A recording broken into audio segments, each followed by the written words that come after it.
puts me from my winter hell. I've got candles and candy, I can be your daddy if you only let me creep into your prison cell. Hey baby, can you tell I'm not a criminal? Your choice is seminal. I want you to stay true to what's right for you. No matter who or know what will others say, just find your way and try to stay true.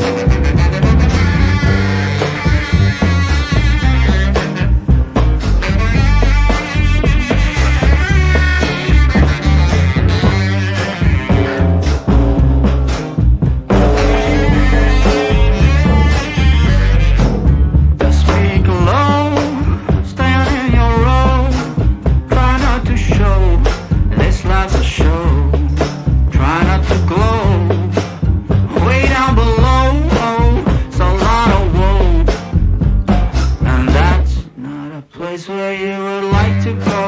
I've got cigarettes and brandy, which could come in handy if you just help me loosen up my hand grenades fuse. Baby, don't refuse my truth, but it's up to you not to choose. I want you to stay true to what's right for you.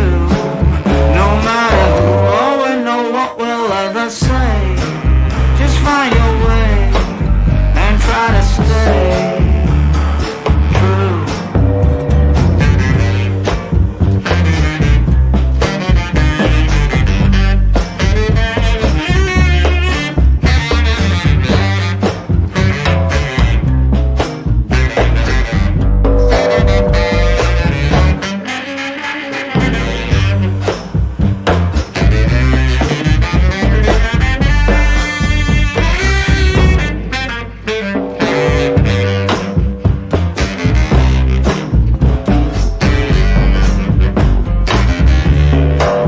I want you to stay true to what's right for you.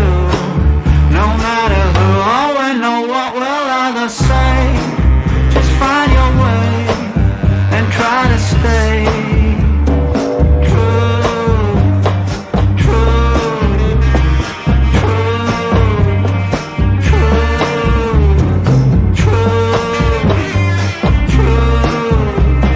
true,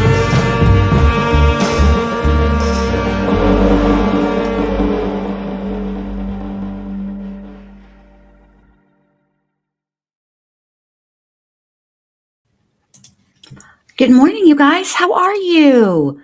I hope everybody's having a great Mike. Guess what day it is?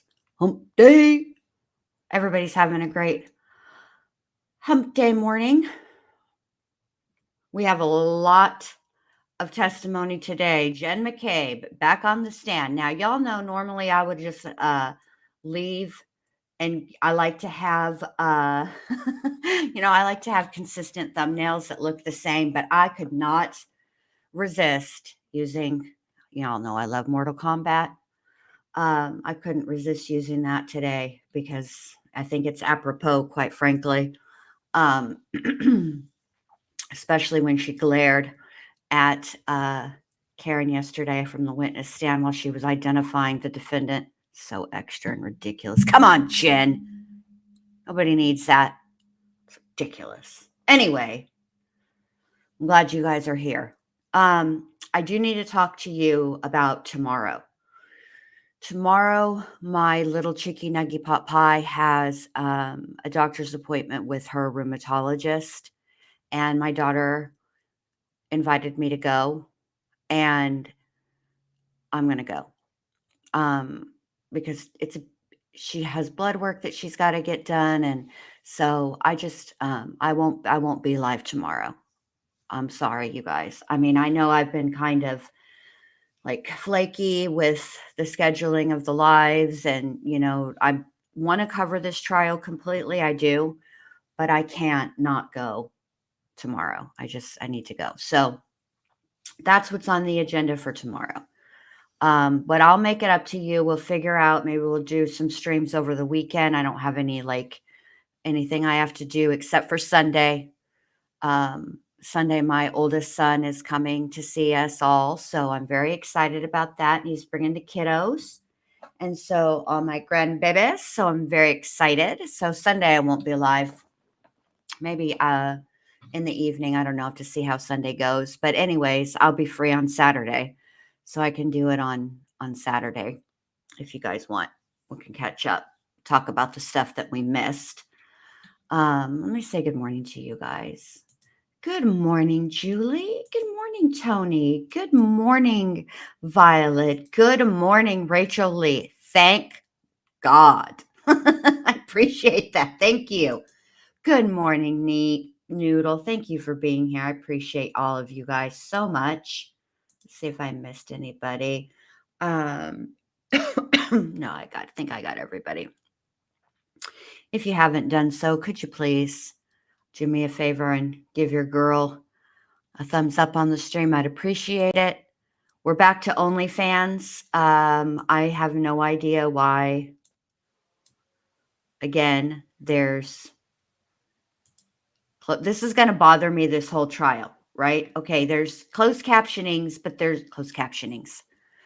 Really, Jen? Closed captionings? I've turned the closed captioning on, and the captions are going even though there's no sound. So it really makes you wonder, what are the captions picking up? Maybe it doesn't make you wonder, but it makes me wonder. And because during the first trial, or the not first trial, but because of Lori's trial, I forgot to turn the volume up that one day. Now I'm like super now I'm really paranoid about, do I have the volume turned down again? Oh my gosh, let me check. Because it was annoying. Oh, let me move this out of the way, because I don't want to cover lawn crimes thing. We'll put it together. Maybe make me a little bit bigger. There we go. I like that. There. So, yeah. Anyway, so I did, even though I wasn't here yesterday streaming, oh, you guys are so sweet. You guys are just so sweet. Violet says, Chicky Nuggy Pot Pie Esquire takes precedence. I hope it goes well. Thank you, babe. It's a big deal. So you gotta it reminds me of the procedure to go see the doctor before you actually, when you're in the waiting room or whatever, because these are sick kiddos. They're kiddos that have their immune systems are compromised, because of Livy's, it's systemic juvenile rheumatoid arthritis. It's an autoimmune disease. And because of that, she's on an immunosuppressant. So we have to be very careful with her. And she's going to be around children that are also, their immune systems are compromised in one way or another. So you got to scrub up, masks, all the things, which is, it reminds me of how it was in the NICU when my oldest son was in the NICU. But I'll do whatever. I have to, at some point, schedule an appointment, me and my husband, to get our measles boosters. We had it when we were children, but because there's seemingly an outbreak, and according to my little Chicky Nuggy Pot Pie Esquire's doctor, it's edging closer and closer to where we are in Texas. And so I need to get one. Just mostly, I'm not the one. I'm not the one. My husband, because of the job he has, he's in and out of people's homes all day. And so you never know. And the incubation period is 21 days. So people can be exposed and walking around with the, with measles and not even know that they have it. So I have to get that done. But we just have to, it's a delicate. I was talking to my boo, Nadie, who, by the way, you guys, she is going to upload, share, list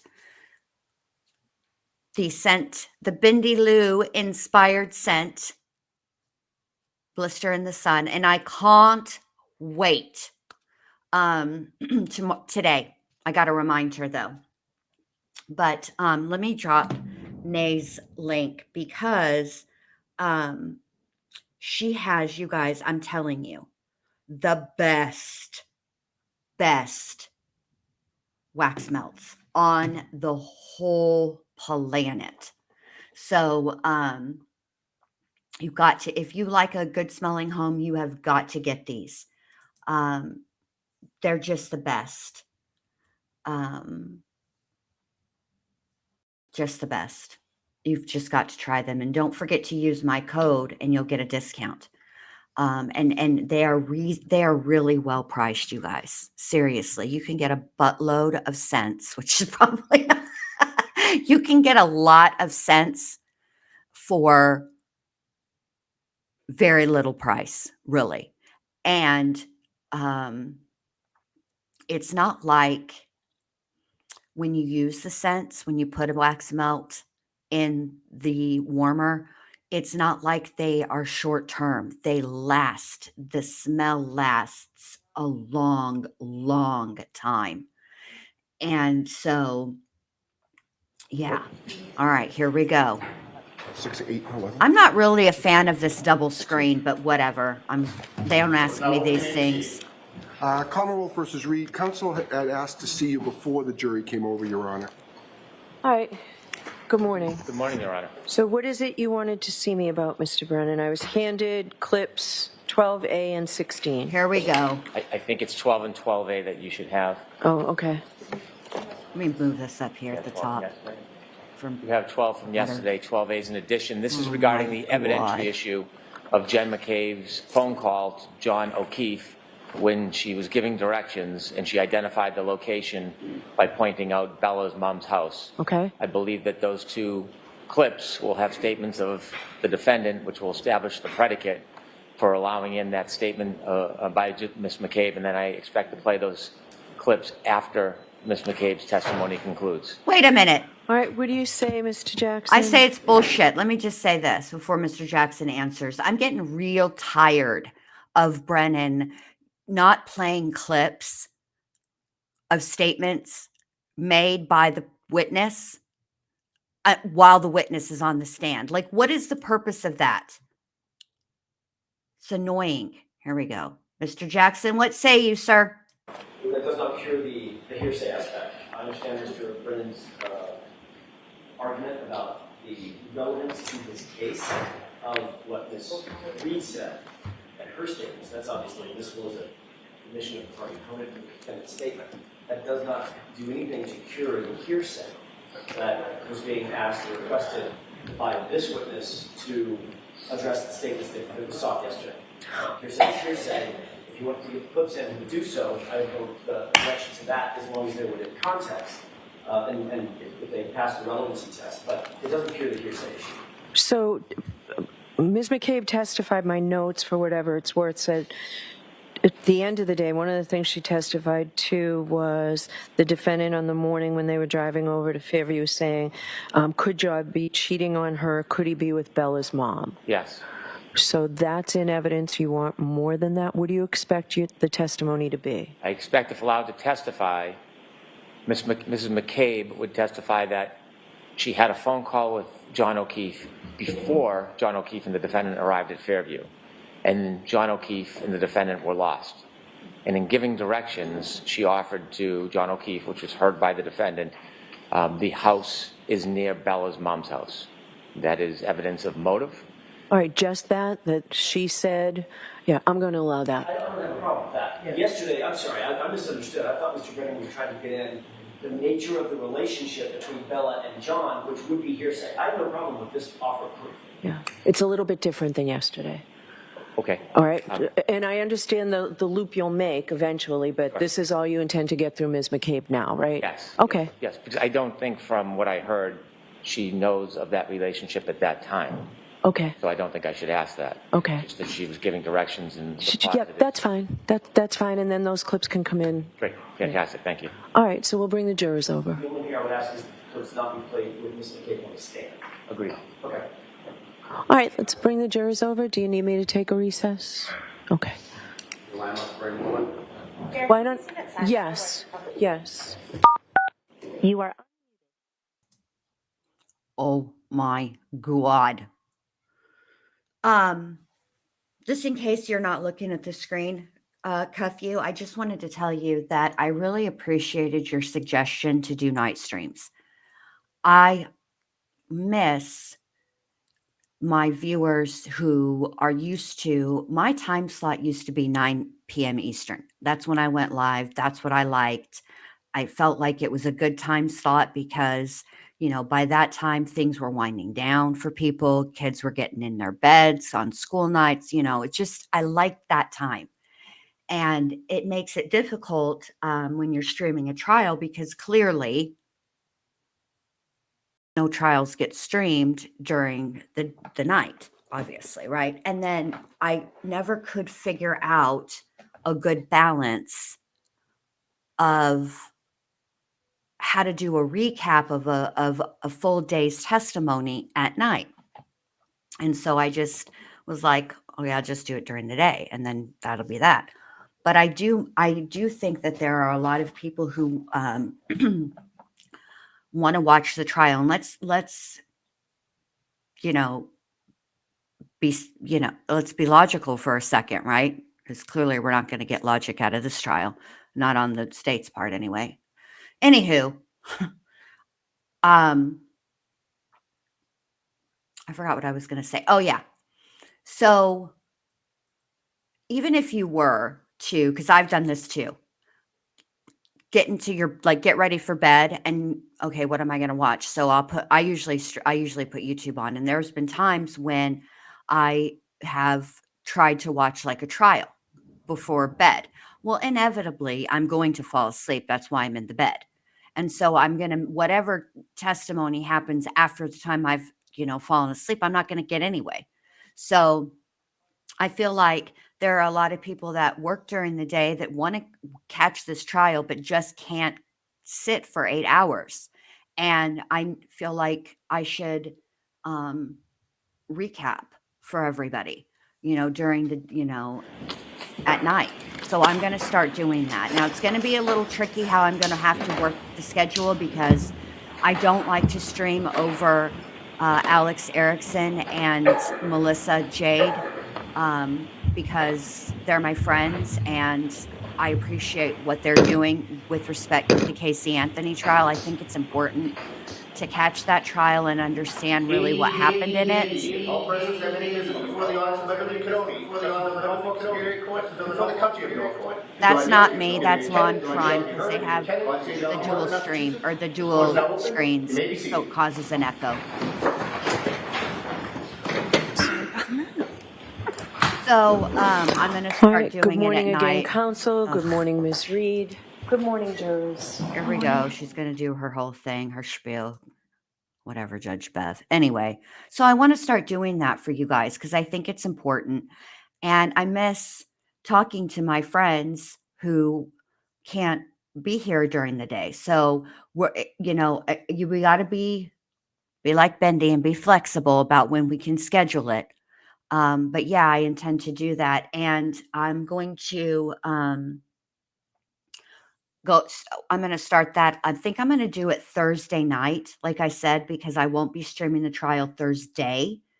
And we'll just catch up on the stuff that we've missed. By the way, I don't know if you guys all know this. If you don't, I'm going to let you know ARCA's coming in, which is good. Judge Bev had to be snarky. I don't, when she made her ruling for no reason at all, but whatever. So they're going to get started. I need to be quiet. Here we go.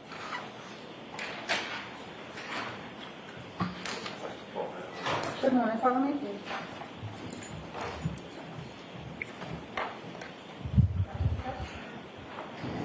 Mr. McCabe, I'll remind you, you're still under oath. Oh my God. Hold on a minute now.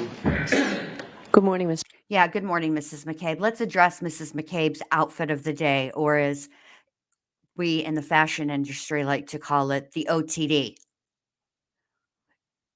Who's giving her a heads up? Like, everybody is all coordinated. Why are she's wearing blue? Karen's wearing blue. What's going on here? Which I like both of their colors. I like Karen's a little bit better. I think it's more springy. Karen is a great dresser. She dresses very sharp. I like it. All right, let's keep going. I think, yeah, I'm going to leave it there. McCabe. Good morning.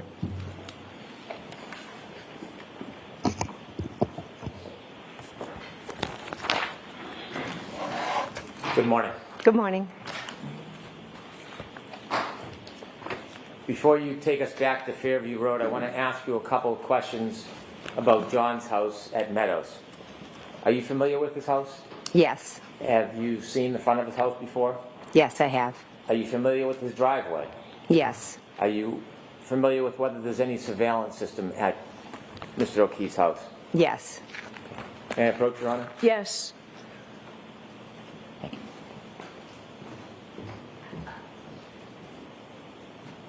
Ms. McCabe, I'm showing you what has been previously marked as Exhibit 6. Do you recognize that photo? Yes, I do. And what is it? That's John O'Keefe's house. Could we provide Exhibit 6 for the jury, please? On that screen, is that Mr. O'Keefe's home? Yes. I'm showing you what's been marked as Exhibit 8. Do you recognize that? Yes. And what is it? That is the side of Mr. O'Keefe's house, the two garage doors. Is there any indication of surveillance? Is this a Ring camera right here? Looks, Is that what John O'Keefe's side of his house looks like? yes. I want to show you Exhibit 10. Do you recognize what's in that photo? Yes. What is it? It is the driveway at John O'Keefe's. You see a car to the left? Yes. Do you know whose car that is? Yes, that's Miss Reed's. Is that where you left it the night before? Those early morning hours when you drove to Mr. O'Keefe's house? Yes. I want to show you what's been marked as Exhibit 11. Do you recognize what's in that photo? Hold on a minute. I Yes, have Miss to Reed's say vehicle. something. Listen, this is not going to be one of those where I'm just quiet because her testimony just irks the crap out of me. So I'm sorry for that. But I'm just going to say this again with the Freudian slip the night before. Yeah, that's exactly, well, evident. I think Karen was actually in the garage. But regardless, you see, your brain wants to tell the truth. So, Is that the vehicle that Ms. Reed showed you with the broken, missing taillight that morning? yes, it is.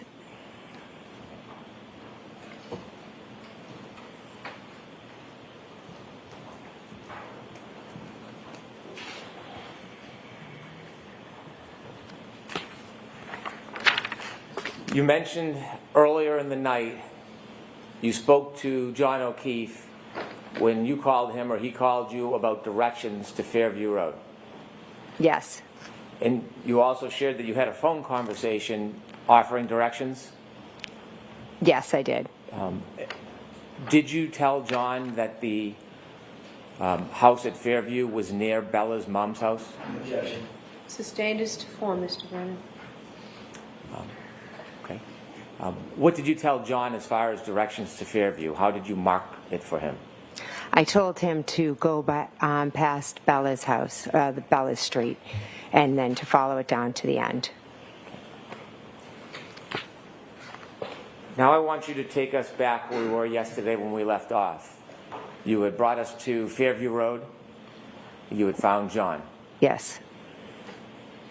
You shared with us that you were trying chest compressions. Before the chest compressions, did you make a phone call? I called 911.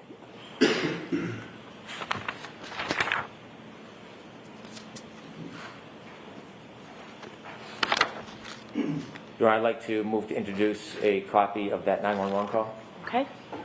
Do you have something physically to... Thank you. Ms. McLaughlin does. Thank you. With, Thank you. with the court's permission, I'd like to play Exhibit 45. Yes.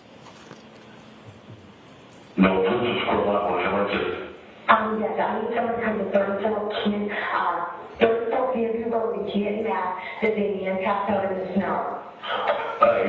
Hold on, because you're Kansas, you connected to know, okay? Yeah, I don't know why I did that. Yes, the town address, dead line. I could keep going, like, please, I got area in 60, okay? I'm address dead line, address it again. Okay. I know. Where's the market? I don't keep going to Paris. 911, what's your emergency? I need someone to come immediately to 34 Fairview Road, Canton, Mass. What's going on? There's a guy unresponsive in the snow. In the snow, 34? Yes, 34, the Albert resident, yes. I just pulled up behind him. Okay, 34 Fairview? 34 Fairview, Canton, Mass, yes. 911, that's under order, where's your emergency? I don't know. Hello? Yes, I'm sorry. Can you come to 34 Fairview Road in Houston? 34 Fairview? Yes, there's a man unresponsive in the snow. Okay, what else? He's gonna get here, okay? Okay, what's going on? Is he face down? We just flipped him over. Okay. And who's that in the background? Is that someone related? That's his girlfriend's name is John McCabe. Okay, how old is he? John is 46 years old. 46, how long has he been outside? I don't know. I don't know. He got out of the car and it could have been a couple of hours. Is he Carrie? Is he? I don't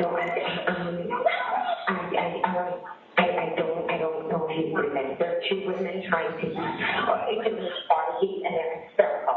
Okay, can you just try to ask him? I know it's tough, but we have to get the fire department going. They just got to know. Okay. Is he breathing, you guys? It doesn't seem to be breathing. Okay, do they know how to do CPR? Do they want to attempt CPR? Yes, you guys do CPR. No, I guess he's gone. Okay, they don't feel comfortable doing so? No, I think he's passed away. Okay. All right, we have the fire department and the police department on the way. If everyone's planning CPR, then I'll hang up with you, and if anything changes, you can give us a call back. Where are you guys outside? I'm right up front in the car. I know, I'm on the phone with the Andrews. I know, honey, I know. Just, Carrie, you gotta get off him, honey. Carrie, you gotta get off of him. You know if there's any alcohol or drugs involved? He been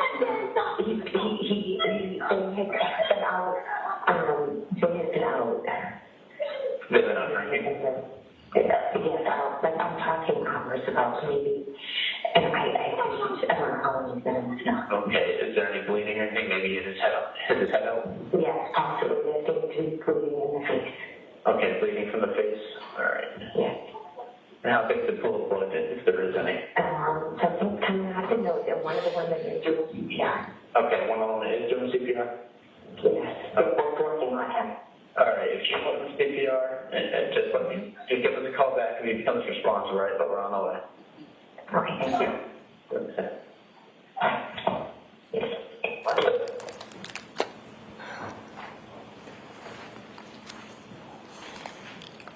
Ms. McCabe, describe your mental state when you were speaking to 911.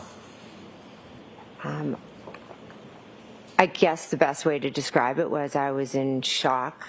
My heart was racing.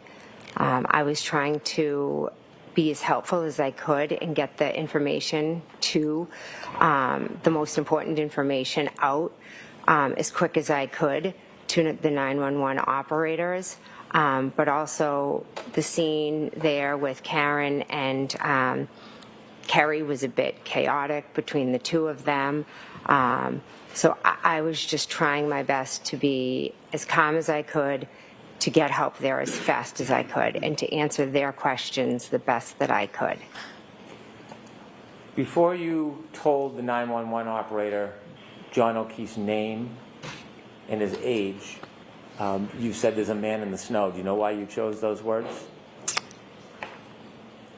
I think I just wanted to get out the most specific details. So a man in the snow versus, John O'Keefe and into a story. I think I just was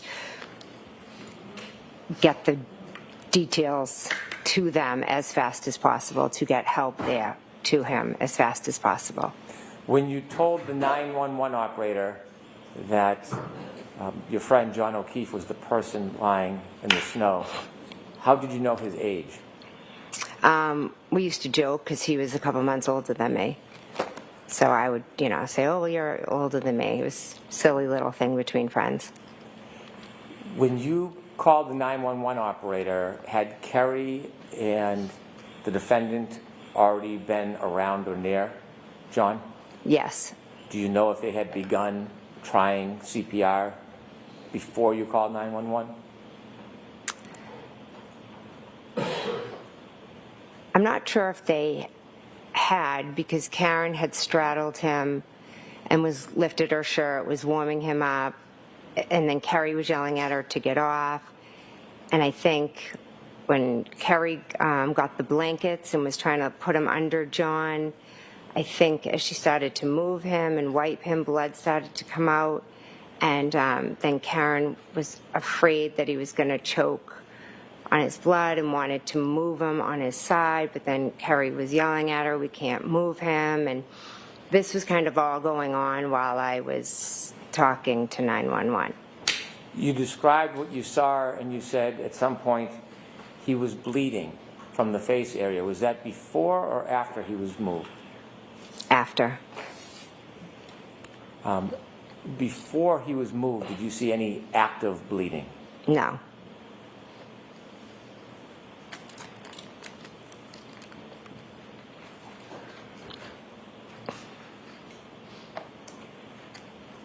After you called 911, what do you do next? I think I called my sister, and she didn't answer. And then as I think I called her as I was walking over to John, and she didn't answer. And then I immediately got down on the ground, and Kerry Roberts asked me to take over.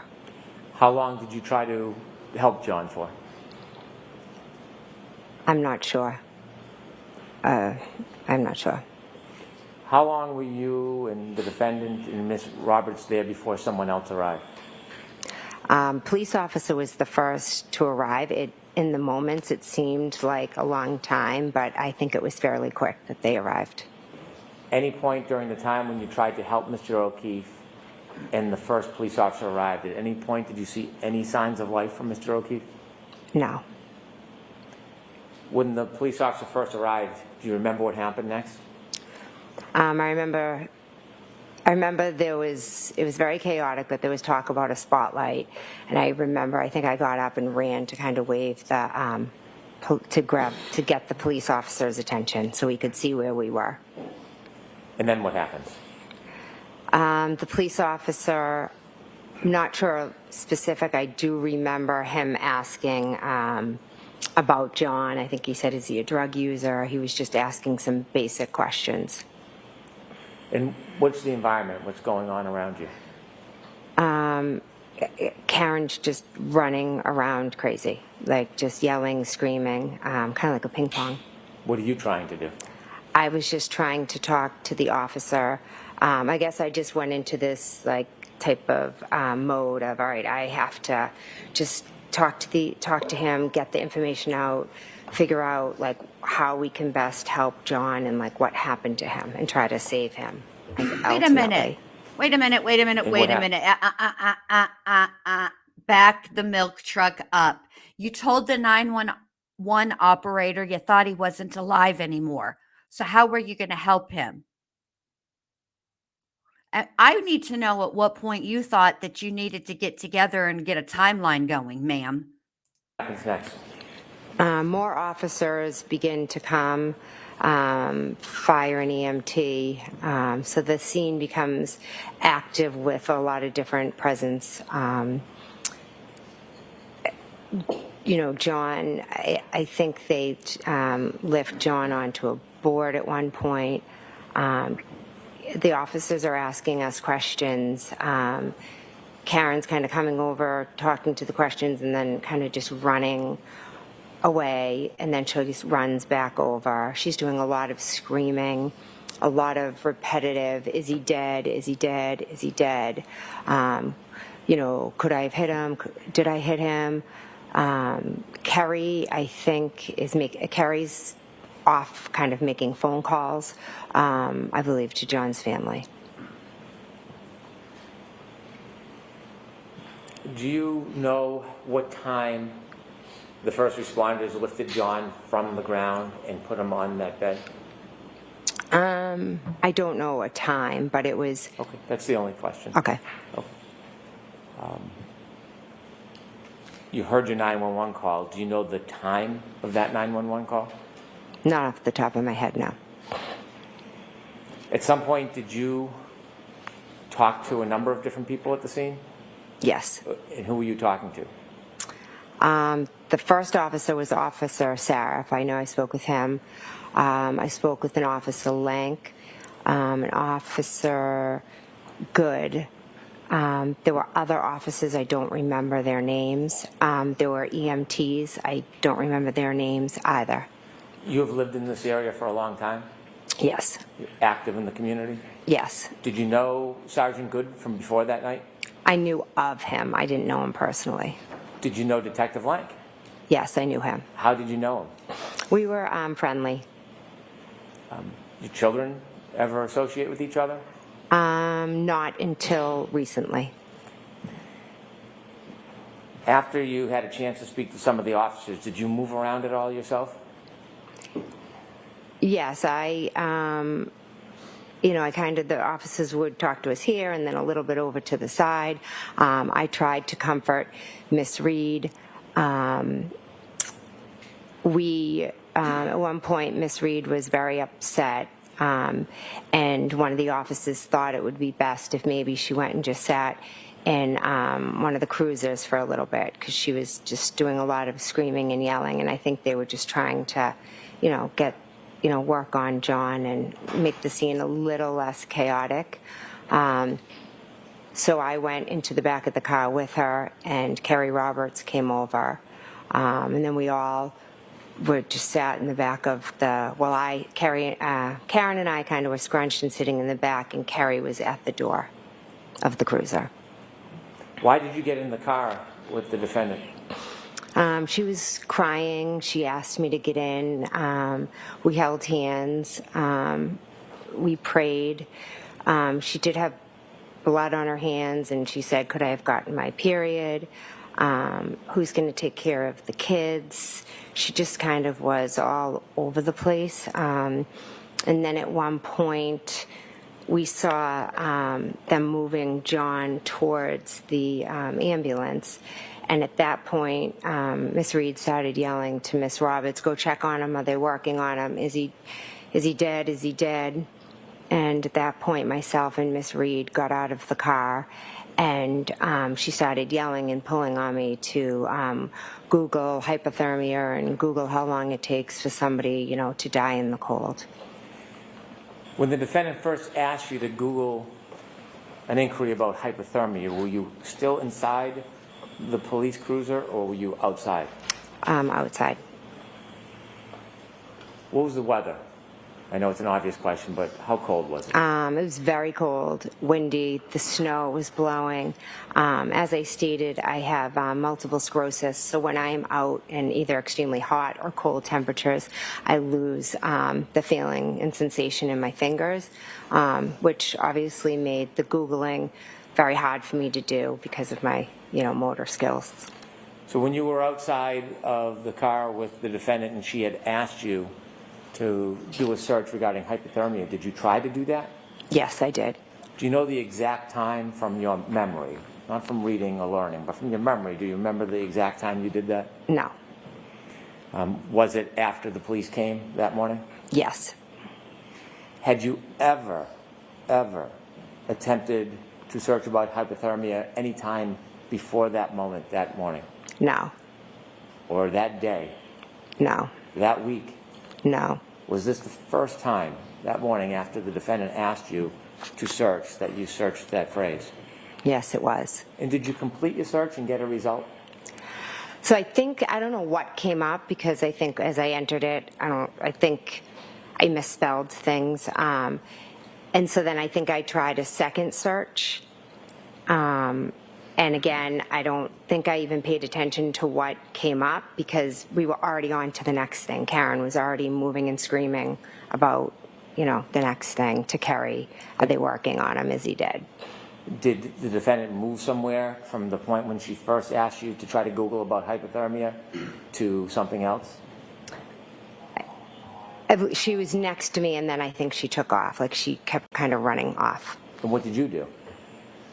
I believe as they were putting, I think I stood there, I believe as they were putting John into the ambulance, I went back kind of to the original spot where we had been talking to the police. And at that point, a new officer might have come because I remember talking to multiple officers there. At some point, did you go back towards the area of Ms. Roberts' car? Yes, that's where I'm referring to, sorry.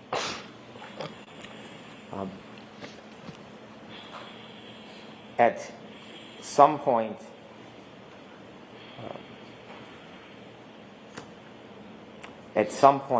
were you with the defendant when she spoke to an officer and a first responder? Yes. Do you remember if the first responder was a man or a woman? I remember there was a woman right next to us, yes. Do you remember if that was before or after the defendant asked you to search about hypothermia? I'd be guessing if I then don't. Don't guess. Mm-hmm. When the defendant was speaking to the first responder, the woman, were you near? Yes. Did you hear or do you remember the defendant saying anything to the first responder? Yes. What did she say? She told the first responder, I hit him, I hit him, I hit him. When she told the first responder, I hit him, how did you react? I was like startled, kind of like, what are you saying? What are you talking about? Did you say anything to the defendant? I think after the second or third time she was saying it, I was like, Karen, like, what are you saying? Why were you trying to interrupt her? Because I thought she was just talking crazy, and I'm saying, why is she saying she hit him? Were you trying to look out for her? Yeah. Sustained. I'll strike it. You can ask it differently. What was your motivation for trying to interrupt the defendant making the statements to the first responder?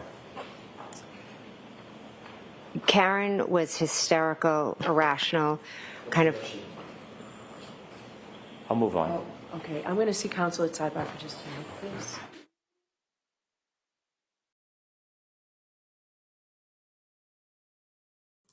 And it looks like we've reached our first sidebar. I mean, why are you Googling hose long to die in snow, Jen? Why would you even be Googling that? Wouldn't the better thing to have been Googling, if you're going to Google anything,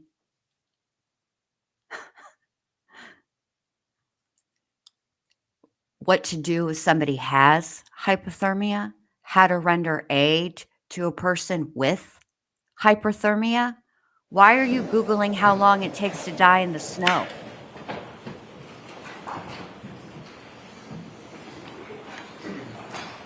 Yes, Neat Noodle, she did. She sure did testify in the last trial.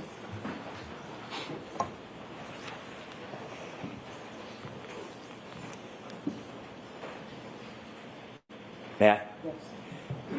After you made the search at the defendant's request for an inquiry regarding hypothermia, did you have a chance to speak to the officers further? Yes. Did they ask you to do anything or go anywhere? Yes. Officer Lank asked me to go into my sister's house and to wake them up. And your sister's name again? My sister, Nicole. And that is the house you were in the night before? Yes. And after you spoke to the officer, they requested you go in to speak to your sister, did you? Yes. Was there any directive on what you should speak to your sister about? No. After the officers asked you to go into the house, did you? Yes, I did. Do you remember what door you went through? Yes, I went through the front door. Was the door locked? Yes. How did you get in? Oh, I'm sorry. I thought you said, was it unlocked? No, I asked if it was locked. Oh, sorry. It was unlocked. As you're approaching the house, were there any lights on? No. Was it dark? Yes. Any sign of any movement inside the house before you went in? No. Take us through walking through the front door. What happens? So I went in the front door. I opened the door. I walked up the stairs into their hallway, and then I think I knocked on their door. Bedroom door? Their bedroom door. And then I opened the door.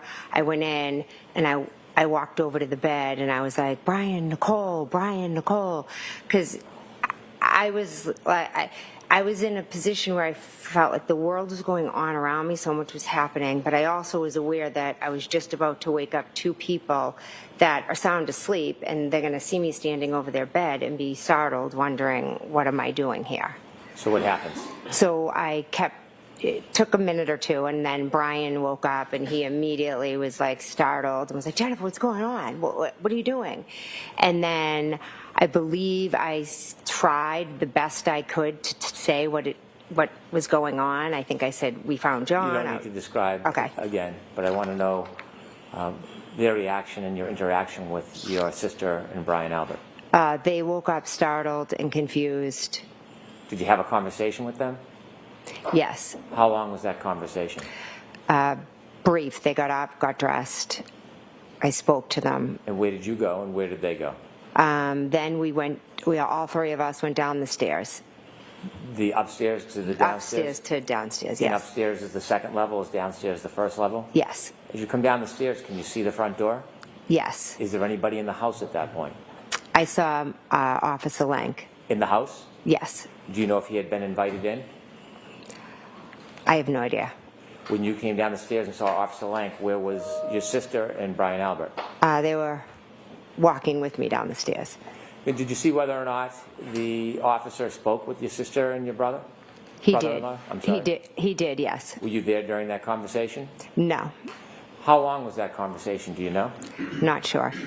Where did you go when the officer was speaking to your sister and your brother-in-law inside their home? I was standing at the front doorway, and then my husband, Matt, had just arrived. What happened next? I started talking to Matt, and almost immediately Officer Lang came, got Matt, and asked if he could talk to him outside. Okay. At this point, I want to go back and show you some video. Have you seen video in this case before? Yes. I'd like to ask the court's permission to display Exhibit 4, and I would like to walk through some of the video. Okay. Ms. Gilman, if you kindly put on Exhibit 4. I'd like to start at 6:09:57.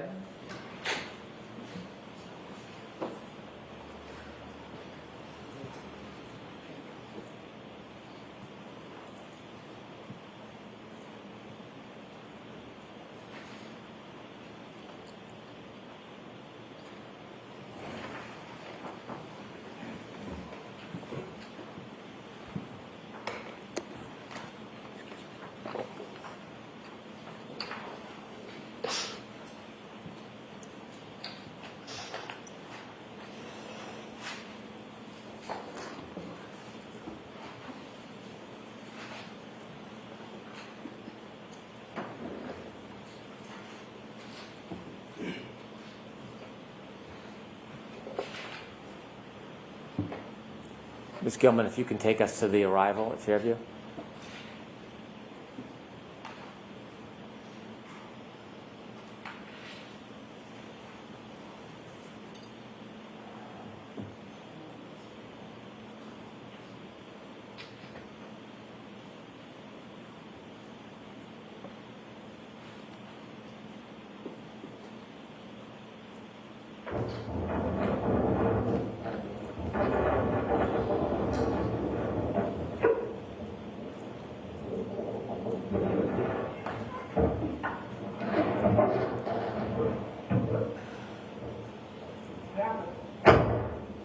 Could you stop there, please? Ms. McCabe, do you recognize this scene? Yes. Is that morning? Yes.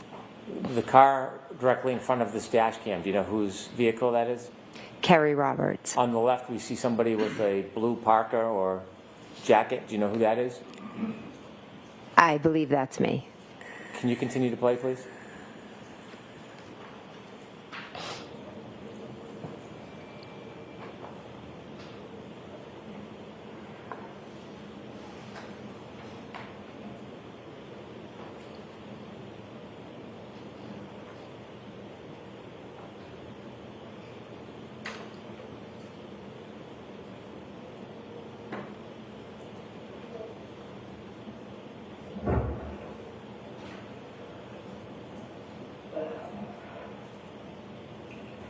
Does he have front problems? Does he run? Does he run? Huh?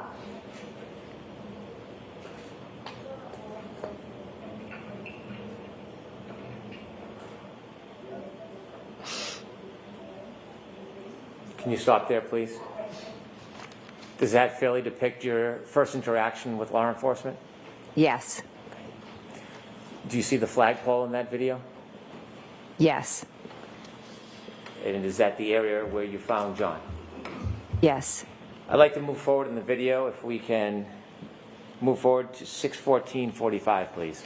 Oh, fantastic. Is there no other view other than this video, for Pete's sake? Here we go. Could you stop there? Can you identify people on that video from right to left, if you can? I don't know the officer. That's myself. I believe behind me, that's Miss Reed. And this is about, well, let me get the time correctly, pardon me. 6:14:47. And do you know where John is at this point?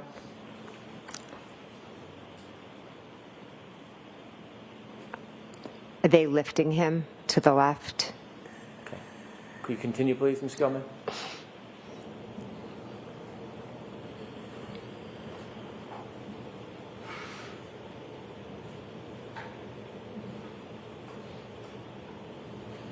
Could you stop there?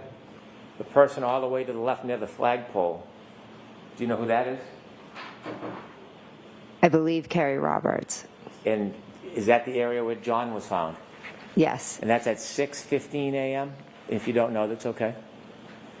Do you know what Ms. Roberts was doing at 6:15 a.m.? My guess is I don't want you to guess. Just if you know. I don't know. Okay. Now, you're over to the right. Is that you? Yes. Okay. Continue, please.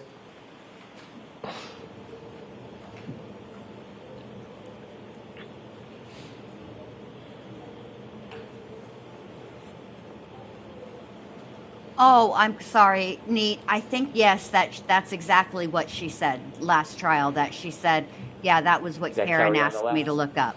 Yes.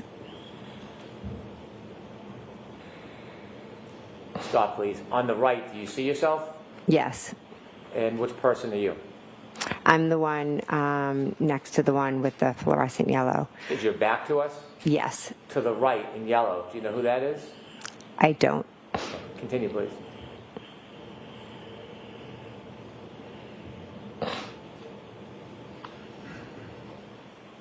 Continue. Excuse me, who is mic'd up and swallowing their snot? Please stop. It's gross. Cough that shit up.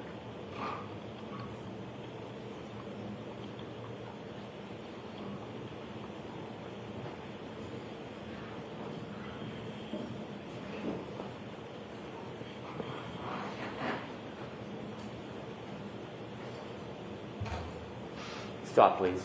Do you see the defendant move from the right to the left? Yes. Do you see the yellow jacket?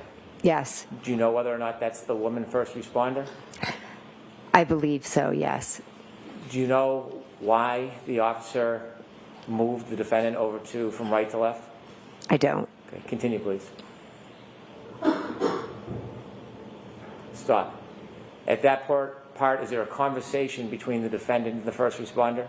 Yes. Are you listening? Yes. Continue. Stop. Do you see the officer that was with you in the group? Yes. Do you see him now turned away from the group speaking to somebody else? I do. Continue, please.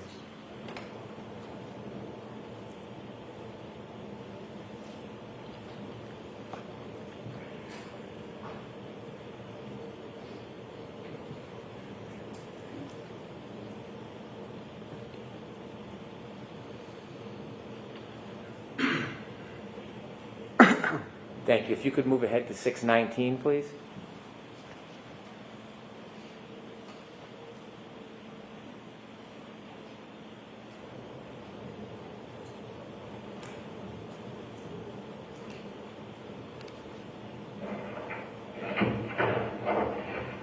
Is that you, Ms. McCabe and Ms. Roberts? Yes.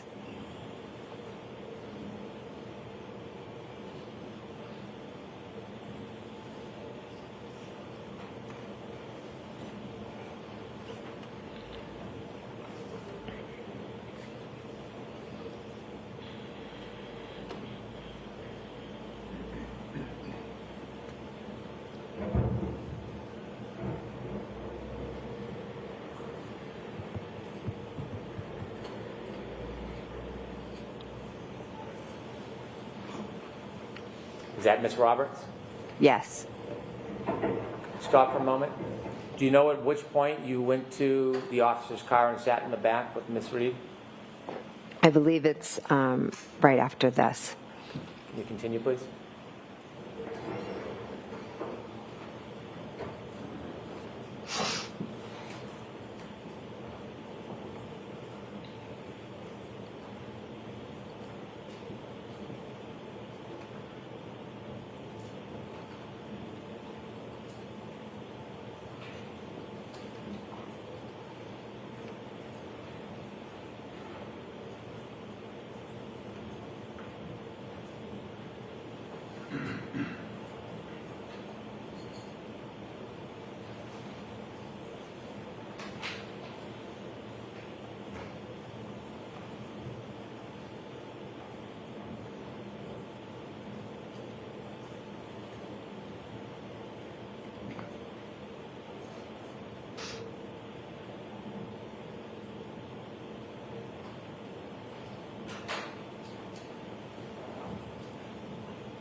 Is that Ms. Roberts? Yes. Okay. Stop, please. Was it before or after that moment that you sat with the defendant and Ms. Roberts stood outside the car and you prayed?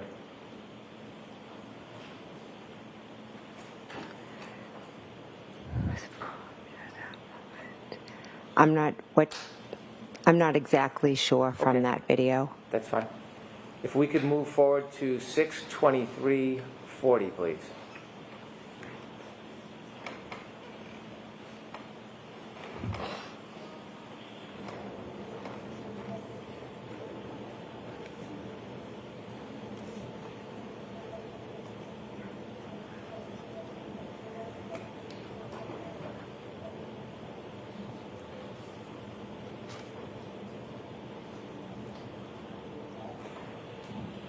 At this time, are you still with the defendant behind this car in some spot? Yes, I am.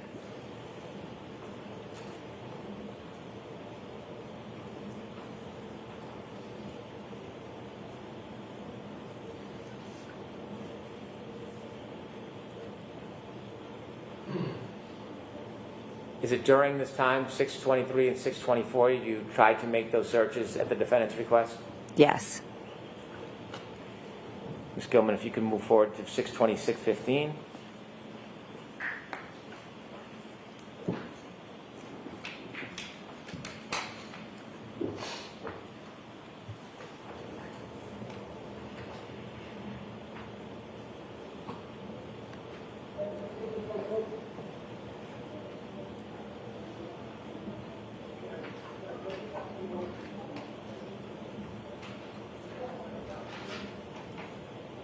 Am I alone here? I can't figure out what. There's got to be a better view. This shows nothing. Also, good morning to everybody just joining me in my outrage and irritation. Pause, please. Ms. McCabe, did you see anybody returning to Ms. Roberts' car in that area? Yes. And who did you see? I saw myself, and I'm standing outside of the car speaking to Officer Lank. I saw Kerry go up and near her car. I'm not sure if she went into it, and I saw someone walk Miss Reed into the car. Is it around this time you have a conversation with Mr. Lank? Yes. And what does he tell you again around this time? He's, at this point, I think, asking me questions about what had happened, and then soon after, he asks me to go into my sister's house. Ms. Gilman, if you can fast forward to 6:34:15, please.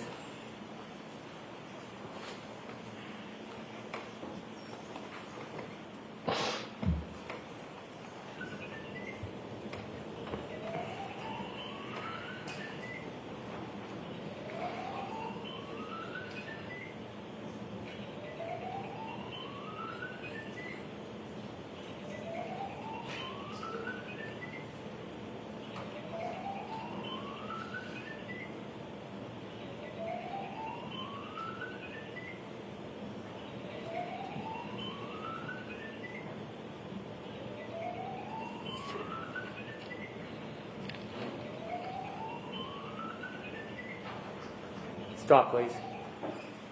You described that the house had no lights on. Is that a fair depiction of, Yes. of the view? Yes. Do you see a figure walking up the driveway? Not on this pause clip, but I did see it, yes. Let's play it and see if you can identify. Yes, I can see myself walking up. Where are you now? I'm walking up the path to go up to the stairs into the house. And this is at the request of Officer Lank? Yes. And you described first you went in and woke up your sister and brother-in-law? Yes. Could we move forward to 6:39, please?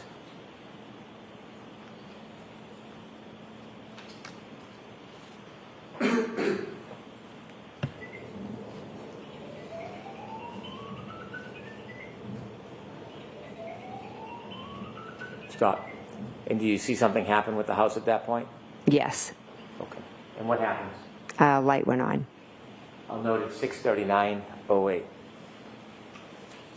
Thank you, Ms. Gilman.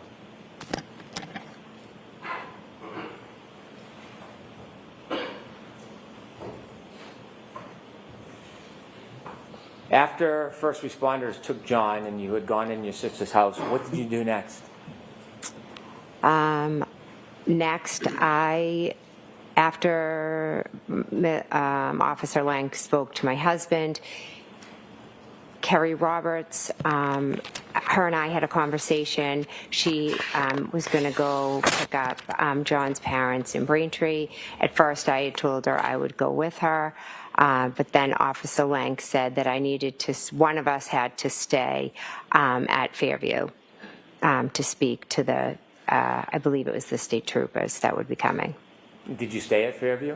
I did, yes. What was your mental state at that point? Again, I was in shock. The best way I can describe it is the feeling of I'm present and everything's going on around me, and I'm just trying to process and make sense of everything. Did you speak to your sister about what happened? Yes. Did you speak to your brother-in-law about what happened? Yes. And were they giving you any comfort or support? Yes, they were being very comforting and supportive. As you were waiting at Fairview, did anybody else come to the house? Well, my husband, Matt, had arrived. A little while later, Julie Albert had arrived. She was dropping something off, and then Brian Sr. called her in. Is Julie Albert the wife of Chris Albert? Yes, she is. And Brian Albert and Chris Albert are brothers? Correct. When she arrived, did you talk to her? Yes. Were you in a group? Were you talking to people privately? No, we were all sitting around the kitchen table. And why were you talking to everybody? We were trying to figure out what had happened. They were trying to be supportive, trying to help me. What was your mood? I was extremely concerned. I was calling Kerry, trying to get updates about John. I was worried about John, his family, about Kaylee. At that point, did you know whether John was going to live? I had a very strong, I think deep down I knew that John was gone, but you know, there's until you hear it, I think there was that little bit of hope, maybe. Did you speak to anybody but Kerry, who was not at the home that morning? I believe I spoke. Yeah, Miss Reed. You had a conversation? Yes, I spoke to her when she was in the ambulance. Did you speak to her again later that day? No, I think I texted her asking her for Kerry's number because I didn't have it. Did you hear back? No. Did you ever speak to Miss Reed again? No, I've never spoken to her again.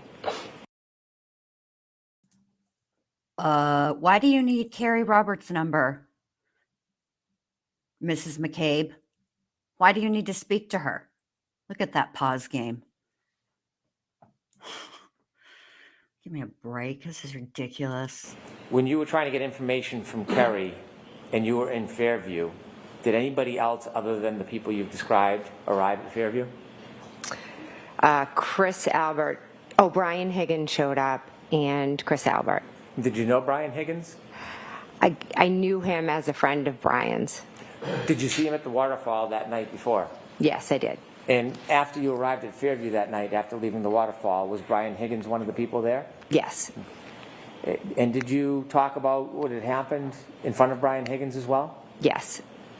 Was there a group discussion?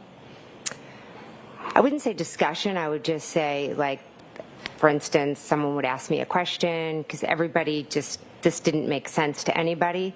No one knew what had happened. Agreed. So just move on. And so was there a lot of questions about what you saw and heard? Yes.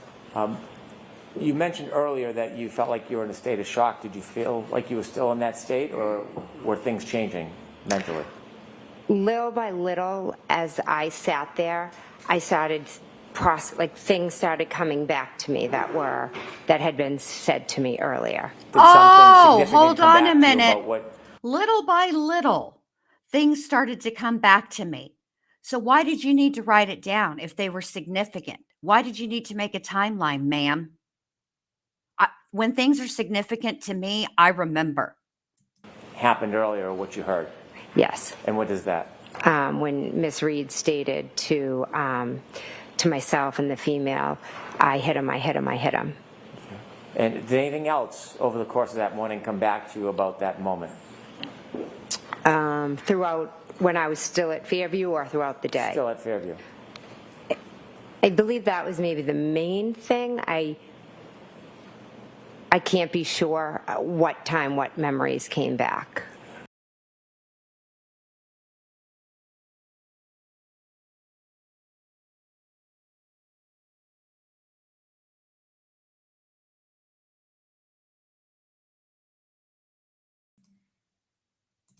When you remembered the defendant's statements to the first responder, did you decide to do something with that information?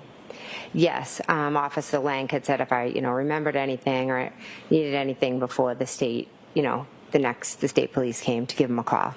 Did you? I did, yes. And you knew Officer Lang? I did, yes. Were you comfortable calling him? Yes, I was.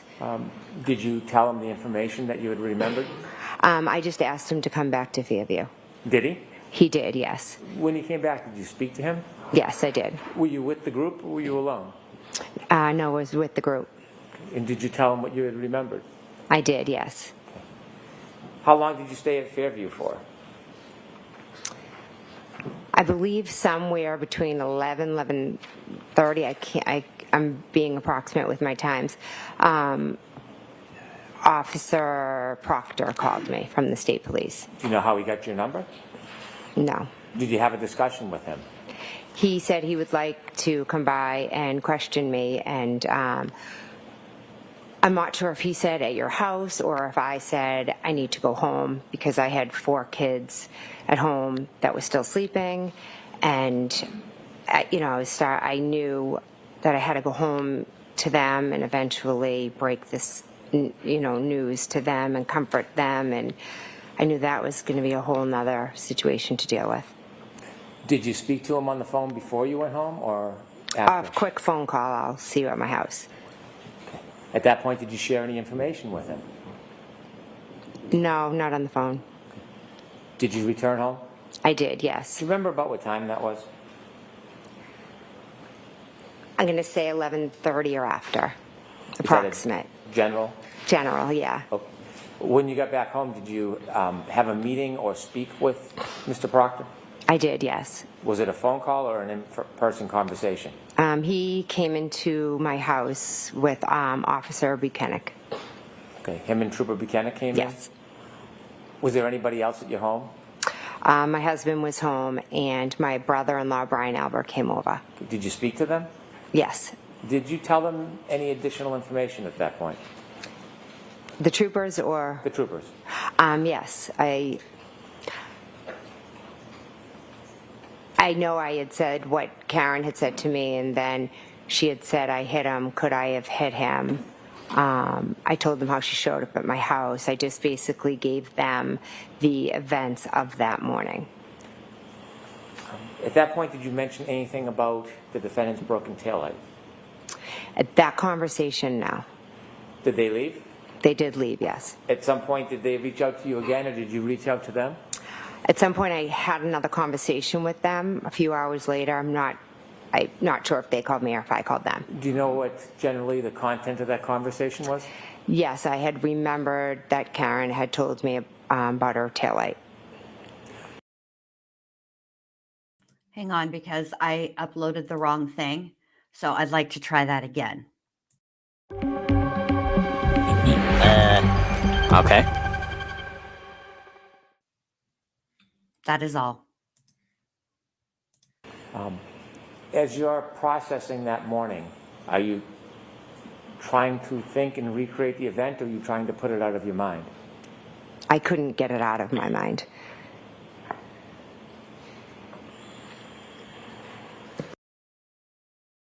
So Patricia says, the word case studies, by the way, I have to write down everything or I will never recall it again.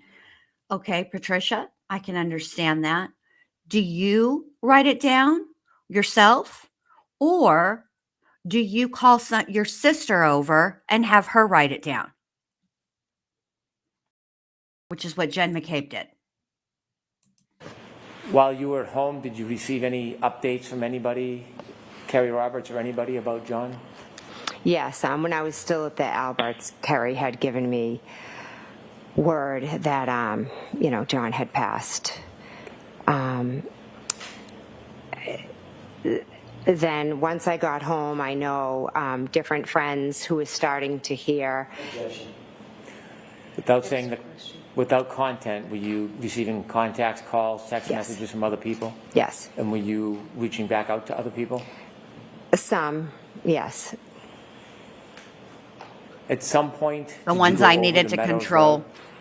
On Sunday, I did, yes. Was Sunday the next day? Yes, it was. Why did you go over to Meadows? Kerry and I went over with my daughter and her daughter to see the family and to offer support You and said our you- sympathy. You said you and Kerry. How did you get there? Kerry picked me up. Prior to that evening, you and Kerry, you described, weren't friends or familiar? Correct. Were things changing? Yes, rapidly. When she picked you up, who else did she pick up with you? My daughter, who is Kaylee's friend. And was anybody else, or any of Miss Roberts' family in the car? Yes, her daughter was in the car as well. So it was you, Miss Roberts, and your two daughters? Yes. You said you went to Meadows. Yes. Why did you go there?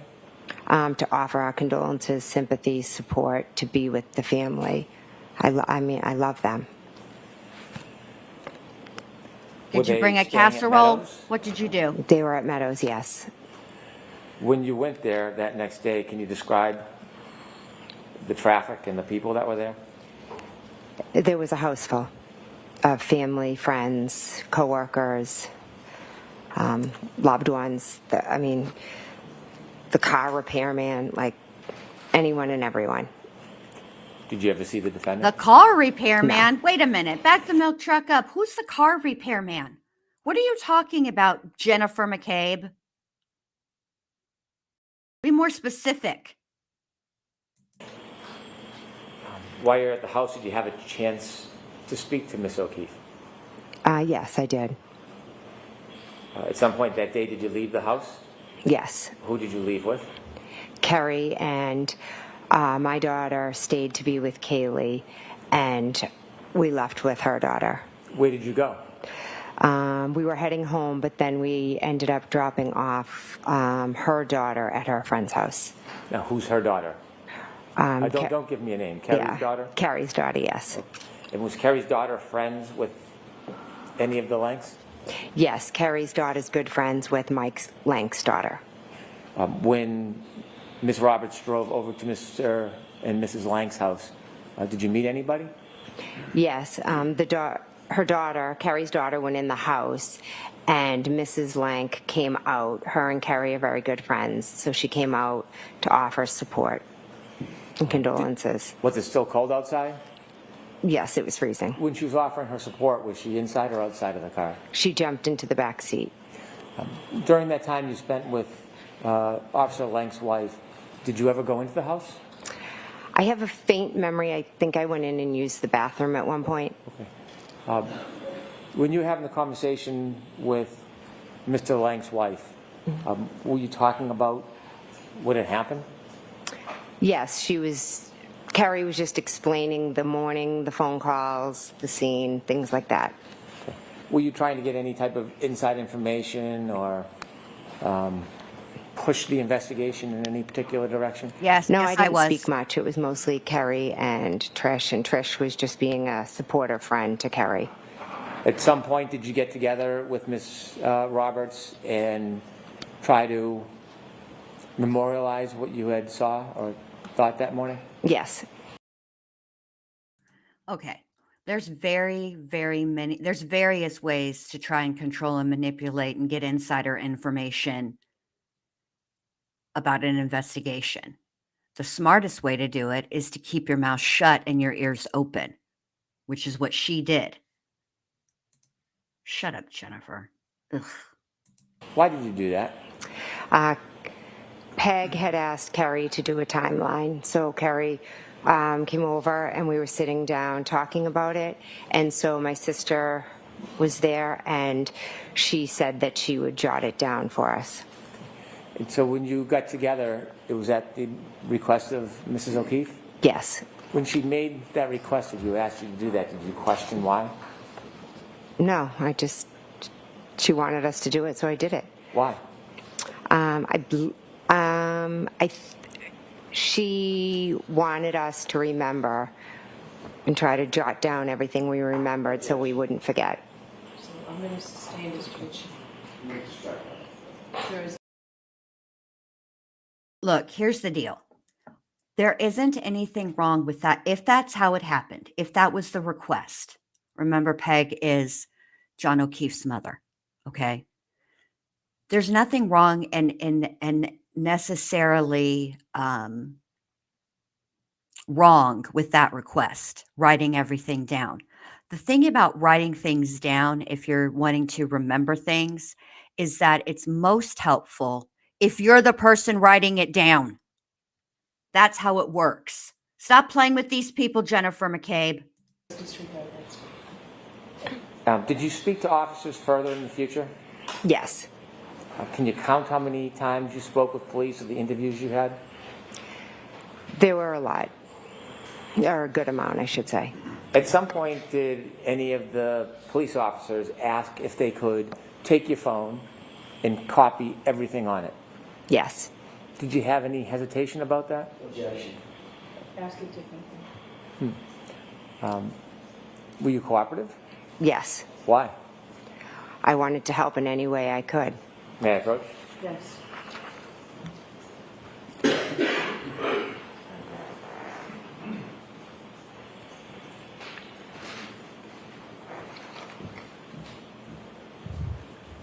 Handing you a piece of paper, do you recognize that? Yes, I do. And what is it? That's my signature. Do you know what that document is? Yes, it's the consent form that I signed from my phone. I can use this as an exhibit? Okay. Any objection? Yes, Your Honor, we can deal with it at sidebar. I have no objection to the identification of it, moving in and exhibit, I do have objection. Okay, I'll see you at sidebar.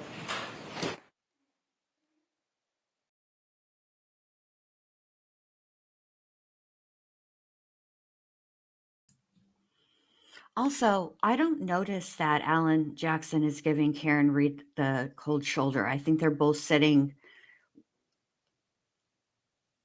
with their leaned away from each other. So I think whatever it is, whatever their body language is, whatever it can be interpreted from that, it's mutual. Might just be the way that they're comfortable sitting. Who knows? Yes, Kristen, tell it, tell it, tell it. Amazing how, quote unquote, rapidly that quote unquote friendship grew. LOL. Exactly. Went from, I don't know her, to besties. Mm.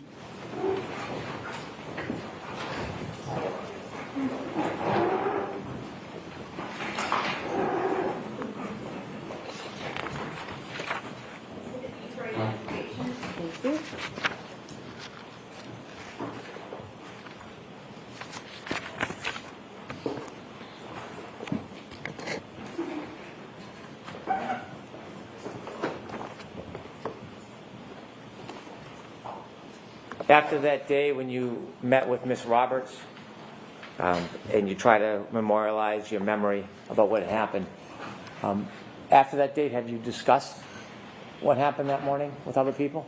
Yes. And have you discussed it with police over time? Yes. I have no further questions at this time.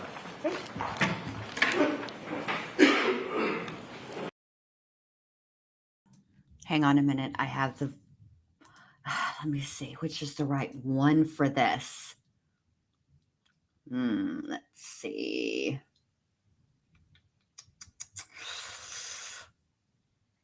Let's see. Ugh, I don't have a good one for this, except for this one, because not because I think Alan Jackson is crazy, but I think it's about to get real. So here we go.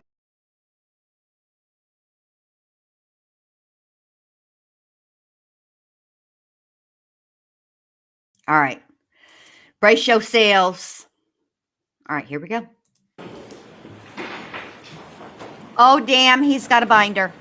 You in trouble, girl. You in trouble.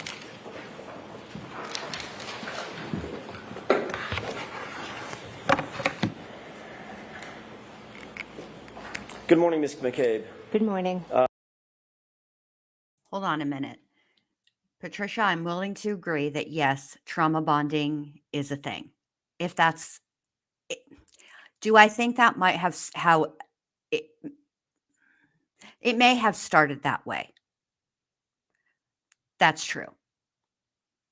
But there were other actions that were done by Jen McCabe that suggest, I think on the part of Carrie Roberts, it was trauma bonding. I'm going to put it like that. I think that on Jen McCabe's part, I think she's just messy and meddlesome. That's what I think. All right. He's greeted her. The good mornings, the salutations have begun. Okay, I swear I'm going to be quiet. When was the last time you spoke with Carrie Roberts before your testimony today? She called me last night. Oh my God. What did y'all discuss? She asked if my daughters were going to be staying home from school today because her daughter would possibly join them. Did you discuss anything having to do with your testimony? Not my testimony, no. Did you discuss anything in that conversation with her prior testimony? No. Are you aware that she testified last week? Yes. Did you discuss anything after that, after she testified with her about her testimony? No. We know that through her testimony that you had a conversation with her the morning that she testified. Yes. Right? Did you discuss what you anticipated to be her testimony in that conversation before she testified? No. Have you and Ms. Roberts ever discussed anything about either one of your testimonies, either in the last proceeding or in anticipation of this proceeding? No. So for the entirety of the last year, even though you both went through a proceeding last year where you both testified under oath and it was highly, highly publicized, neither one of you, your good friend Carrie Roberts and you, have ever discussed either of your testimonies between that time and this time? No, we've discussed the case, and we've discussed what happened that moment, the moments of the morning, but we have not discussed testimony. Okay, so let's break that down for a second. I'm talking about, because the timing matters. I'm just asking at this point, if you'll bear with me, just the year from last year at a different proceeding to this year. You have discussed this case. Yes. With Ms. Roberts. Many times, yes. And you've discussed the specifics of her memory, which would be reflected in her testimony, correct? We talked about what happened that morning. So you were talking about what she remembers happening that morning, correct? No, what happened that morning. Okay, so not to put too fine a point on it, Ms. McCabe, but if you asked me what I had for dinner last night, it's my memory of what I had for dinner last night. Would you agree with that? Sustained. Did you talk about her perception of what happened that morning during the last year? We've talked about what has happened, yes. Okay, so I'm trying to break it down between you and Ms. Roberts. You've discussed her perceptions and her memory of what happened, as well as, and separate and apart from, your memory and your perceptions, correct? Correct. So there have been circumstances in which you and Ms. Roberts have compared, by definition, what she remembers versus what you remember, correct? I wouldn't say compare. Now let's move to well, what would you say in terms of what you've discussed and why? I would say that we've both talked about what we've discussed, but it wasn't like a comparison. We weren't comparing anything. You've talked about what you discussed. What does that mean? Talked about your testimony? No, we've discussed what happened that moment, right, and in those moments. So, when I got a phone call, and that's my story. I got a phone call in the morning, and then Carrie can say, yeah, I got a phone call as well. As you said, that's your story, correct? Not my story. It's Those the were truth. yours. It's the truth. Okay. So, for instance, when you got a phone call at 4:53 in the morning, Carrie Roberts wasn't there, correct? Correct. But you've discussed that with her. Correct. And you've told her what your perception of that, your memory of that phone call was, even though she was not recipient to and did not witness that phone call, correct? I've told her about the phone call, correct. As well as many other details that she was not privy to personally, correct? Correct. Conversations that you've had, for instance, conversations that you claim you've had with Ms. Reed, correct? Correct. And you've told her what your perception is of those conversations, or your memory was, or is, of those conversations with Ms. Reed, correct? Which conversations with Ms. Reed? Any conversations. Just anything that she wasn't privy to. You've discussed that with her. Some things, yes, okay. Absolutely. And conversely, Ms. McCabe, obviously, she's also discussed certain perceptions and memories that she has about this case, and the facts of this case, as she recalls them, that you were not necessarily privy to, correct? Yes. Things that may have taken place outside your presence, correct? Correct. And you've talked about things, she's talked to you about things, now I'm getting myself confused. Y'all have talked about things that were outside of her perception and outside of your perception. And you've shared those with each other. We've shared our experiences. We've become very close. We both lived through a traumatic experience. How many times would you say you and Ms. Roberts have discussed your individual perceptions of what you remember happening on the 28th or the 29th of January 2022? How many times? It would be hard to put a number on that. We talk about, it's hard. We're bonded. We talk about the trauma that we relive every day. Karen called us for help, and we both answered the phone. And that bonding is the glue that holds you two together. Is this case, correct? Yes. So that probably, by definition, is the foundation of many, many, many of your conversations. Wouldn't you agree? We've grown into friends where we talk about many other things Sure. besides the case. Sure. The movie you saw last weekend and what the kids are doing next week. Yes, and yes, absolutely. We talk many different things, just like girlfriends do. I'm just concerned with and asking you about the subject matter of this case and the details and the facts of this case. You two have probably talked hundreds of times, that's fair to say, about your individual perceptions, your respective perceptions of this case, correct? This happened 3 years ago, and we've talked about it time and time again. This case has traumatized us, so And it's a huge talking part about- of our lives. I'm sorry, I didn't mean to interrupt you. Oh, I'm sorry. I believe I meant traumatized our lives. Okay. It would be impossible for you two to have had so many conversations about your respective perceptions of the details of that day without that influencing the other person, correct? You've somehow been influenced by Miss Roberts' perceptions and her memories, correct? I don't think I would say influenced. Would you say that she's been influenced by your perceptions and your memories? Objection. Would you say that, Ms. McCabe? No, I wouldn't. Next question. How many times have you met with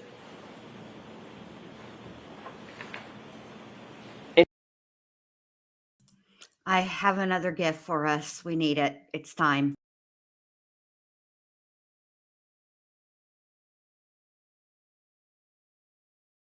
When you commiserate, and this doesn't have a negative connotation, the word commiserate, but when you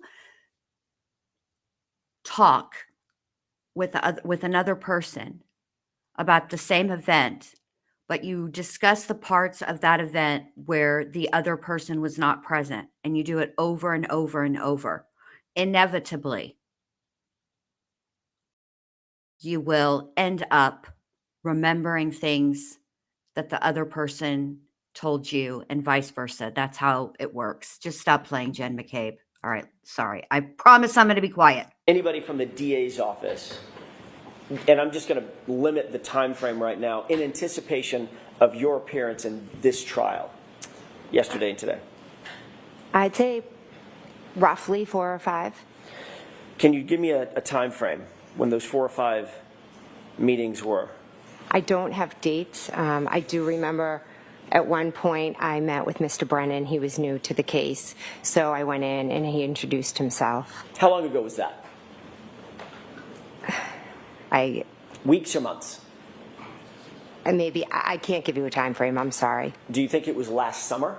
No. Do you think it was? No, it was more recent. Okay.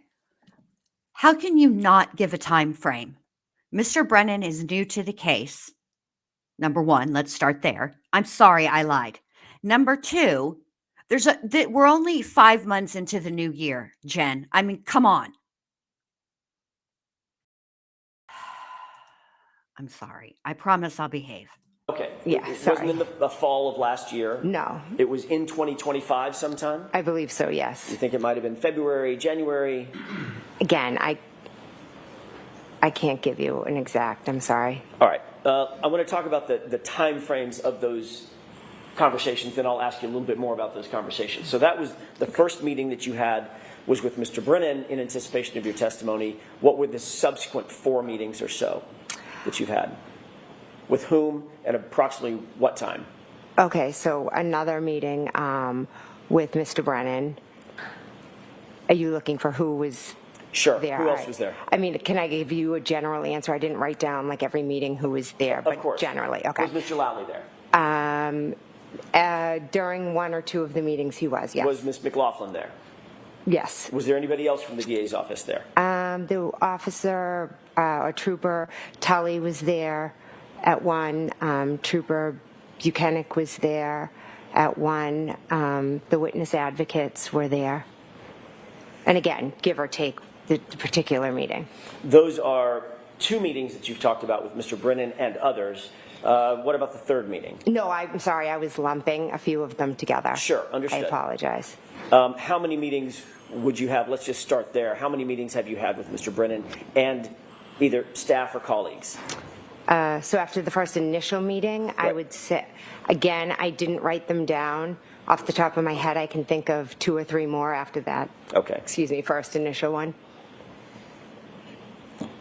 So that's either 4 or 5 meetings with Mr. Brennan and some combination of his colleagues, Mr. Lally, Ms. McLaughlin perhaps, Mr. Nelson perhaps, the other employee of the DA's office, and Troopers Buchanan and Trooper Tully. Correct.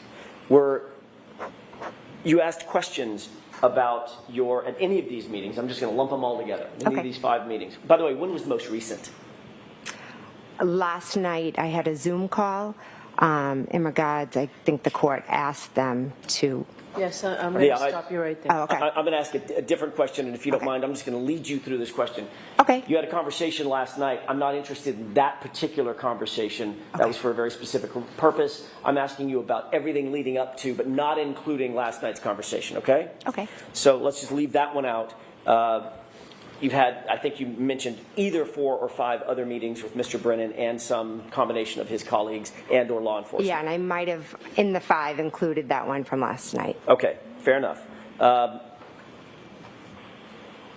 Were you asked questions in those, we're just going to call them 4 meetings.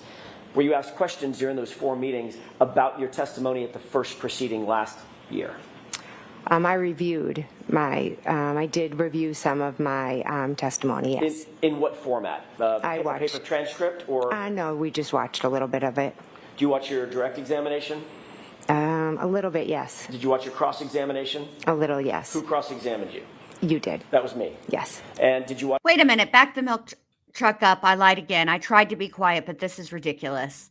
How can you remember what happened 3 years ago, but you can't remember what happened 5 months ago? And why are you needing to watch your testimony? Look, the truth is just the truth. You don't need to, nobody needs to help the truth. Just tell the truth. This is why I have issues with this witness, with the way that the state is doing things. I get it. It is important. And I would never, ever, ever, let me calm down because I'm yelling. I'm not admonishing the state for trial prep. It's important to prep your witness. It is. Okay? But you don't need to prep your witness using their previous testimony. That's ridiculous. The truth is the truth and it stays the same. Stop it. Watch the redirect or any part of it? No. Did you watch any part of any subsequent version of recross or additional questions that you were asked? I don't believe so, no. Was there a specific area that Mr. Brennan asked you to look at and review in terms of your direct or your cross-examination? No. Did you watch the entirety of the direct examination and the entirety of the cross-examination? I do not believe so, no. Were you questioned by Mr. Brennan following your review of that direct and cross-examination? No. So he didn't ask you any questions about any of your answers? I don't. He showed me a dash cam and would ask me to point out who's this, who's that, a waterfall video, is this you, is this somebody? Those were the type of questions that he asked me. What about any discussion about your demeanor and how you performed in the last proceeding? Objection. Sustained. I'll ask it a different way. What about your demeanor? I'm using probably a poor word, perform. Mm-hmm. How you came across, your demeanor in the last proceeding. Objection. Sustained. Did you discuss changing your demeanor in any way, shape, form, or fashion from the last trial the last proceeding to this trial? My mistake. From the last proceeding to this trial, was your demeanor ever discussed? No, I was just told to slow down, answer the question, and answer it to the best of my memory. Was there any discussion about talking about your background, for instance, your family and your children and being a sports mom, as you talked about in your direct examination? No, I believe I did that in the previous one as well. Was there any discussion about crafting your testimony in any way to suggest a softer approach? No. Was there any discussion about how to develop your testimony from beginning to end? Sustained. Did Mr. Brennan ask you about, or let me ask it a different way. Did Mr. Brennan take you through a series of questions, for instance, as almost a test run of questions that you might be asked either on direct examination or cross-examination? No.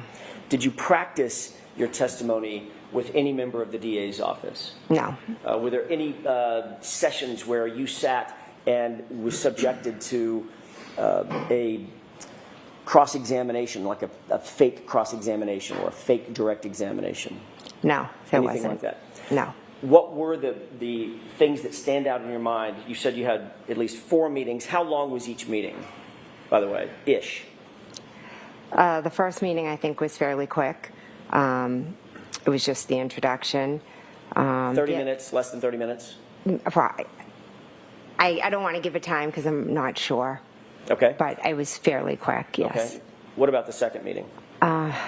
Again, I don't know specific meetings, but I can tell you that there was a longer one where I did watch some dash cam video, look at different pictures, things like that. What kind of pictures did you look at? Other than the dash cam video?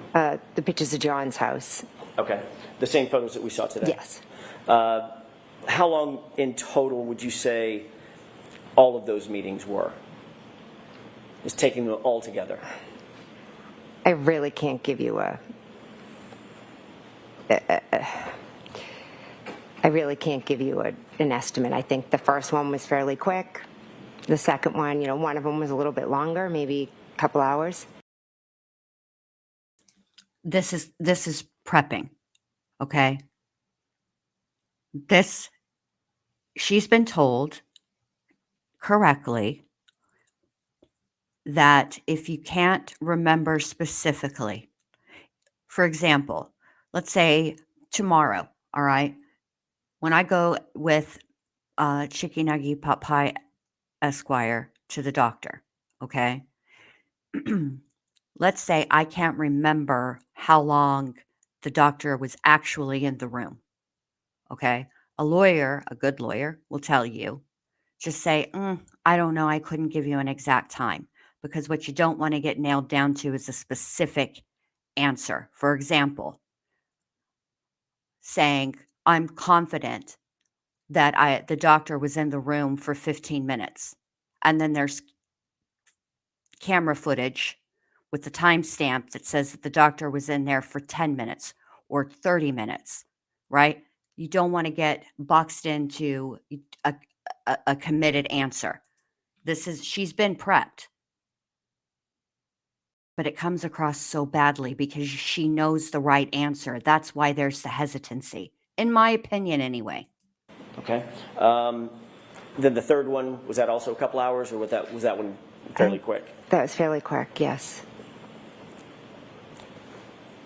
So fair to say between 2, 3, 4 hours total meeting times? Again, I'd have to probably go back and look at the date and the time. I really can't give you a specific amount of time. I apologize. Did Trooper Tully or Trooper Buchanan ask you any questions during the course of any of these meetings? Regarding the case, no, but we did briefly talk about how my kids were, how their kids were. But they didn't ask you any questions about your testimony, about the case, about your memories, about specific facts? I do not believe so, no. During any of these meetings, was anybody taking notes? Ms. McLaughlin, Mr. Lally, Mr. Brennan, any of the troopers? No, I don't believe so. So there was several hours worth of meetings with you, and nobody scribed any notes that you saw? None that I saw, no. And these. Also, I would be remiss if I didn't point out that when Dr. Wolf was on the stand and he would be testifying and the response would be, I believe, or I think, Mr. Brennan was very quick to cut him off and say, I don't want to know what you believe or what you think. I want to know what you know. Get the heck out of here. All right, I got to be quiet. Let me go do something. Let me keep my hands busy so that I can't click pause. Here we go. These meetings were not recorded? I do not believe so, no.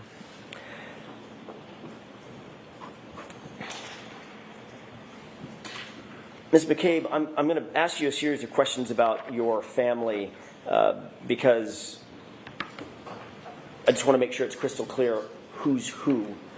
You're married to Matt McCabe, correct? Yes.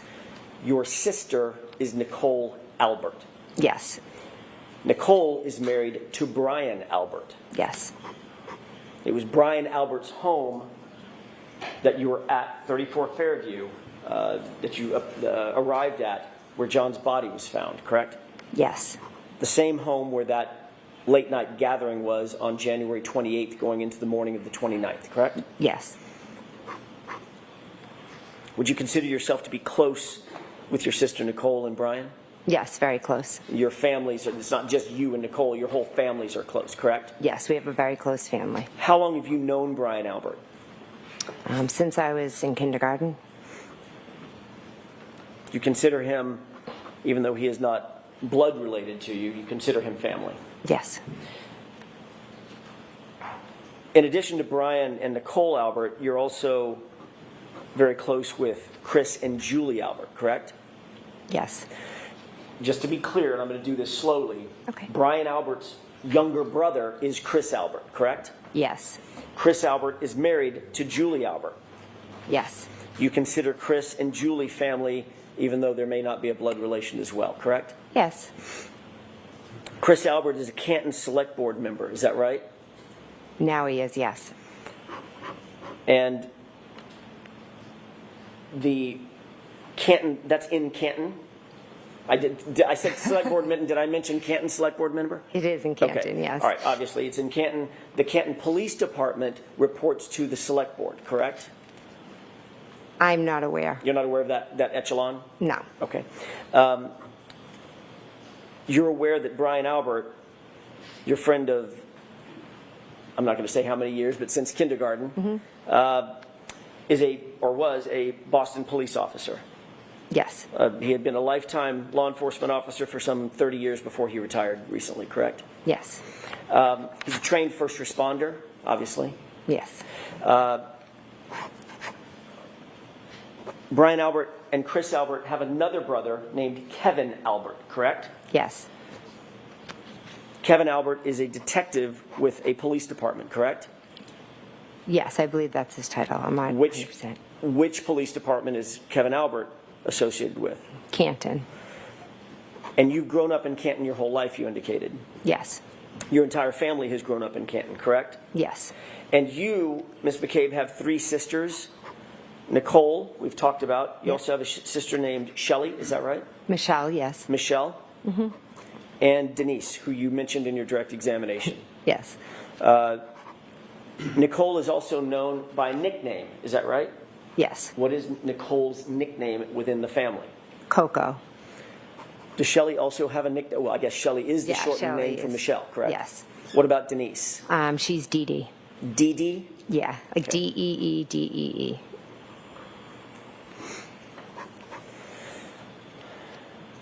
Your father lives close by in a neighboring town, correct? Yes. Don't tell me the town, but it's relatively close to Canton. 20 minutes, yes. Okay. His name is Tom Weeks. Yes.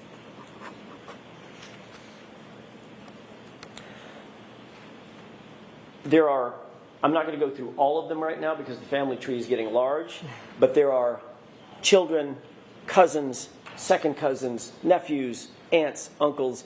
There's a combination of familial relations within that set of folks that I just talked about, Chris and Brian and Nicole and you and Matt and the folks that we've just talked about. Yes.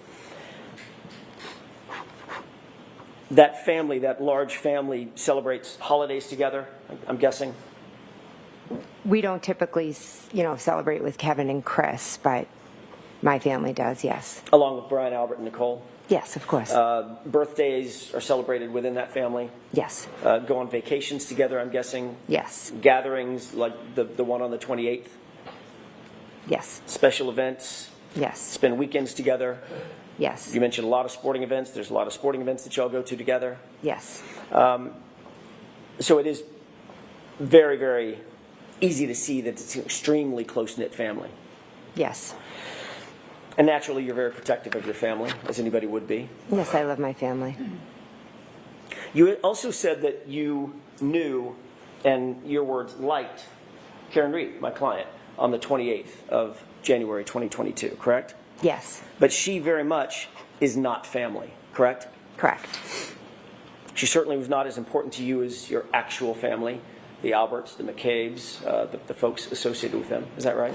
Yes. On January 28th, 2022, members of the Albert family and the McCabe family all went to a bar together, had drinks together that night. The Waterfall, we've heard a little bit about that, correct? Correct. Ultimately, you went back to your sister's house for the after party that we've heard so much about. That was at Brian Albert's house, is that right? Yes. You've been interviewed, I think you indicated multiple times, you didn't even give a number of how many times you've been interviewed by police in this case, is that right? Yes. Your family is connected to people at Boston Police Department. We've just talked about that, Brian Albert, is that right? Well, Brian was a Boston police officer. Right. So when I say connected, there is some familial or family or friendly connection to that police agency, Boston Police Department. It'd be Brian Albert in this case, correct? The objection sustained. There's also a connection to the Massachusetts State Police through your family, is that right? Objection. So define connection. Julie and Chris Albert are very, very close to you, right? I'm close with Julie, of course, yes. You're aware that Michael Proctor's sister, Courtney, is basically best friends with Julie. No, I'm not aware of that. She's best friends with Julie's sister, Jillian. Okay, so Courtney's best friends with Jillian, who's sisters to Julie, Yes. who's married to Chris, who's an Albert, who's the little brother of Brian Albert. Yes. Okay. And Canton Police Department, there's also some connections there as well, Kevin Albert being the most obvious of them. Objection. You know what? I'm going to allow that. Do you have a connection with the Canton Police Department? Not with the department, but with Kevin Albert. Right, who's a member of the department. Yes, but my relationship's with him. Understood. You've indicated that you've been interviewed by law enforcement agents associated with with Canton Police Department. That'd be Officer Lank. Yes. Can I and stop Officer you for a Good. second and see counsel at sidebar, please? Sure.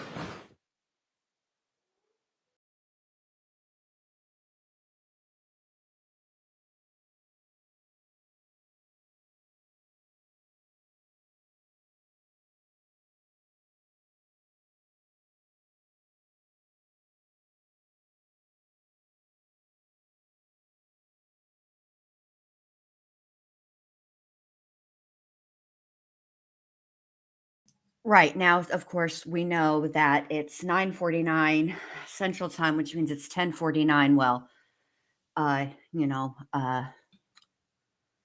not Canton, Canton time, or well, Massachusetts is not in Canton, but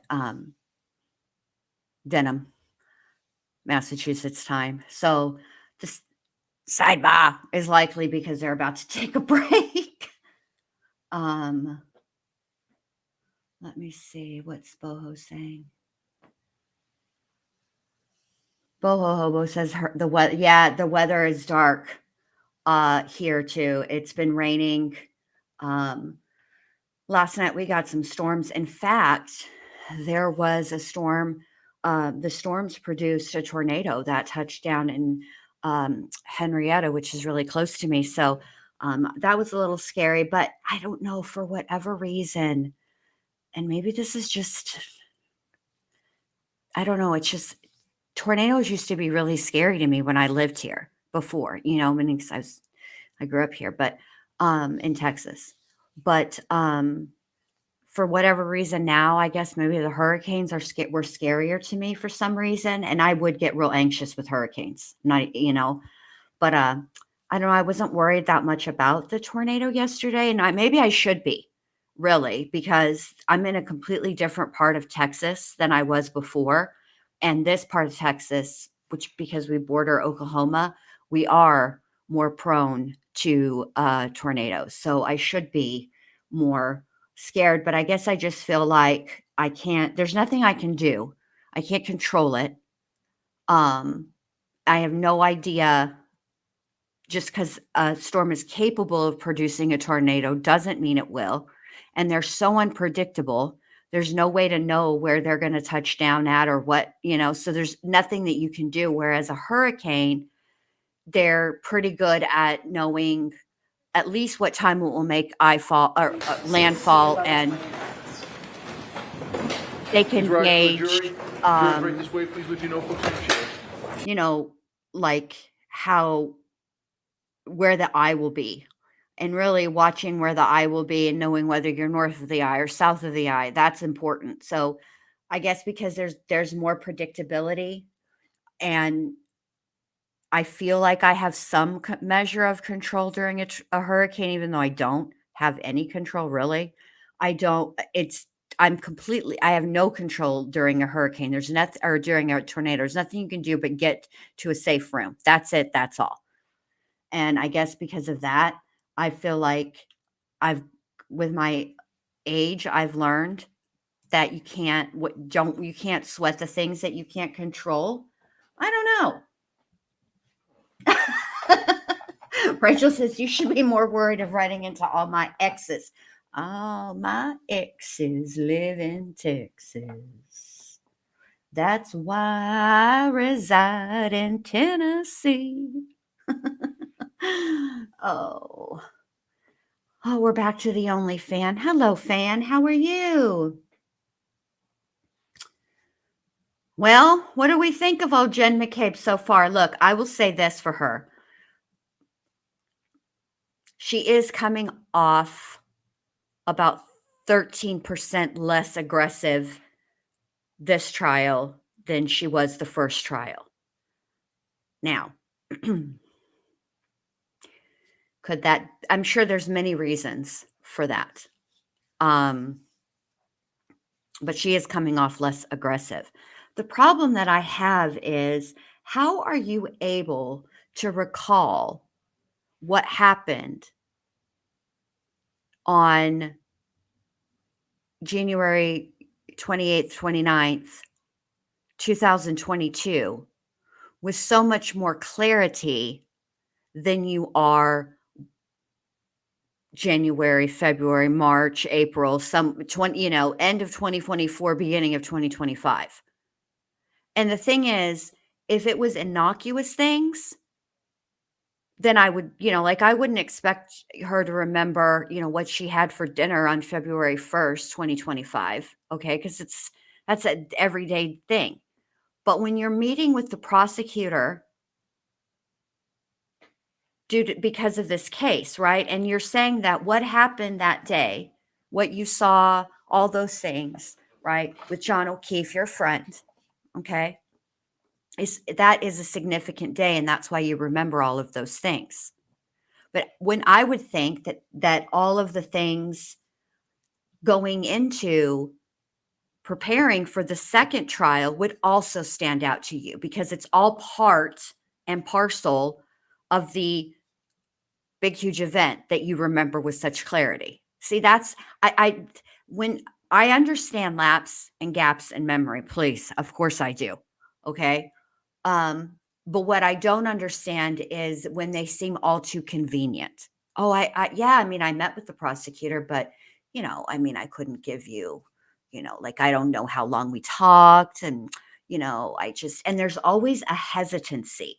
She starts to say something and then doesn't, takes a moment, and then answers the question. And it's that hesitancy that is, for me, it just makes me watch.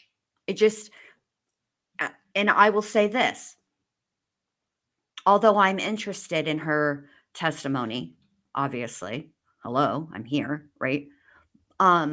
If I were sitting on the jury and I'm only listening to her testimony, like none of the other things that I know or from the first trial or any of that stuff, all of that's not in my brain, because they're not supposed to know that stuff. And they're definitely not supposed to base their verdict on anything other than the testimony and the evidence that they see and hear in the trial. So if I'm putting myself in a juror's shoes, I'm going to give Jen McCabe's witness testimony less credibility anyway, because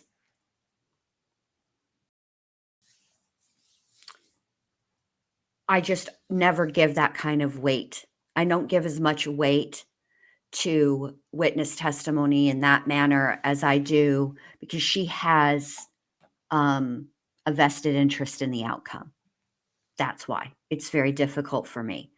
For example, Peg O'Keefe, bless her soul.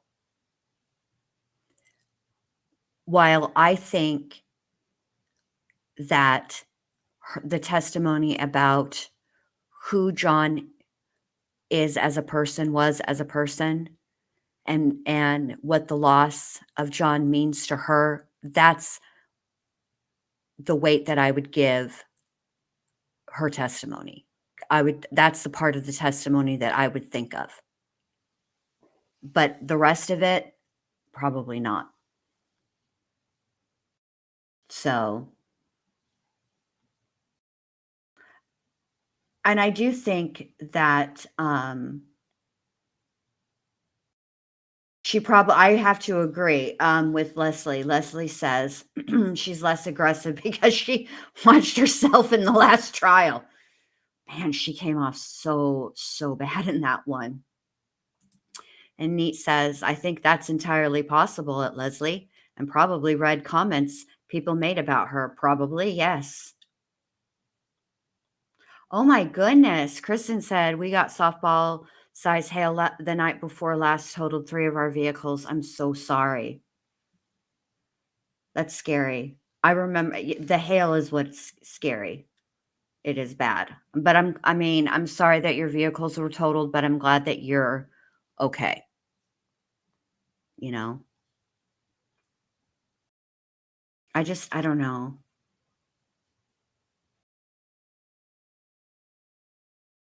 Yes, I do, Kristen. We aren't really old enough because it was, I think, before our time. Let me Google that really quick. Let me Google it. 'Cause I feel like it was in the 70s.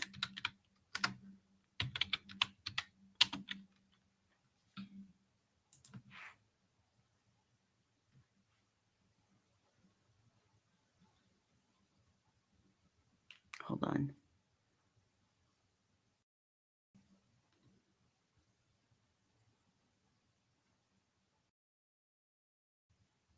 Oh, wow. Hold on. Let me see this.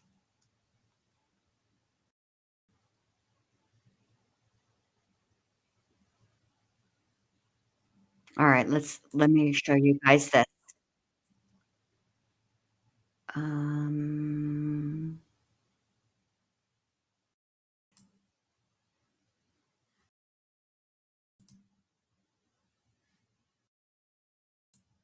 this one. This was Maynard Flaherty's house. The pile of rubble 50 yards behind me was his son's house. Tonight, all Maynard has left is 2 pigs, 2 chickens, a cow, and the insurance money, which isn't enough. In the wake of the tornado, many residents are realizing their belongings are underinsured. In Flaherty's case, about $10,000 underinsured. Your father is staying with family and friends right now for the time being. What are you going to do? Just push it back and build again. That's about all you can do.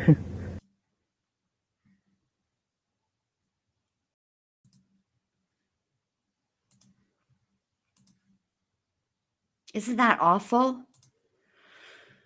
Oh my goodness. Hold on. I need to share screen again. Give me a sec. Awful. Is that the one you're talking about though, Kristen?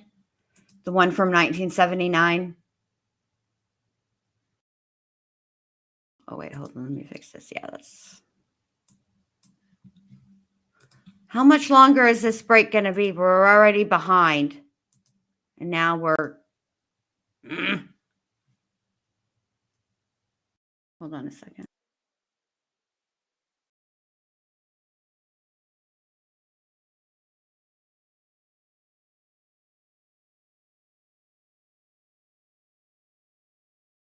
Yeah, because the one I just showed happened in 1979. I would have been 2 and not even in Texas then. I would have still been in Arizona. So yeah, that is scary.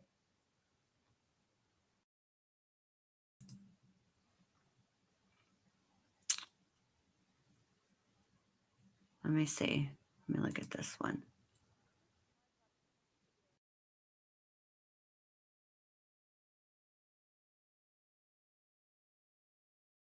Hold on a second. I'll show you guys this too. Let me make this bigger. All right, hold on. Let me share this one for you guys so you can see. This was last night. I haven't watched this, so I have no idea what it is. So brace yourselves.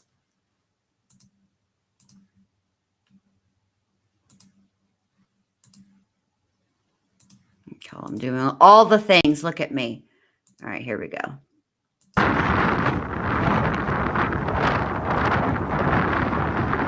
Scary, huh?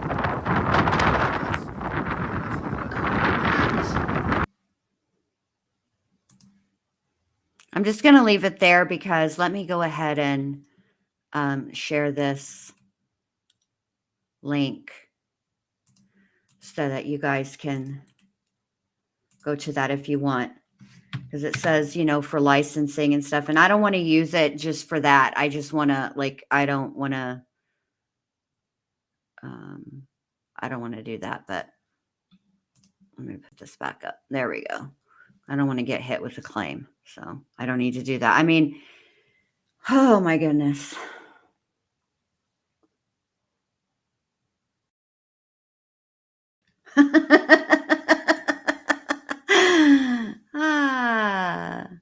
Neat Noodle says, don't rush, Bendy.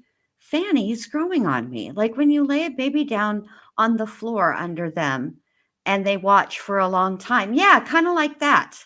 Or when you were little and you laid under the Christmas tree and watched the lights. Yeah, let me look and see what's on this. Oh, shit. Hold on, let me see this.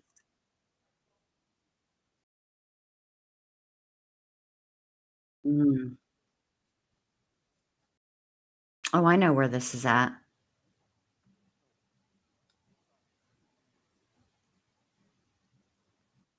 And it's weird too, because the sky, which should have made me nervous, but it is what it is. It did make me nervous. It just didn't scare me, I guess. The sky did have that green tint to it, and that's never a good thing. But yeah. Oh, goodbye. The fan says goodbye, Neat. It's talking to you now. Hey, Sissy's mom. Oh, no. Sissy's mom says, I'm sorry I'm late. Our power went out last night and I was up really late. I got up early but fell asleep. Are you guys okay? Did you guys get those storms? It was a mess. I think we're just getting the rain and it's supposed to clear up later. Let me just check out our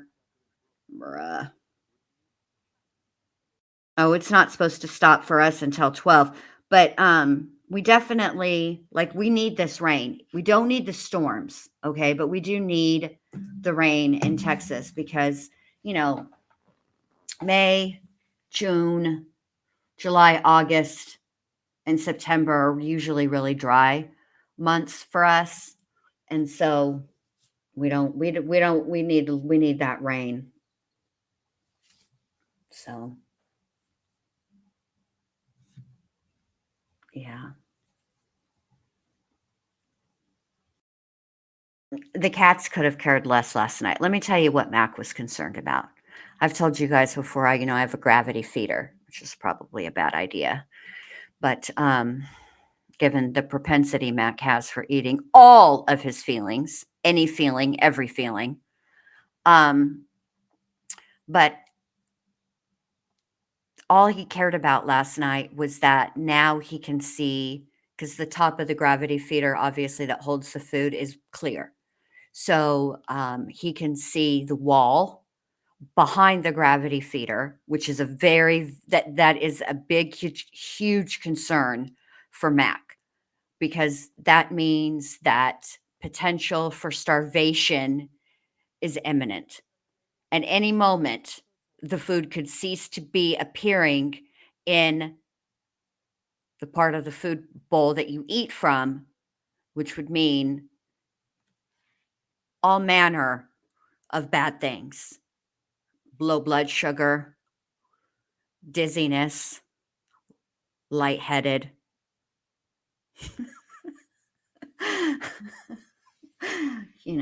Starvation, any of those things, all bad, none of them good.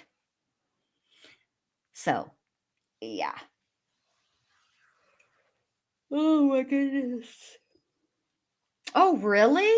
Wow, I didn't know that, Kristen. Oh, wow. Yes, Mac. Yeah. Danny says, he sounds like my cat, very motivated by food, and I get screamed at if there is none. Yes, same. And Rachel says, yeah, Mac knows he might be on bother time. Oh my God. We cover remind me of that the world.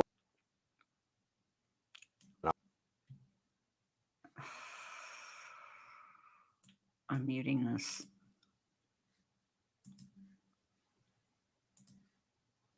Honestly, this is a little apropos because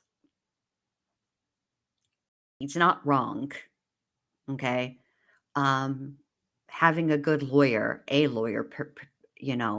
does make a huge difference in the outcome of any type of legal proceeding. But yeah, yeah, yeah, I'm just going to leave it there. Oh my God, let me move this. Is his head doing the thing? Yes. What is that? Hold on. We're going back 10 seconds. Damn it. I don't understand this. Does he just have a widow's peak and I just am now noticing? I mean, I know if I shaved it, it would be bad. So I don't know what to do about it. I just find it distracting.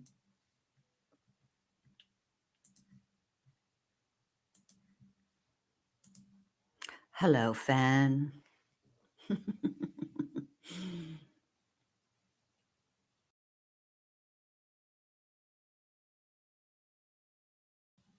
Oh, Sissy's mom says, I have a new theory after yesterday's testimony. By the way, I said sidebar yesterday in Jen Lou's voice. Well, do tell, Sissy's mom. We're all excited to hear. I want to know what your new theory is.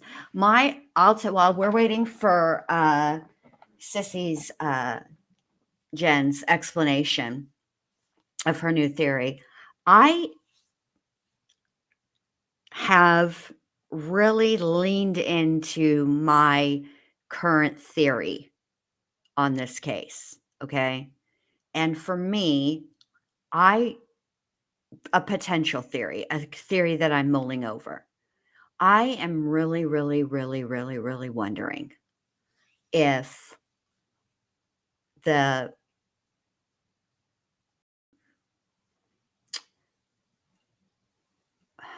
catalyst for all of this was that flirty texting relationship between Higgins and Reed. And I wonder if Higgins said something, made some type of remark about Karen to John. And that is what was the catalyst for all of this. Maybe the men were intervening to break it up. The Alberts dog didn't understand and got confused by the situation and viewed John as hurting his human, and that's why she got involved. Because, you know, I just wonder.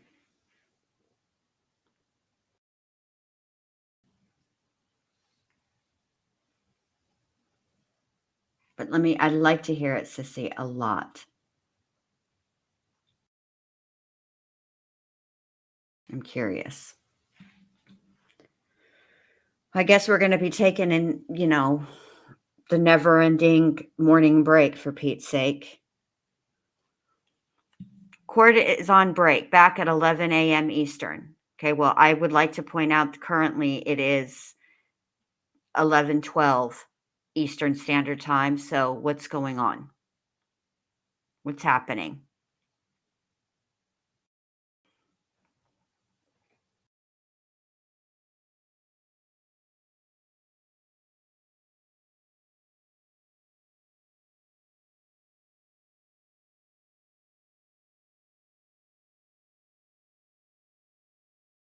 I think that I don't know. Just kind of makes me feel like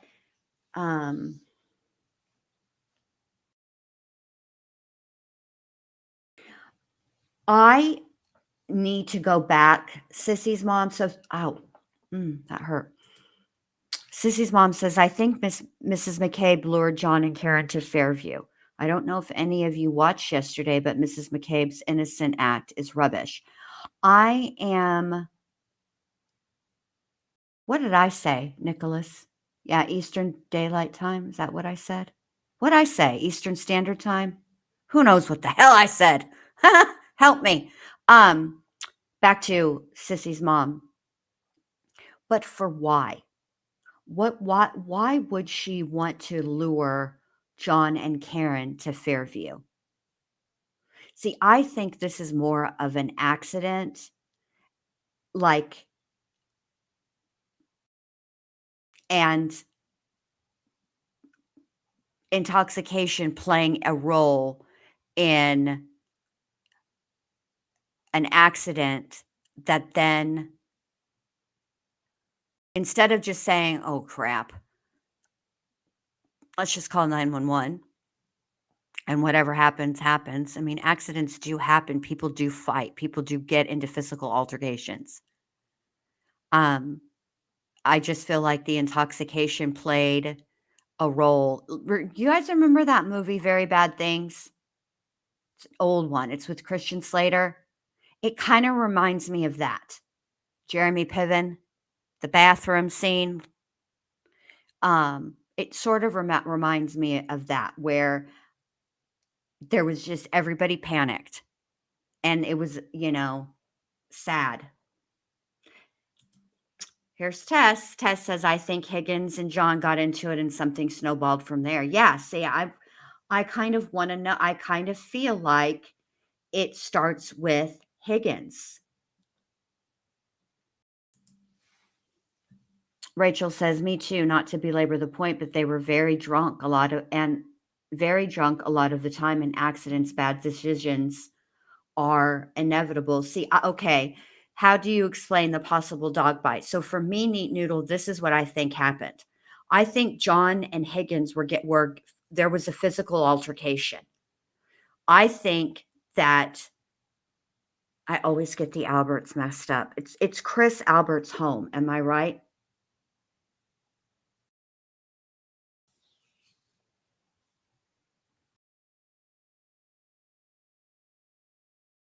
Why do I get the Alberts all confuddled? Anyway, I think what happened is the dog's owner, the homeowner, intervened. And you know how it gets when men are beefing and they're physical. The one who's trying to separate, when you're in the middle of a physical altercation and someone tries to separate you, many times that person inevitably the two people who started the fight or who are fighting don't really recognize that the third party is trying to separate them. They are in fight mode. And I think what happened is during that struggle, there was, I think that the Albert's dog got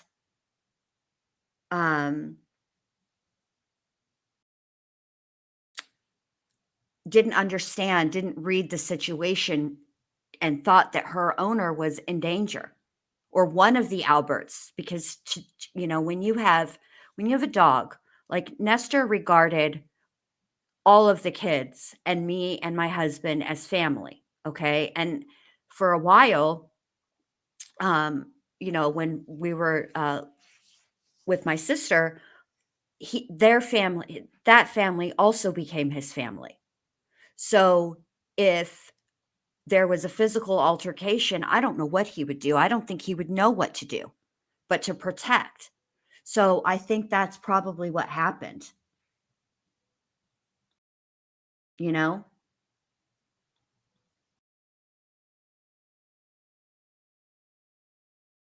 I think that the dog misinterpreted the situation, because dogs don't see things the way that we do. And when I remember a few times when Nestor was young and The Walking Dead first came out, and even though he knew, because he never would like bark at the TV or anything like that, but sometimes he would watch the TV. And I remember he would like cock his head when there was violence between human beings, because they don't really understand it. Because dogs are aggressive out of fear, protection, or hunger, right? They're predators. Dogs don't like argue just for argument's sake. And so I think when that happens, dogs frequently don't understand what human beings do. And I got to admit, I'm on the dog side here. I don't often understand human behaviors either, or why they do the things that they do. So I don't know. I just feel like,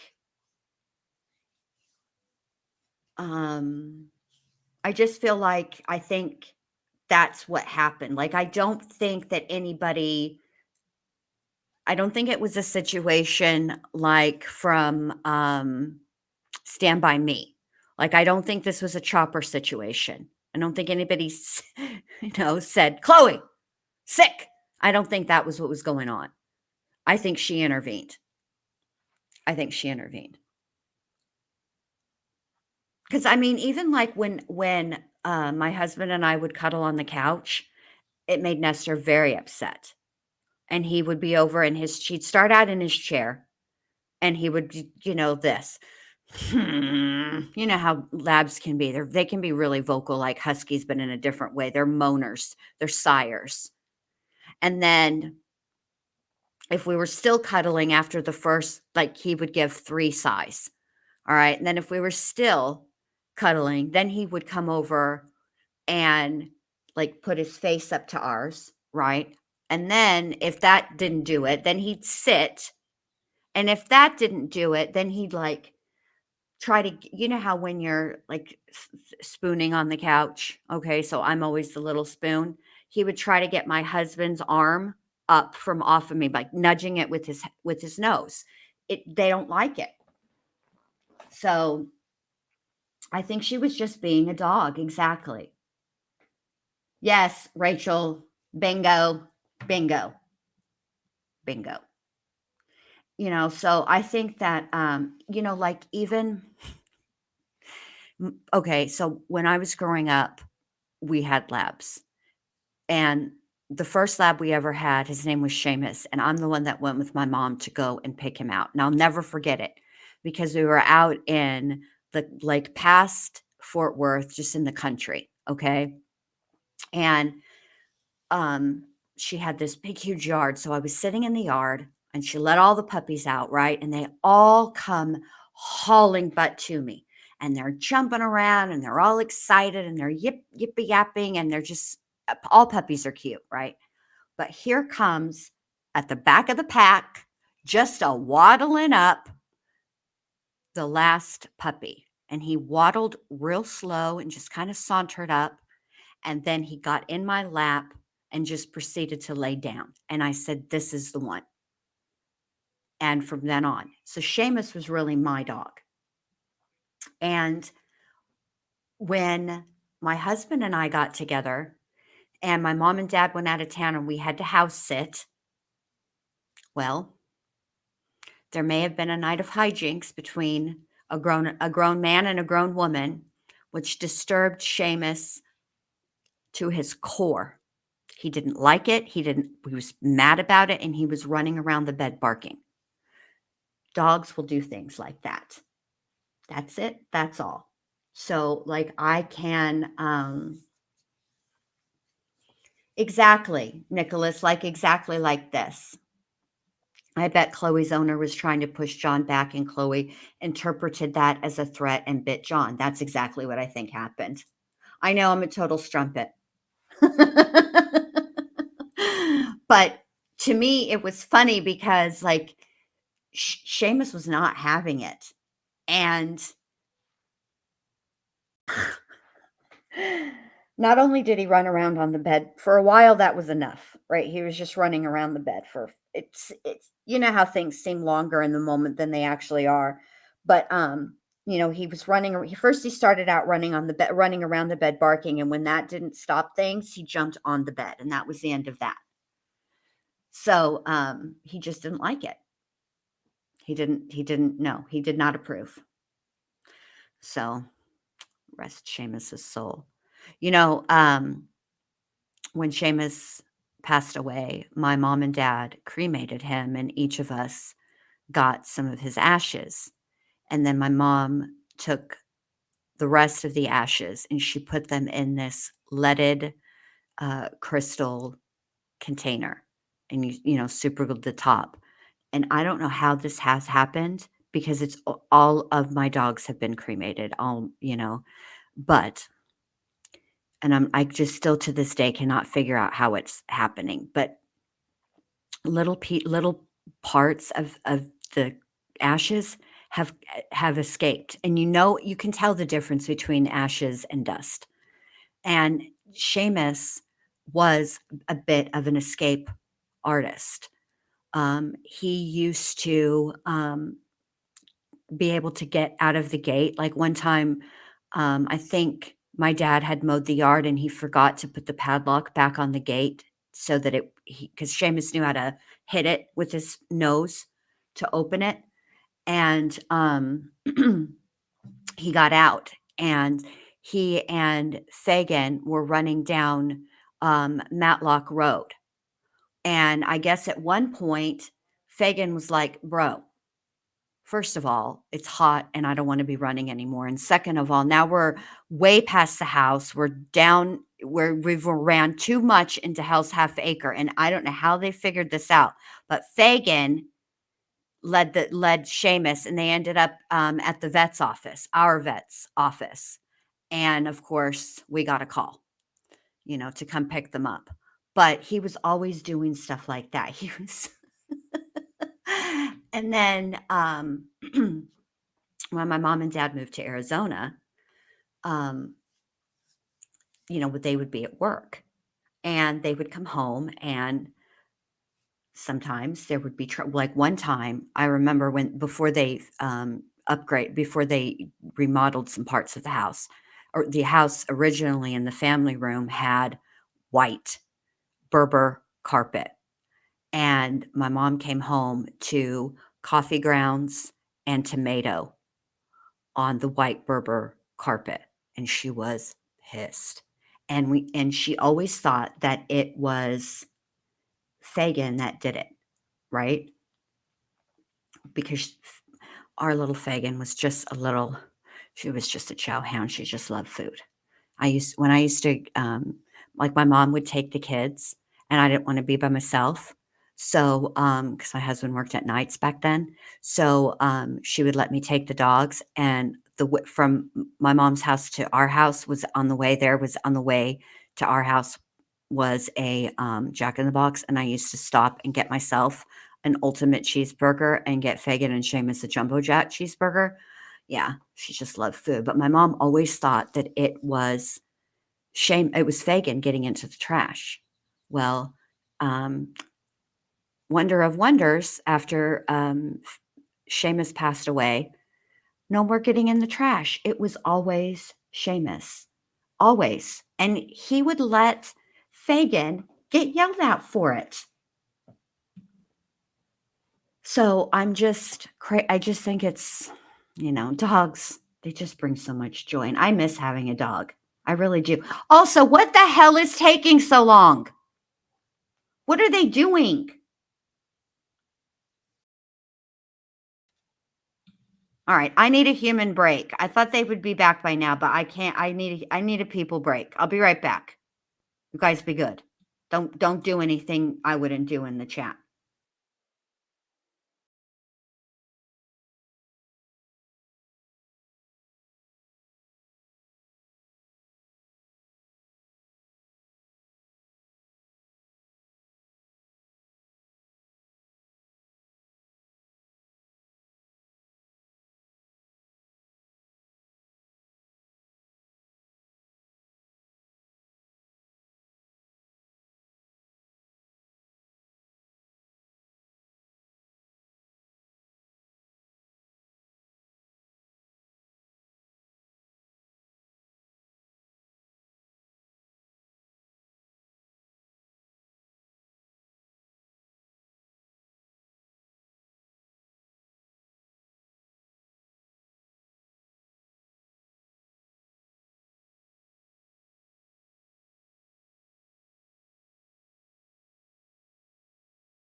Oh my God.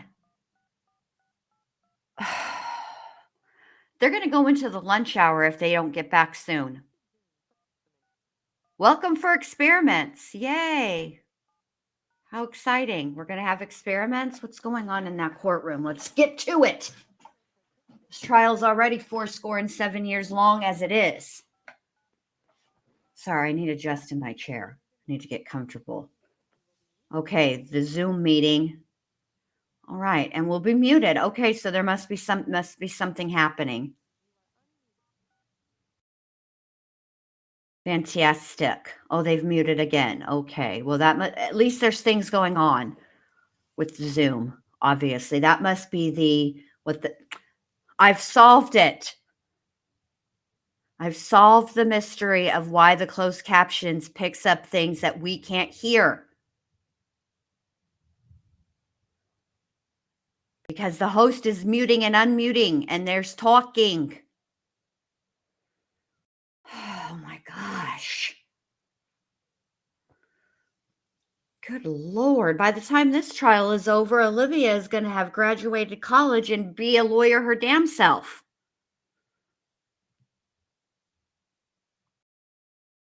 I can't.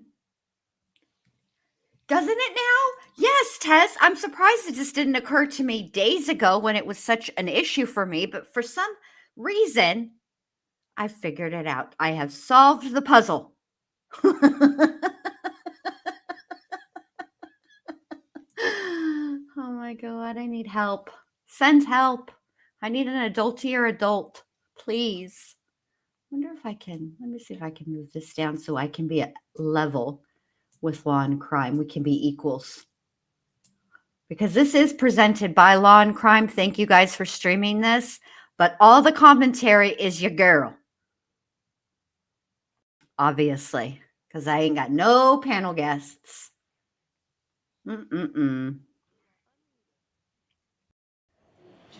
Here we go. Sure. Counsel, sidebar, please. Oh my God. How can there be a friggin' sidebar already? They just got into the friggin' courtroom. Cheese and rice.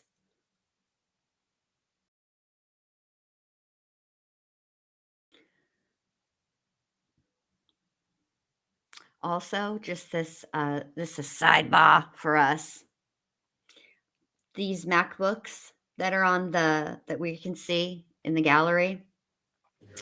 Yes, There's please. a guy that edits, and I watch his tutorials, and he's selling his MacBook Pro, and it's got like all kinds of aftermarket upgrades and stuff. Oh my God, I want it so bad, but it's like $1,300. There's no way. I cannot justify that expense. I can't, but I want it so bad. Oh, these? Oh, these? What's going on, Judge Bev? What's these?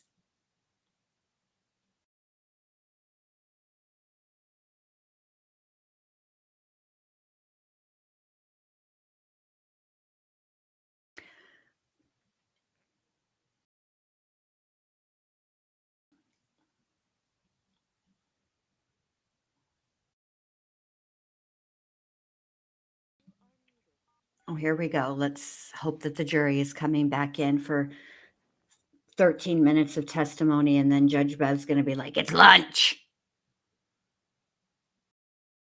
And I'm going to show you guys. That reminds me. Let me just go ahead and do that now while I'm thinking about it,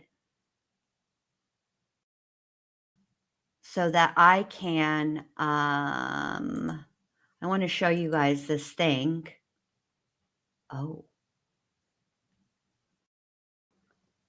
That I watched earlier today because it annoyed me so much. Jurors, thank you for your patience. Sometimes there are matters that we need to address, and that's what happened here. Watch it at lunch. Appreciate your patience. Mr. Jackson, could we please have Ms. McCabe back in here? Oh. All right, let me make this on the spotlight and mute myself.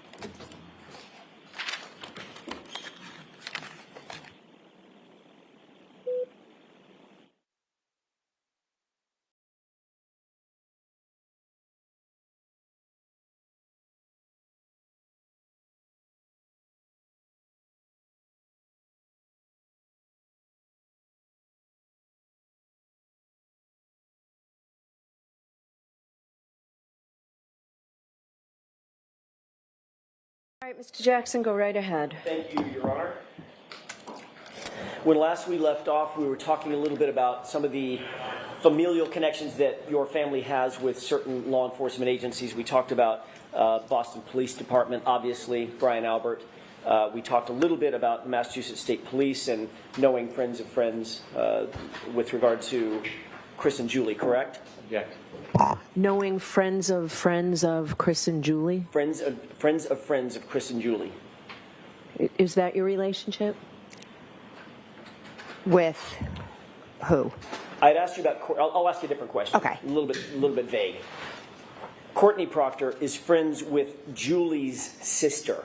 Yes. And obviously Courtney also knows Julie and Chris, correct? Sustained. And there's also a connection to Canton Police Department through Kevin Albert. Is that right? Object. Can you answer that? Is there a connection? Do you have a connection with the Canton Police Department through Kevin Albert? Not with the police department, but Kevin Albert is Brian Albert's brother. Right. And Kevin works for whom? The Canton Police. Thank you. So you've been interviewed many times by different law enforcement agencies, be they Massachusetts State Police, Canton Police, or otherwise, correct? Yes. Okay. Those interviews have not just been over the period of weeks, it's been over the period of weeks and months and even years since this occurred, correct? Yes. You were contacted by another law enforcement agency that was not Massachusetts State Police and not Canton Police Department at one point in April of 2023. Do you remember that? Yes. I want to talk for a second about that series of interview, or that interview. You were contacted at your residence by these members of this law enforcement agency, correct? Yes. All right. Later that same day, you did sit down with those same law enforcement officers for a formal interview. On that same day that you were contacted by them, they also went into your home and actually interviewed you, correct? Yes, it was brief. All right. Those law enforcement officers identified themselves as being associated with an agency that is not Massachusetts State Police. You understood that? Yes. And you understood that they were not involved with Canton Police Department either, correct? Correct. Completely separate agency, is that right? Yes. During the course of that interview, those officers informed you very specifically, Ms. McCabe, that it is a crime to lie to them, even during an interview, correct? Yes. Those law enforcement officers informed you that they were investigating certain circumstances attendant to John O'Keefe's death, correct? They were very vague on what they were. Understood. I don't know what they were investigating. But you did understand that it was having something to do with your involvement at 34 Fairview on January 28th, 29th, 2022. Objection. As a witness or otherwise? Objection. Sustained as to certain terminologies. Sure. Let me see if I can rephrase that, Ms. McCabe. You were aware of the subject matter of their interview, right? They weren't interviewing about a car you bought last year, correct? Correct. They were interviewing you basically about what you're testifying to here, correct? When I first spoke with them, the conversation was pretty vague. But the subject matter, vague or specific, was about this subject matter. Yes. Okay, fair enough.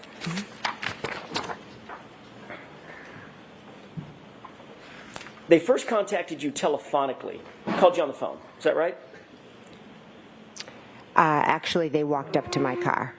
They walked up to your car? Yes. Okay, that was the very first introduction, correct? Yes. At that point, they had not identified themselves, correct? They didn't know. All right, and at that point, you told them that you were not Jennifer McCabe. They asked you who you were, and you said, I'm Nicole. I thought they were like selling something, so I was like, oh no, I'm not the homeowner. Fair enough, fair enough. However, after you said, I'm not Jennifer McCabe, you walked into the house, they then called you on the phone. Yes, They were correct. still sitting outside your house. I don't know where they were, but they did call me. They were close by. I'm not aware. Well, the call came almost immediately after you walked back in the house, correct? I'm not sure how much time had passed. Give me an idea. It wasn't an hour. It was No, it was 5 to 10 soon minutes. after. I'm just not sure. I can't tell you where they were located. I'm sorry. Okay. They told you that they would, at that point, they identified themselves as being law enforcement agents, correct? When they called me, yes. And they told you at that time that they were not with Canton Police. You knew at least they were not with Canton Police Department. They were not troopers with Massachusetts State Police, correct? Yes. Okay. And they told you that they would like to have an interview with you. They'd like to have a sit-down talk with you, correct? Yes. You told them that you would be willing to submit to an interview, but you needed about 10 minutes to get ready, correct? Yes. You ultimately did allow them into your home, and you did sit down for a formal interview with them, correct? Yes, brief, but yes. And it was during that formal interview inside the home that it was explained to you that it would be a crime for you to lie to them on any material issue, correct? Yes.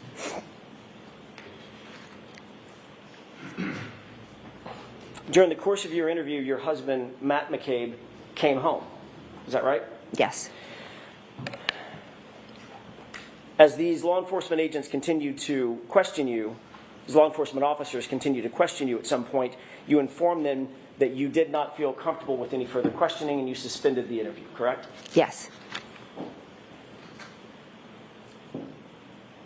Before leaving, however, those same law enforcement officers asked you if you had contacted anyone in those 10 minutes when you indicated, I need 10 minutes to get ready, between the time they called you and the time that they showed up and came inside your house, correct?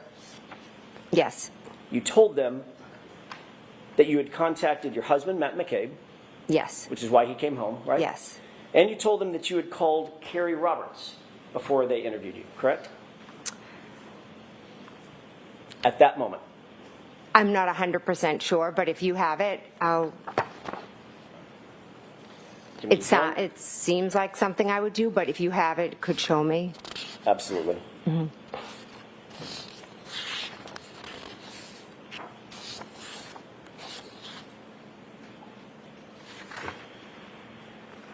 I may have just a moment, Your Honor. Okay.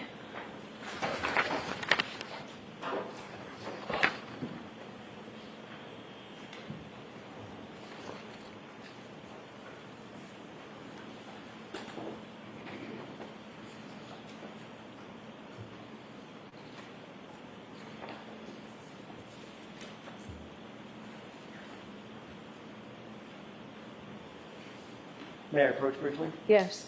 Mr. Ryan.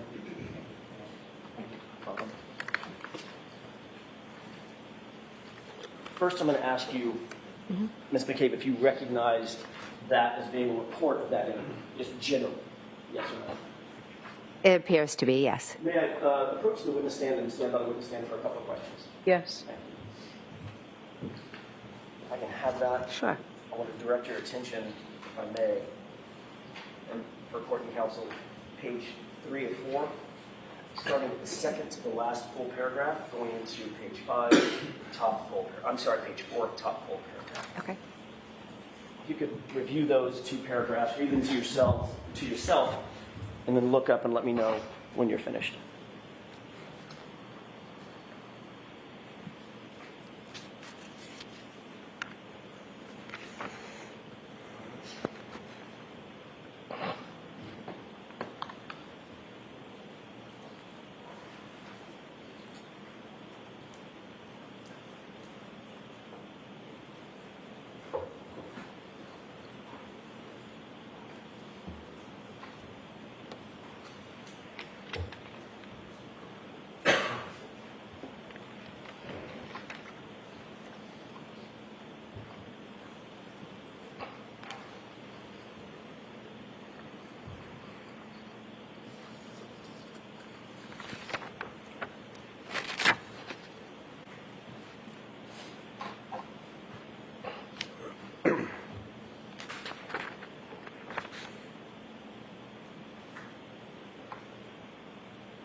May I approach, Your Honor? Yes. Thank you. McCabe? Yes.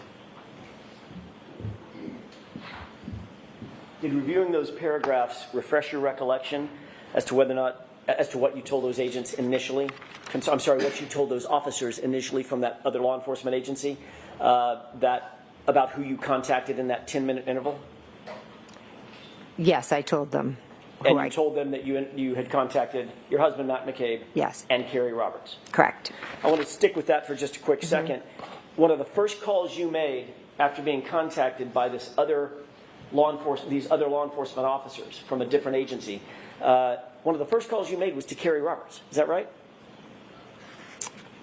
She was the first one. That's what I'm asking. One of the first 2 calls you made, your husband, Right. come home, there's law enforcement outside my door, I'm guessing is what you said, correct? I don't remember my exact words now, but I did ask him to come home. Correct. And Yes. Carrie Roberts. Okay. Yes. You wanted to let Ms. Roberts know that you had been contacted by certain officers from a different agency, correct? I was curious if they had already been to her. That Because- was my next question. yeah. You also wanted to find out had these law enforcement officers from this different agency contacted her, correct? Yes, because typically if I you just enter asked our yes or no. town, she's. Ms. McCabe, yes or no? Oh, sorry. I was just trying to That's explain. okay. I'm sorry. Is that why you contacted her, to find out if in fact they had contacted her before you? Yes or no? Yes. And you also wanted to find out what she told them, if she had been contacted by them, correct? That was your motive in calling her. No. So you just wanted to find out, had she been contacted? Yes. But if she had said yes, you weren't going to say, and what the hell did they say? What did they ask you?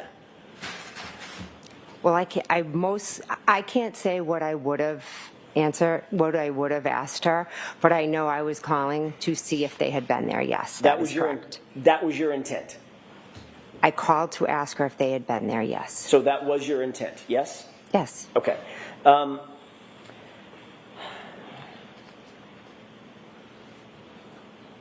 Your motive in calling Carrie Roberts at that moment, before your interview, was to ensure that your story would line up with her story, Ms. McCabe. Isn't that right?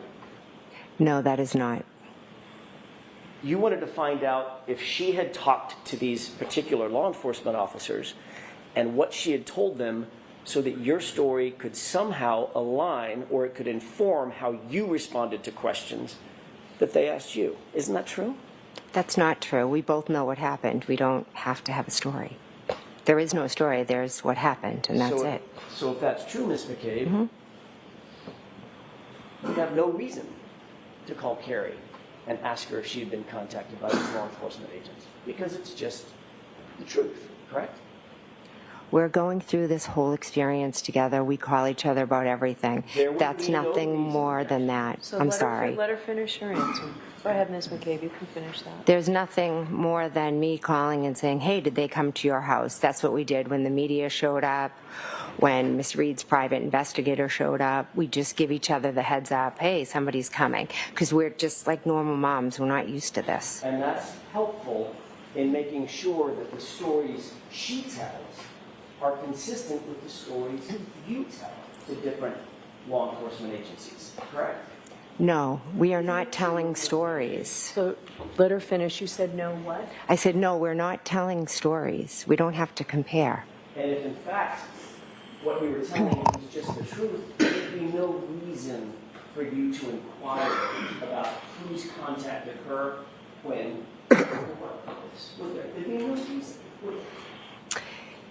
There's no inquiring. It's like when when the ice cream truck was at the street next door and I'm saying, did the ice cream truck come? It's really that simple. So you asked a question, Not about an ice cream truck. an argumentative question, and she responded in kind. Next question. Mr. Thank you. Jackson.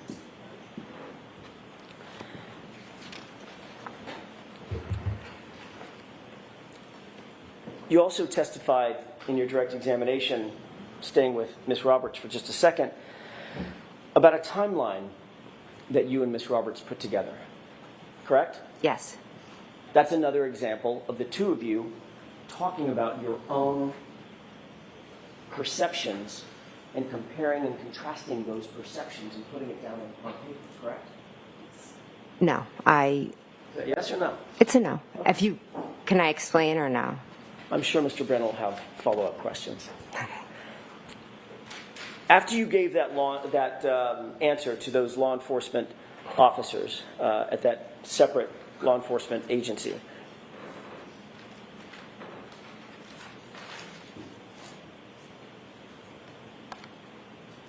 they asked you, was there anyone else that you contacted in that 10-minute period before we got a chance to talk to you?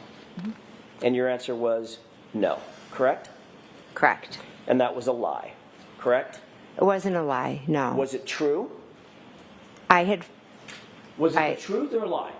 It wasn't a lie. Okay, so it was the truth. You had not spoken to any other person between the time they contacted you telephonically and you said, I need 10 minutes, and then they came in the door.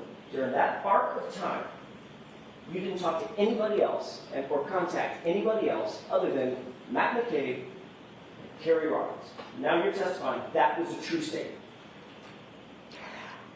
I can't answer that yes or no. It's pretty binary.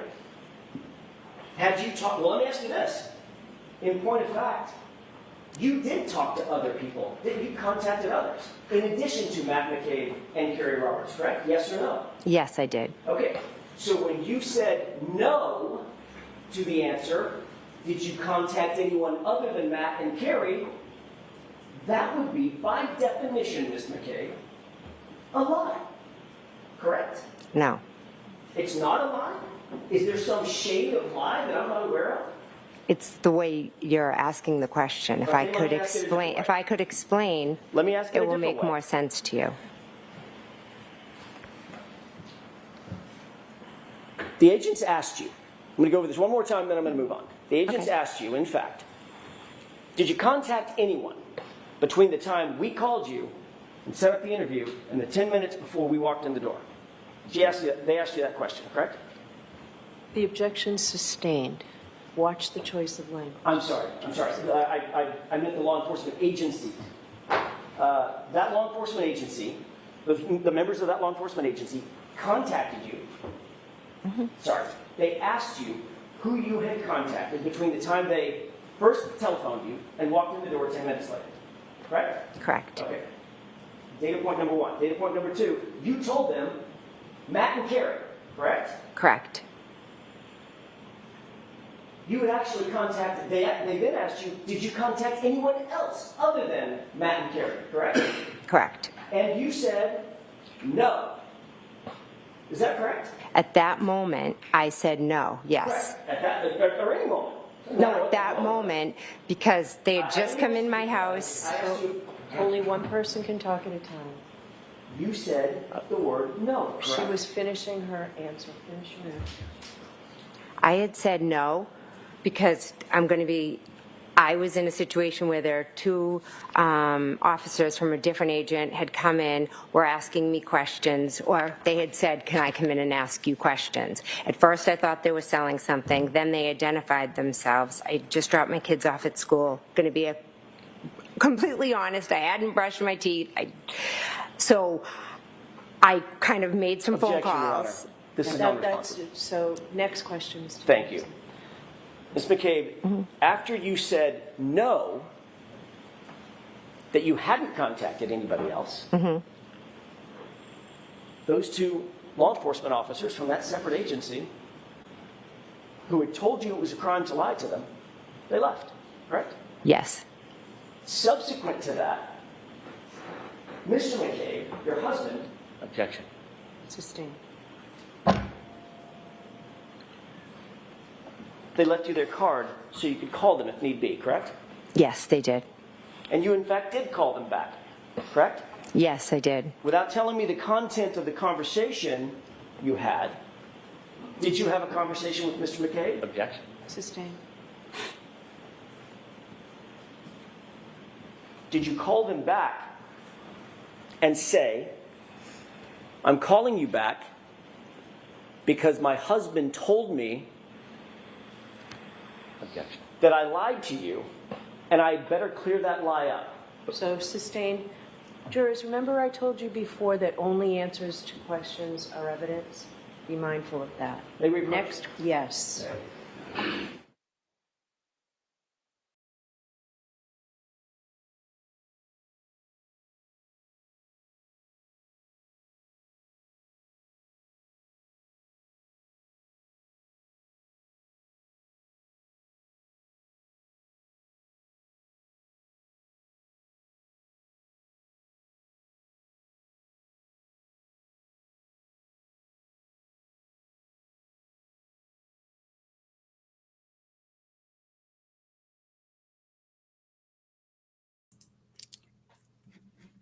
Oh my God. What the hell? Look, there's a difference between somebody misspeaking and a lie.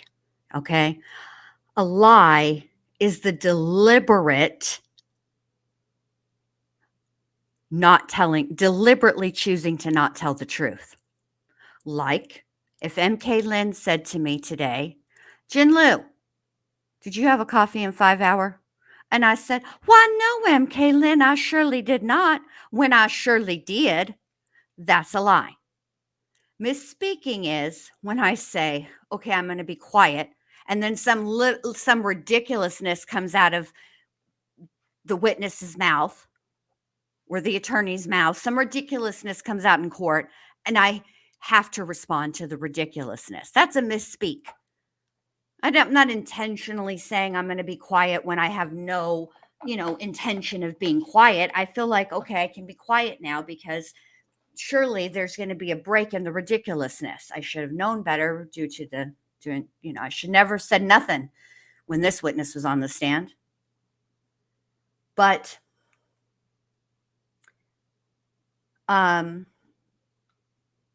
that's a lie.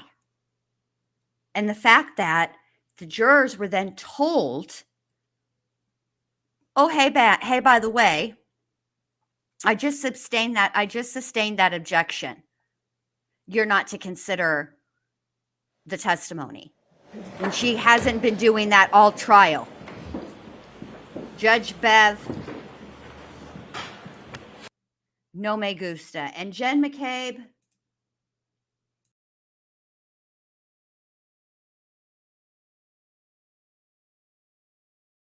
that's for you. Let's keep going.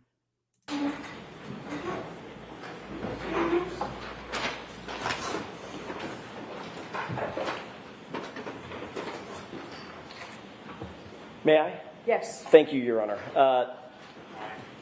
You ultimately called these officers back, correct? Yes. And you explained to them that you had been untruthful with them, correct? I explained that I had forgotten to mention a couple of people that I had reached out to. You had forgotten. Is that your testimony? Yes. You had forgotten. You remembered Matt and you remembered Carrie, but you had forgotten the others that you had just contacted maybe 30 minutes before. Yes. There were 5 people that you contacted, weren't there? I contacted Matt. Let's go through them. I'm just Yeah. asking yes or no. You know them? I know 4 off the top of my head. Okay, let's go through them. Okay. You contacted your husband, correct? Yes. You contacted Carrie Roberts, correct? Yes. You contacted Peggy O'Keefe, correct? Yes. Then, Ms. McCabe, you contacted the district attorney's office, correct? My witness advocate. The district attorney's office. My witness advocate who works for the district attorney's office. Thank you, Ms. McCabe. Yes. And you also left out that you contacted Brian Albert himself, correct? Yes, my brother-in-law. For some reason, your brother-in-law, who's the 30-year Boston police detective, correct? Yes. And on whose lawn John O'Keefe was found dead or dying. Objection. I'll allow that. Correct? Yes. For some reason, you did not want these officers to know that you had communicated specifically with Brian Albert, the homeowner, just before you talked to them. Correct? No, incorrect. There was some reason that was important enough for you to lie about that, even though you had been admonished that it's a crime to lie about that to those officers, correct? Incorrect. I didn't lie to them. I had forgotten who I had called. And all of a sudden you had an epiphany right after they walked out the door? Yes. Matt said, who have you spoken to? Objection. I'm going to allow it. It's out, and you're not to go any further, Mr. Johnson. Ms. McCabe, I want to draw your attention to January 28th. You had gone out drinking with your family at the Waterfall Bar and Grill, correct? I went with my husband and met my sister, yes. And met the other family, correct? The other family members, meaning my niece. Matt McCabe, Nicole, Chris, Julie, Caitlin, correct? Yes. And I think you mentioned Tristan was there as well? Yes. You were later joined by Nick and Karina Kolakithis, is that right? Yes. Ultimately, Brian Higgins showed up? Yes. And Brian Albert showed up? Yes. You previously indicated that Caitlin's boyfriend, Tristan, left early for whatever reason. He had errands to run or had to get to bed early for some reason, is that right? He left before us, yes. So he didn't stay through the shank of the evening? Through the what? The shank of the evening, through the course of the evening. Oh, okay. Mm-hmm. Is that right? Yes. Okay. And ultimately, at the Waterfall, John O'Keefe and Miss Reed showed up as well. Yes. You didn't see any tension at all between John O'Keefe and Karen that night, did you? No, I didn't. They appeared to be getting along? Yeah. Yes. Sort of a normal couple having a nice evening out together? Yes. Neither John nor Karen Reed appeared drunk or inebriated, out of sorts? No, I wouldn't categorize them as drunk or inebriated. And not but again, I don't know what the definition of drunk is. Well, that's a fair statement. I'm not asking for their BAC, but they didn't appear to be stumbling around, falling all over themselves and sloppy drunk, correct? No. Out of control, nothing like that? Nope. Okay. You did see Brian Higgins and Brian Albert at a high top table sort of together through the course of that evening, correct? We were all kind of around like a long high top table. And John O'Keefe, and as you look at I'm going to use the perspective of the video that we've seen, that camera angle that we've seen. John O'Keefe and Miss Reed were sort of further off in the corner, closer to the bar rather than to the tables, correct? Along with the Kolakithises and those, and you, as a matter of fact. Yes. At different times, everyone was kind of moving around. I spent the majority of the time that Karen and John were there speaking with Karen. And that was sort of over toward the bar? We weren't in the bar, we were at the table, so it was one side of the table and the other. It wasn't like far away. Right. Kind of, yeah. I'm using the bar sort of as a landmark for nothing. I didn't mean you were sidled up to the bar, but just sort of as a landmark. You were closer to the bar than, for instance, in the foreground, which would be the high top tables in the foreground, correct? We were just on the other, I'm confused about this. We were just on the other side of the table. Okay. You did see on the opposite side of that high top table, that's where Brian Albert and Brian Higgins were standing, talking, and communicating with each other. Is that right? I believe so. I was talking to Miss Reed. I wasn't really paying attention to them. Did you ever see those two men get physical with one another that night? I did not that night. I did not see that. Have you ever seen a full review in all the hours that you've sort of prepped for your testimony? Have you been shown that waterfall video from the time you got there until the time you left? Not the full video, but I have seen a good portion of it, yes. Okay, and you've certainly seen the portion where Brian Albert and Brian Higgins get up from the table and sort of get physical with one another, correct? I would say more like play fighting, and Nick Kolakidis was a little bit like doing it with them as well. Okay, so the physical part is, all I'm asking is, did they touch each other? Yes. Yeah, I guess, yeah. And you described it as play fighting, correct? But I don't, if we could watch the video, it might explain it better than I could. We probably will. Oh, okay. But right now I'm just asking about your memory. You remember them squaring off on one another, playing, but squaring off on one another, correct? I don't remember them squaring off. Like I said, I just watched the video. I don't remember it from that night, and I didn't really pay attention. It looked like foolish, like guys. Just I don't even know how to describe it. From your perspective, having watched the video, it appeared that they squared off on each other and sort of took a fighting stance. I didn't look at it that in depth, so I could not say that. Did you see them walk up to each other and grapple with one another? Like they didn't notice punching each other. Right. I get that. Were they grappling with one another, like faking punches to each other? I don't know. Almost like sparring a little bit. I don't honestly know. But you did see I saw them together. It's blurry, and they're I don't know really what they're doing. Okay, but they weren't standing there holding hands for Oh, God, no. No. They weren't on their phones, right? They were engaging with each other playfully, grabbing at each other. I don't really... Playfully grabbing at each other, play fighting, correct? That's my point. I'd have to watch the video to categorize it as play fighting. You don't have that in your head? I didn't know. It was a quick clip. I wasn't like focusing on Brian and Brian. I was just identifying that was myself in the video, and there was Miss Reed, and I believe Miss Reed actually did some play fighting to Matt. There was, in fact, to Matt? Yeah, I feel like she was about like this to Matt at one point, yeah, in the video. So let's talk about Brian and Brian Higgins and Brian Albert. Those two men, very large in stature, correct? They're big guys, yeah. Big boys. A lot bigger than me, right? Yeah. They took a fighting stance with each other and started grappling, playing, coming toward each other as if they were engaging in a fake physical altercation, correct? I did not see that, I'm sorry. Okay. You didn't even see it on the video?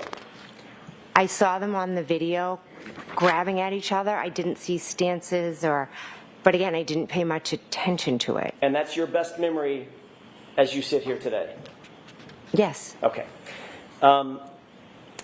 Eventually, your husband, Brian Albert, Brian Higgins, Nicole, Caitlin, everybody went over to 34 Fairview at the end of the night, yes. Correct? The bar closed at, I'm guessing, midnight. Okay. Is that right? I think we were wrapping up around then. I don't know what time it actually closes. When you left Waterfall, the people that were still there included Matt, your husband, and John O'Keefe. Is that right? Yes. You walked out with Karina Kolakithis and Karen Reed. Yes. And you said to Miss Reed something along the lines of, "You're coming with me," correct?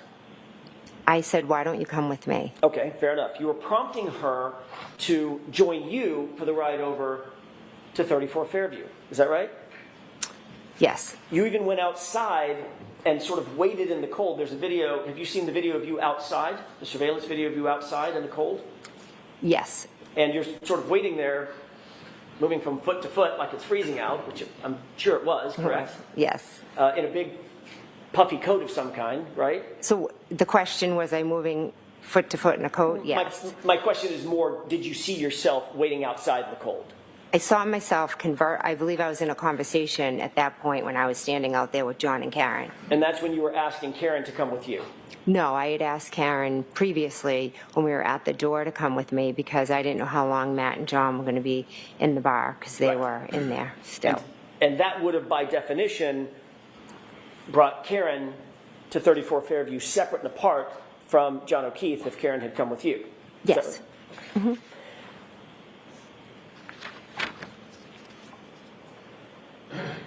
Miss Reed ultimately declined your invitation and did go with John. Is that right? John ended up coming to the door, so they just went together, yes. And finally, you walked away and went with your husband, Matt, over to 34 Fairview in your personal vehicle, correct? Yes. When you arrived at 34 Fairview, were you the first among the group that we've just talked about to arrive, or had others arrived before you? Others had arrived before me. When you walked in to 34 Fairview, where was everybody generally located? Give me a layout of the interior of the home, how you walked in, and where everybody was located, the people that were there when you walked in from the waterfall. So I walked in through the front door. I took a right into the kitchen, and then there were people sitting around the kitchen table, Brian Albert Jr., Julie Nagel, Sarah Levinson, Caitlin Albert. My sister was over more towards like the counters and the sink, and Brian Albert and Brian Higgins were, there's like a room right off of the kitchen, like a TV room, and they were in there just talking. I think Nicole had like put up some new pictures, so, or maybe the Sun and the Marines, they might have been looking at a picture. Vaguely have a faint memory of that. You indicated that you walked in the front door, correct? Yes. May I approach briefly? Yes.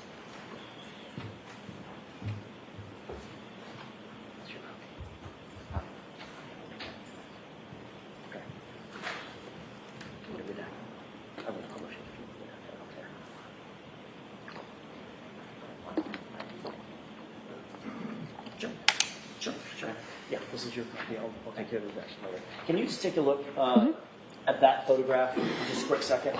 Yes. Do you recognize that photograph? Yes. What do you recognize that photograph as being? It's my sister's house. 34 Fairview? Yes, sorry, 34 Fairview. Brian Albert's house as well? Yes. Your Honor, I'd like to mark this as marked for identification. There's a... Identification's fine. Thank you. If I may...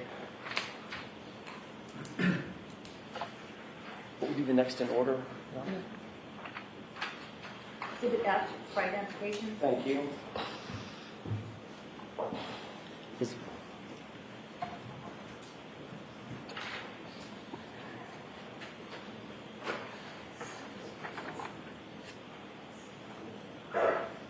Let me have just a moment, Your Honor. Okay.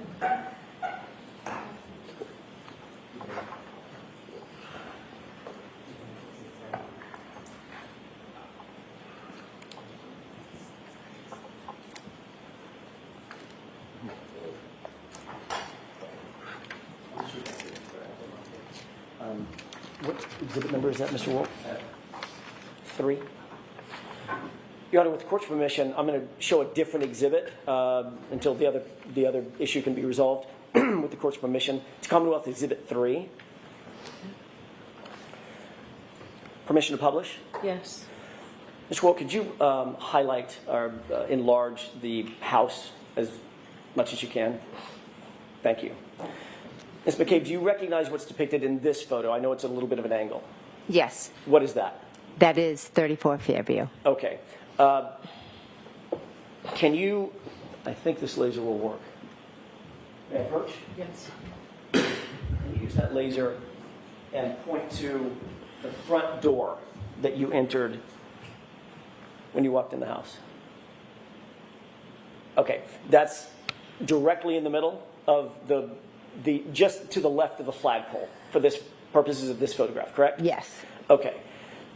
Is there another entry door on the house that you may not be able to see, but you know the general area? Yes. Where's that door?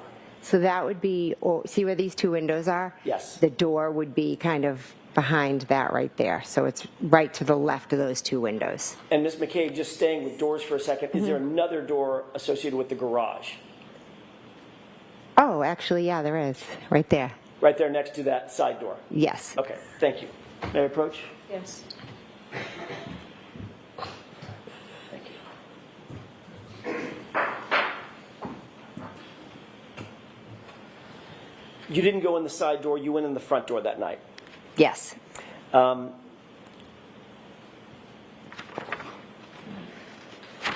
You indicated that once inside the house, you were sort of in the kitchen area. Is that right? I was in the kitchen, yes. You weren't paying special attention to Brian Albert or Brian Higgins, what they were doing. As a matter of fact, I think they went into a different room. Is that right?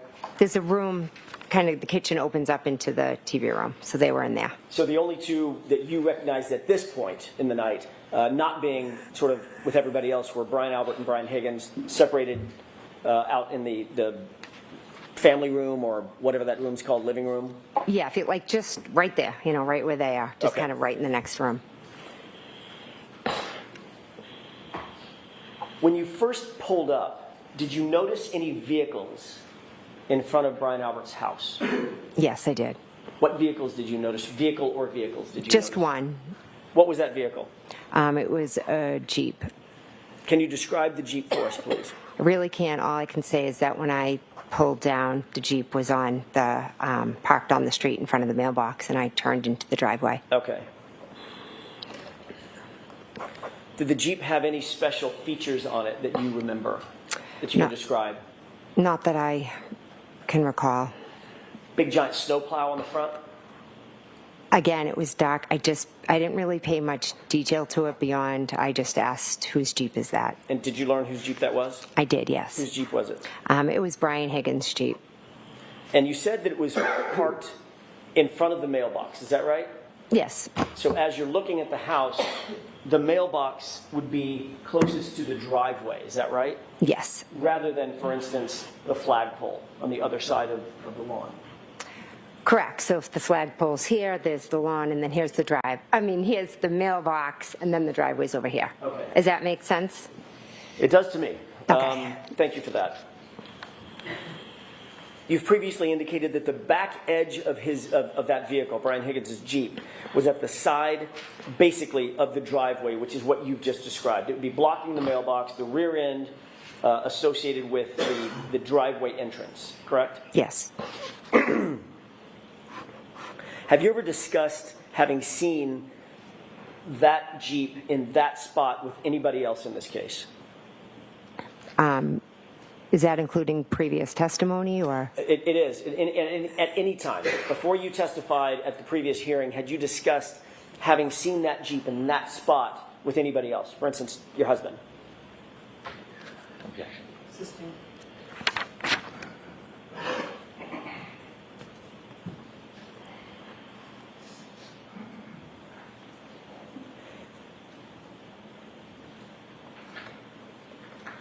Was there any other car on that curb line, if you will, other than the Jeep when you pulled in? Not that I remember. And Brian Higgins, if it's his Jeep, he's in the house, that Jeep's not moving, correct? So it stayed where it was. Yes.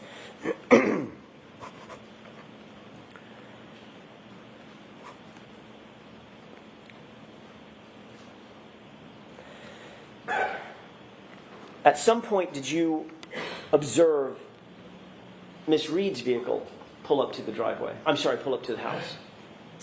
I was told there was a vehicle outside, so I went and looked. Where Yes. was that vehicle? When you looked that first time, where was Miss Reed's SUV? When I went to the front door and looked out, it was straight ahead. So that would be parallel, actually in line with the Jeep, correct? Yes. Directly in front of the Jeep. I don't know the distance, but yes, you're correct. It was in front of the Jeep. So if the Jeep was it's a full-size Jeep, correct? I don't know what size it is. Certainly the SUV is a full-size SUV. Yes. All right. So that would take up much of the room of the curb area in front of 34 Fairview, between the Jeep, assuming there's a snowplow, Right. and a full-size SUV, correct? I'm not really sure of the whole area, but there was the Jeep and then there was the car. I just don't know the distance between them. Okay, so what I'm getting from this line of questioning is that what Alan Jackson is getting to is that the area where John was actually found would have been blocked by the Jeep and the snowplow, and therefore making it impossible for Karen to have hit him and flung him where he ended up being. Am I correct? And that's what I'm taking from this testimony. What do you guys think? Let's keep going. You gave a description of the vehicles that were out in front of 34 Fairview in your January 29, 2022 interview with Trooper Proctor, correct? He came to my house and asked me questions, correct? When you gave that interview to Trooper Proctor, you indicated to him that you first observed Miss Reed's vehicle parked on the street by the driveway, correct? I never said by the driveway, no. So if that's in a report, Trooper Proctor got that fact wrong, got that detail wrong. Sustained.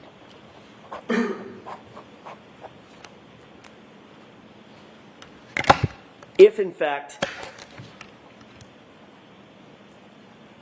well, let me ask it this way. What did you say to Trooper Proctor about where that vehicle was? Miss Reed's vehicle? Correct. I told him it was straight out front, the window. The straight out front of the front door. Sorry. Trooper Proctor wrote a report about his interview with you, correct? Correct. You've seen that report in other hearings, is that right? Yes. Your interview with him was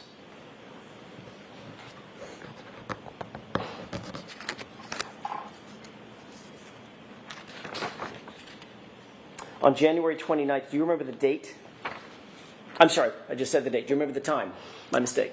I don't remember the exact time. I'm assuming afternoon, like after 12, or I'm not 100%. Sorry. You had been contacted by Trooper Proctor while you were still at 34 Fairview, is that right? Yes. Ultimately, instead of coming from the Canton Police Department to 34 Fairview, you went home to your house. I did. To Yes. the Country Lane address. Yes, I did. And Trooper Proctor ended up meeting you there, correct? Yes. And in addition to you and Matt being there, Brian Albert showed up, correct? I asked him to come. So you asked your brother-in-law to come to the interview that you were having with Trooper Proctor formally in furtherance of his investigation surrounding the circumstances of this case, correct? No. But Brian Albert did show up at your house. He did. I asked him to come, yes. And he was inside the house when Trooper Proctor ultimately interviewed you, correct? He was in the house, yes. And you'd spoken to Brian Albert before Trooper Proctor had interviewed you formally, correct? I believe so, yes. Matter of fact, several times you had to have spoken to him at 34 Fairview. You've already said that, right? Oh, right, yeah. We were all there in the kitchen. And then obviously you spoke to him about the interview before Trooper Proctor got to your house to interview you on the 29th as well, correct?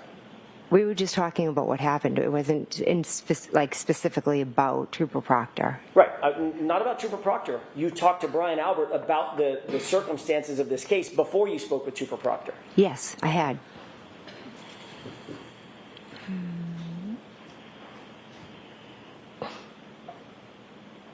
Do you remember exactly what you said to Trooper Proctor about the location of the SUV in front of the house? I know what I said, yes. Okay, what exactly did you say to him? I said the car was straight out front of the front door. When I was looking out the front door, it was straight ahead.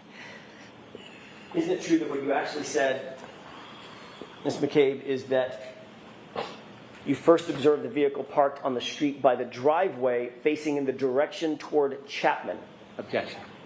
I'll allow it. Is that what you said? Those are not my words, no. Okay, next question.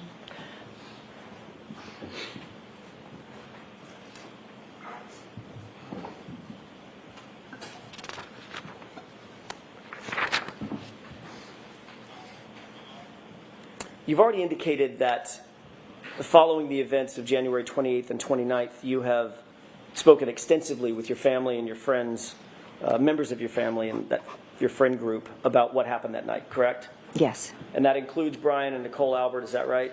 Yes. That includes Matt McCabe, your husband, correct? Yes. That includes Chris and Julie Albert? Yes. Includes other people that were there that night, including Brian Higgins? I haven't spoken to Brian Higgins since, I believe, John O'Keefe's wake. But you did speak to him that morning at 34 Fairview, is that right? Yeah. Oh, yes, he was there, yes. As a matter of fact, he's the one that told you to call Officer Lank back and have Officer Lank come back for the additional statement that you wanted to give Officer Lank. Is that right? He may have suggested it, I'm not sure. So in those discussions that you've had with all these folks, you've talked to the details about that night being at the bar, the house, who was where, all of those things, correct? Yes. You've talked about the timing of the night, who arrived, when people arrived at 34 Fairview, when people arrived at Waterfall Bar and Grill, correct? No, those really aren't details we discuss. I mean, everybody kind of knows when they came and when they left. We talk more about, living with everything that we've gone through. Well, what about on the morning of January 29th, when everybody was still in that sort of friends and family gathering inside 34 Fairview? When I was there with my husband and sister and brother-in-law and, then Brian's friend and Julie Albert, I was trying to piece together what had happened. They were all being supportive. They had no idea what happened. We were just kind of sitting there in utter shock, waiting to hear from Kerry about John. It was nothing more than just us being together and trying to figure out what had happened. I had gotten a phone call from Karen to help her, and during here's that where I am. conversation, during that conversation, or that series of conversations, you were sharing what your observations of that evening were, what your story was, how the evening started, how it ended for you, correct? Or the morning ended for you, correct? We didn't. No, not correct. During the time that you folks were inside the house discussing this, there was no law enforcement agent or officer inside that house, correct? Correct. So the entire family and the friend network that we're talking about, with whom you discussed all these events, everybody was entitled to and did coordinate their statements without any separation and without any law enforcement oversight, correct? I was with my family. My sister, my brother-in-law. It wasn't really a big group of us. As I've mentioned, I had 5 or 6 people. I was in shock. I didn't know what had happened. They were just asking me what happened. And questions like that, and I absolutely told them. But it was no story. There was no us being allowed to do it. That was my family. They were just there with me. Like but nobody was. Right, but you guys were a witness to something that at that point nobody in law enforcement had determined what had occurred. So at that point, you guys were witnesses to some event at that point. So you should have been separated. Your statement should have been taken separately, period. Carrie Roberts shouldn't have been allowed to leave the scene, period. Also, hi, Lily's Corner. Hey, Justin Mason. Good to see you both. Thanks for being here. Let's keep going. Separated by law enforcement, correct? I don't believe there was a reason to separate us. Nobody. Well, notwithstanding what you think was the reason, you're not a professional investigator, correct? I'm not, no. You're not a trained investigator. No. You're certainly not a homicide detective, correct? No. None of you witnesses were ever separated, were you, that morning? There was no reason to separate us. I'm not asking you if there was a reason, okay? I'm asking you whether or not, factually, anybody was separated in that house. Or is everybody allowed to talk amongst themselves? I was with my family. We didn't need to be allowed. Okay. But you did. She's not. This is deliberately obtuse at this point. Okay. You weren't. If you had just been with your family, okay, and you were just the witness. If your family wasn't also witnesses, then I could see your point. All right, you would have a point. You have no point. You guys were freaking witnesses. Period.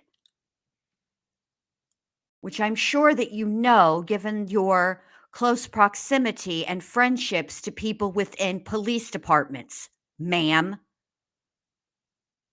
I bet Jen McCabe is a true crime fan also on the side, because frequently nosy Parkers, hi, it's me, I'm a nosy Parker. That's why I like true crime. It gives me an opportunity to be nosy and yet not judged for being nosy. It's celebrated. That is all. Was anybody in that house separated? Were the witnesses separated from each other? The family, who are witnesses, were they separated from each other? By law enforcement? At that point, I don't think anyone but myself and Matt were maybe even witnesses. Okay. I'm not asking you what your determination of who the witnesses are. I'm asking you whether the folks in that house were separated by law enforcement before you were able to have discussions about the events of January 28th and 29th. That's a yes or no question. Were you separated or not? At one point, when Mike Lank was in the house, he had separated and talked to Nicole, then Brian, then Matt. And then he promptly left and left everybody in the house together, correct? He left us, yeah. Right. Nobody was taken down to the station, is that right? No. As a matter of fact, Trooper Proctor didn't even come over to 34 Fairview, the scene of the incident, to interview you, correct? I asked him to meet at my house because I had to go home to my children. And he accommodated you, didn't he? He did, yes. And he accommodated the fact that Brian Albert escorted you to the house for your interview, correct? Brian didn't escort me, no.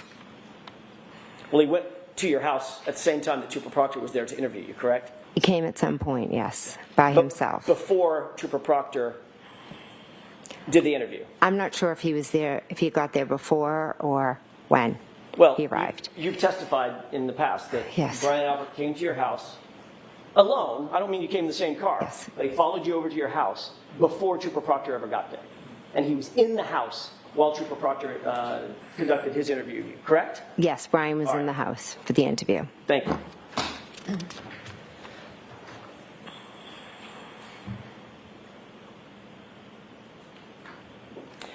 Also, thank you, Leslie. I You've already appreciate indicated that, you've been babe. discussing this case with certain other witnesses, not for days or weeks or months, but literally for years. Most specifically, Carrie Roberts, correct? The case in general, yes. Just before Carrie Roberts testified at a grand jury proceeding in this case, you were with her, weren't you? I don't recall what you're talking about.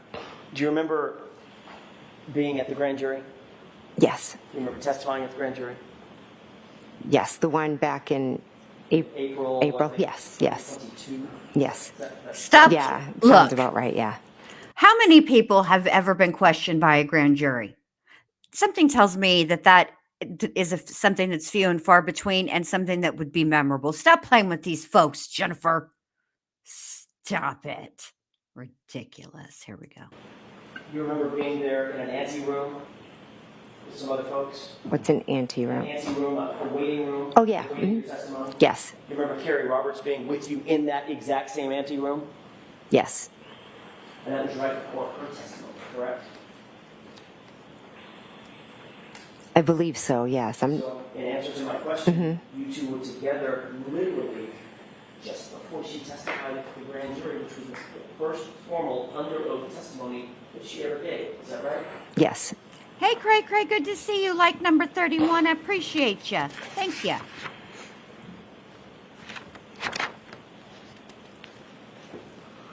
When she testified at the grand jury, was that before or after you two had gotten together and created this timeline? We did the timeline right after John had passed. So she testified, the answer is she testified after the timeline was created, correct? Yes.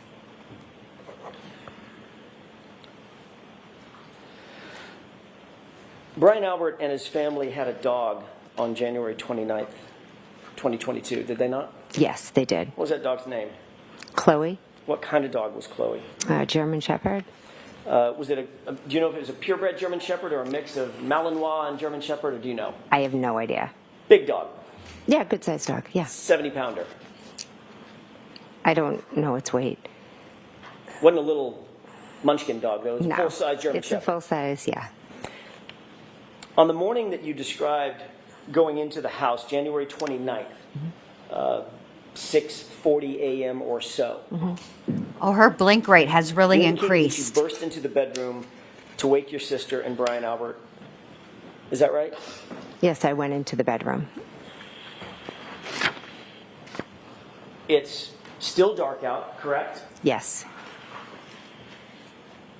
There had been relative chaos on the lawn for a number of minutes, from about 6:10 until at least 6:40. When you went in, there were still emergency vehicles with lights on and engines running. And Bye, chaos, Justin. Thanks for relative stopping chaos by, then, bud. Have a good day at work. somebody said, on that front lawn, correct? Was more on their side lawn and down the street, kind of like all the cruises. A lot of them were behind their lot. Right in front of 34 Fairview, correct? To the side, in the side yard of 34 Fairview, yes. And on the lawn of 34 Fairview, Yes, where first responders were responding, correct? yes, And you said my client is screaming to the top of her lungs, is that right? yes, she was. And Carrie Roberts screaming back at her, Yes, shut up or shut the fuck up, right? yes. Yeah. Then at 6:40 a.m., under the cover of darkness, you walked in the front door of the unlocked front door of Brian Albert's house, correct? I went into my sister's house, correct. It wasn't Brian Albert's house? And Brian Albert, yes, I'm sorry. You then climbed the stairs. Up Hold toward the phone. bedrooms, correct? Yes. You probably shouldn't be apologizing to us. You probably should be apologizing to Brian for not acknowledging that that's his home as well. But the thing is that's not a mistake. It's something that you want to clarify. What you're trying to do is distance yourself from Brian. Stop playing with us, Jennifer. I'm telling you for the last time now, damn it. You walked into the bedroom door where Brian Albert and Nicole Albert, according to you, were sleeping. Is that right? Yes. So you would agree that you unexpectedly, in terms of their view, unexpectedly walked into their house basically in the middle of the night, middle of the morning. Yes. You indicated that when you went through their bedroom door, you sort of burst through, correct? I opened the door. I don't know if I used the word burst. And you're also trying to justify the bursting in through the door, which I believe you did testify to, and I believe you said what you meant, which is that you burst through the door because you're dramatic like that. But you're trying to explain that because it's your sister's home. So of course you would feel comfortable just bursting into your sister's room. My sister would, if my sister would do the same thing, my sister ain't got no shame. She'd bust right in, not care, no knock, no nothing. No yelling around the corner while she's approaching the door. Oh, by the way, I'm coming in. None of that. No, because that's what sisters do. You previously indicated that when you went through the door, it was chaotic. Also, hey, Jean, because good to see you. you were so amped up from the events. Is that right? I don't know if I used those words. Would you say that you were loud or quiet?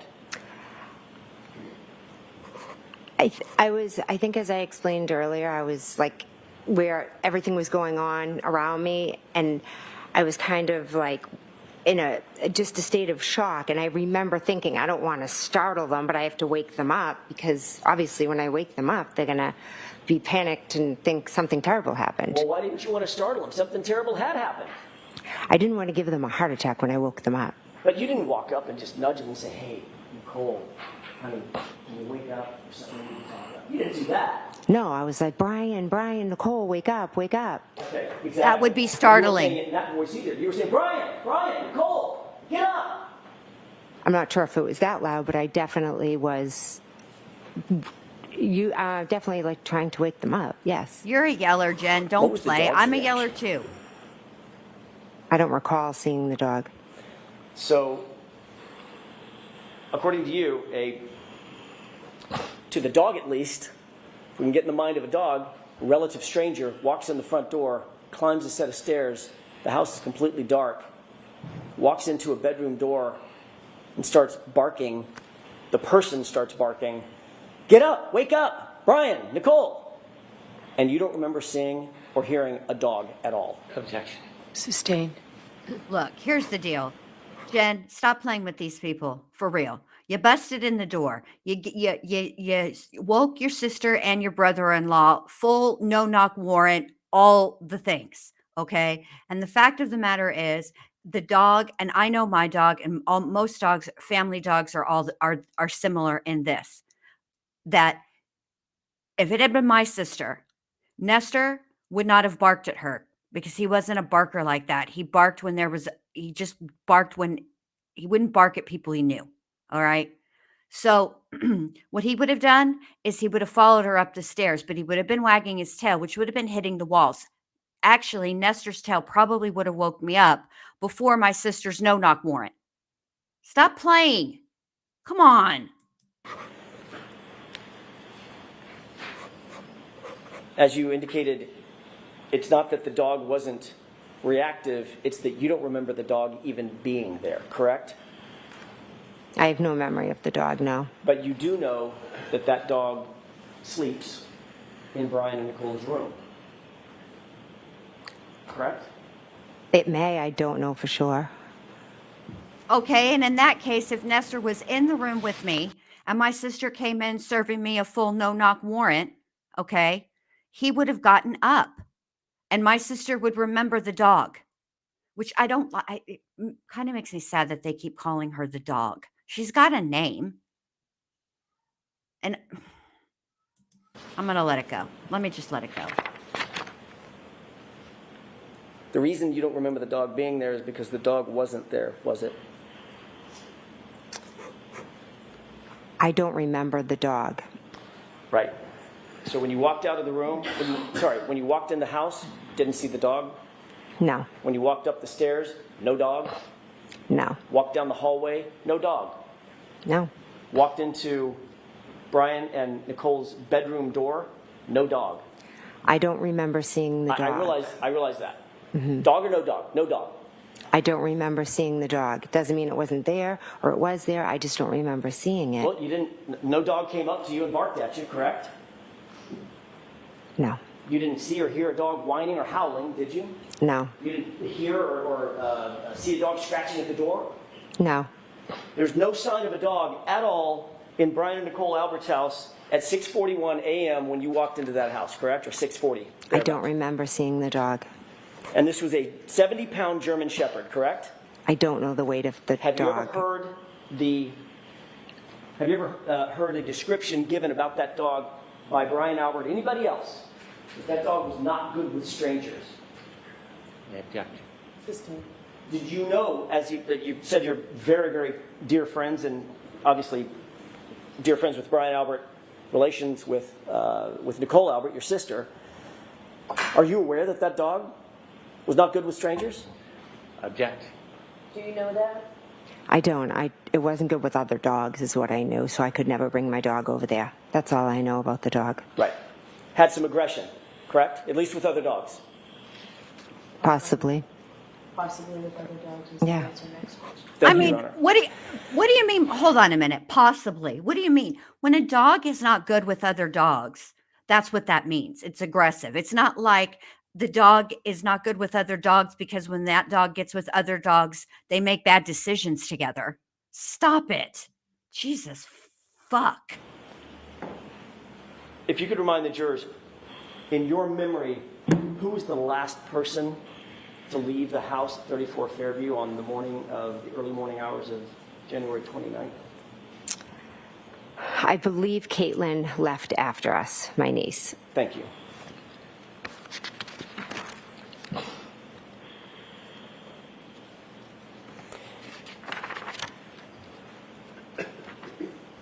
At some point, we've already talked a little bit about this.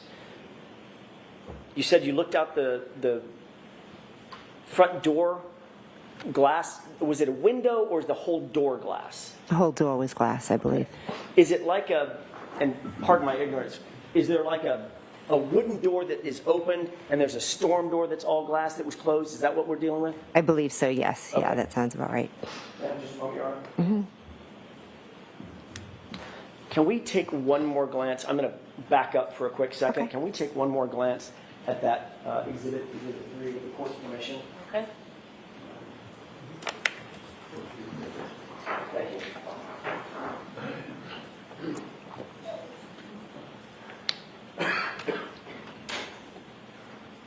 And can you enhance that just a little bit, please? Thank you so much. May I approach? Yes. Forgot to ask you, and I apologize, Ms. McCabe. Thank One you. more point of reference. Mm-hmm. Can you please show the jurors where Brian and Nicole Albert's bedroom window is in that photograph? Sure, it's right there.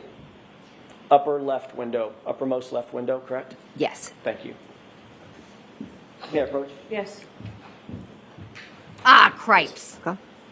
I was going to point something out. I believe that would be some type of angle from Let me get back geometry on I'm not track. sure of. You indicated that you looked out that From the storm window door, to their- to and the saw flagpole. Miss Reed's vehicle, her SUV, directly in front of you, correct? Yes. That was the first time you noted or clocked that SUV being there? First time, sorry. The first time you noted the SUV, in other words, that you visually saw it, it was directly in front of you. It was not back by the mailbox, correct? Correct. Did you still see the Jeep parked back by the mailbox? I looked out the window. I saw the car. I really didn't pay attention to details of other cars. I just looked Why and were you saw paying? her car. Wait a When you minute. first- Wait. Espera. Why were you paying attention to Karen's car? You're very focused on Karen and John, and for the life of me, Jen McCabe, it doesn't seem like it's a good way that you're focused. I cannot figure out why, because this is more than nosy busybody to me, but I cannot put my finger on it. Looked out that window and saw, or looked out the door and saw the SUV. What time was that? I don't remember off the top of my head. I'm sorry. Does the time 2:23 a.m. sound familiar? 2:23? I'm sorry, 12:23. My mistake. I'm not sure. When you looked out the door, did you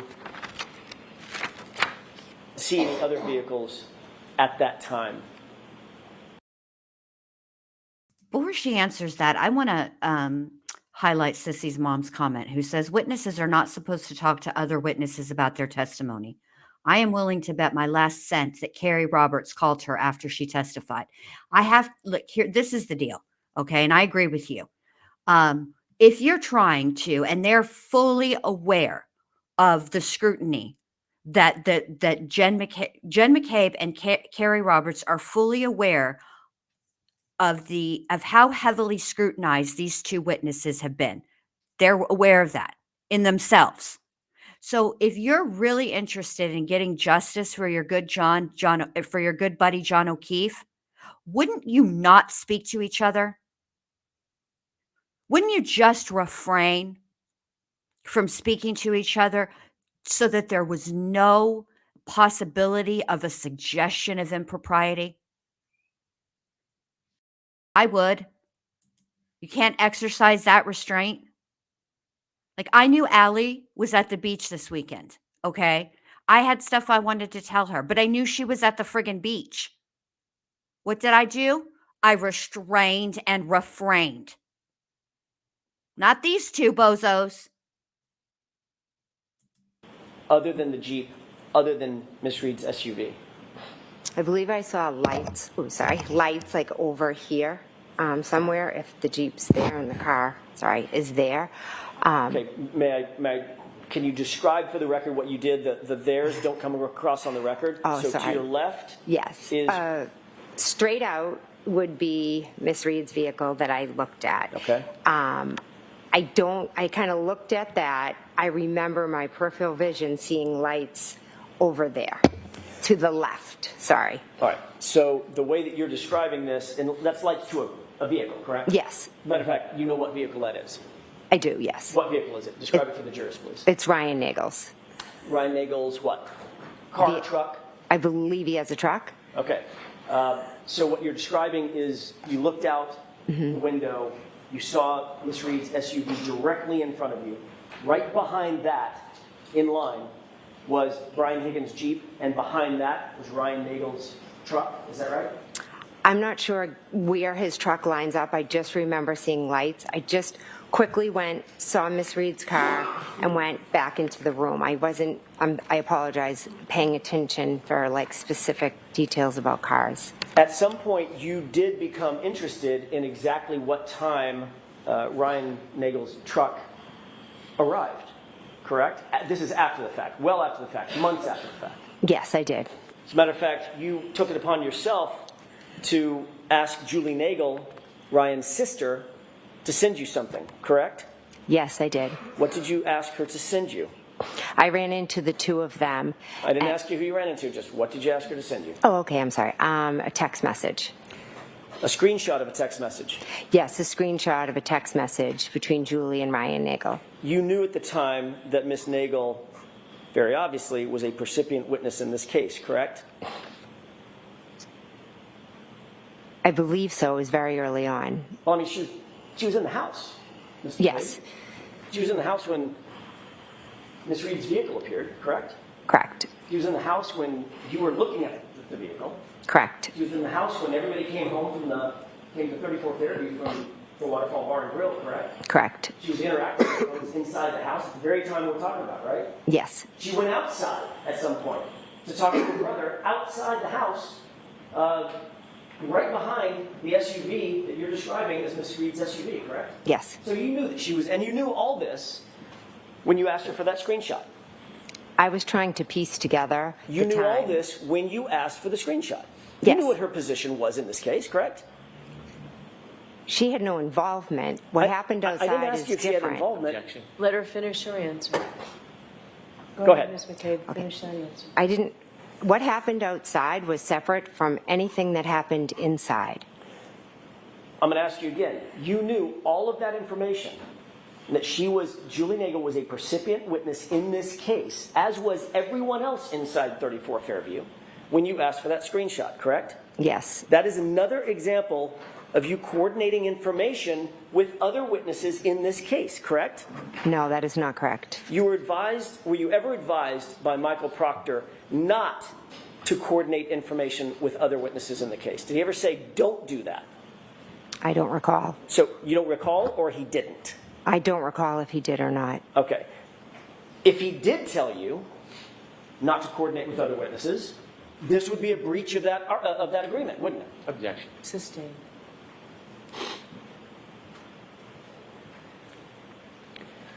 Indeed, once you got that screenshot, we'll talk about that in just a second, when you got the screenshot, did you ever share that with law enforcement?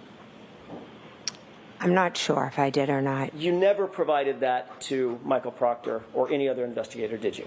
I'm not sure if I did or not. As a matter of fact, Ms. McCabe, the only reason we know about that screenshot is because of the extraction on your phone. Isn't that right? If that's how you know about it, I'm not sure.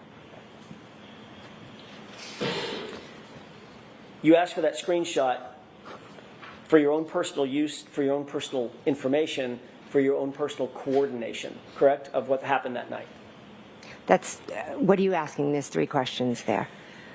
Did you ask for that screenshot for your own personal use? Yes.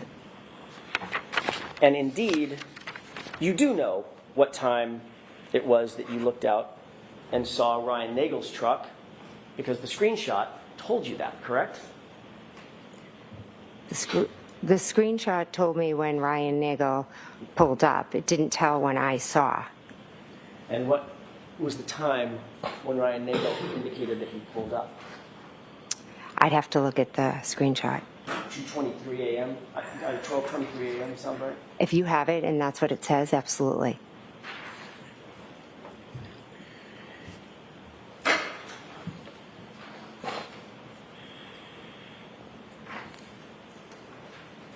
May I approach? Yes.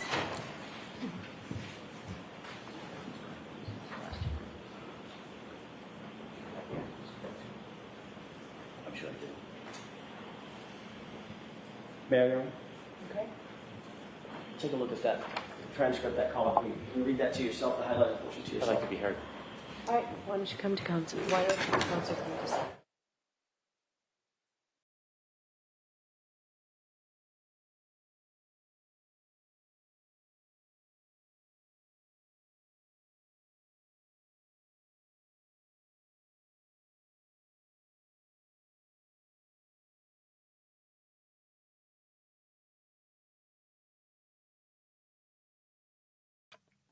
The only thing nice I can say about these sidebars is, to Mr. Brennan's point, I'd like to be heard. Well, we don't want to hear you, so I'm glad we're muted.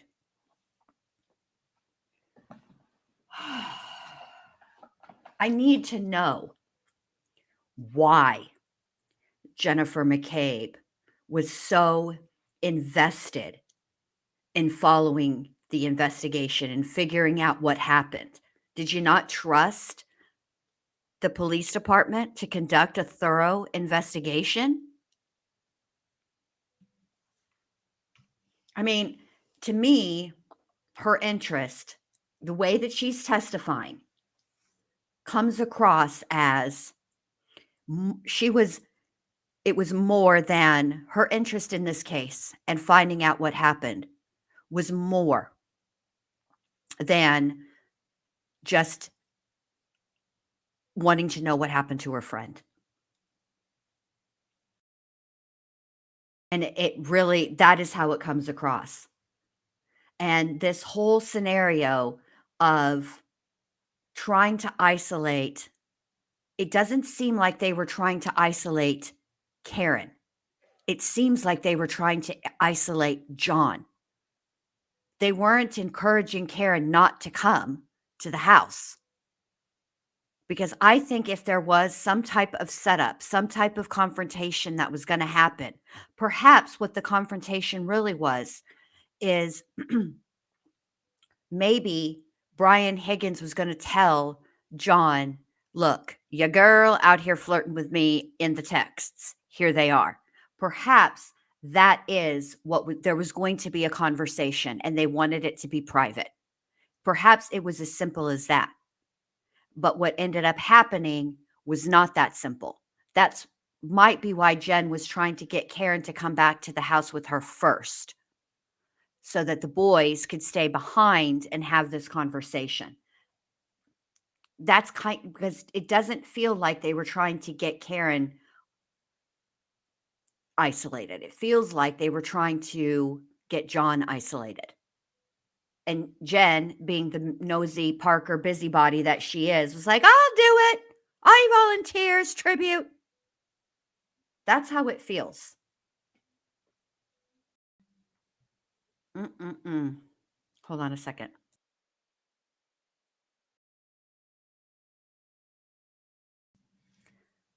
And they like it would make sense if you're going to tell your hold on a second.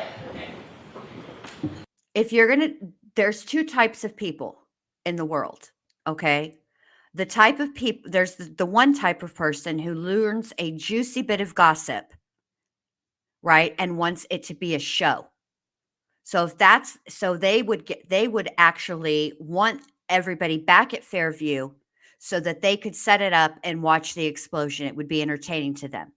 Then there's the other type of person who's like, wait a minute, no, this is my friend. And I'm about to give some news that might be embarrassing. And I'll make it uncomfortable. I'm going to do it in private. There's those two different type of people. Let's see.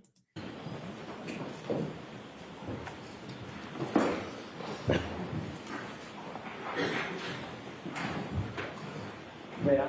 Yes. Thank you. May I approach? Yes. Okay. Thank you. Take a look at the highlighted portion and tell me if that refreshes your recollection about anything we've been discussing.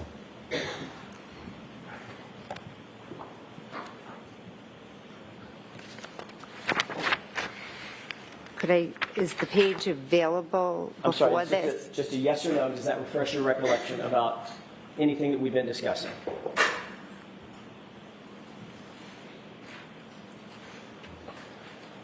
It's just what we've discussed. It doesn't really refresh. Okay, so it does not refresh her memory. Next question. I don't think that's what she said. Is that's what you Yes, that's what I said. That was her answer. That does not See? refresh your recollection? This is the problem right here. Judge Bev, are you the judge or are you the attorney? Because you can't be both. You can't wear both hats during a trial if you're the presiding judge. Objection asked. That was her answer. Next question, Mr. Jackson. May I approach? Yes. Or, just while he's getting it together, because Leslie said maybe John felt attacked by the show and took a swing, or he was, it could be that. It could be, it's probably a combination of multiple things. Humiliated, embarrassed, lots of things. Thank you. Take a look at the bottom of that page and tell me if that refreshes your recollection about anything we were just discussing.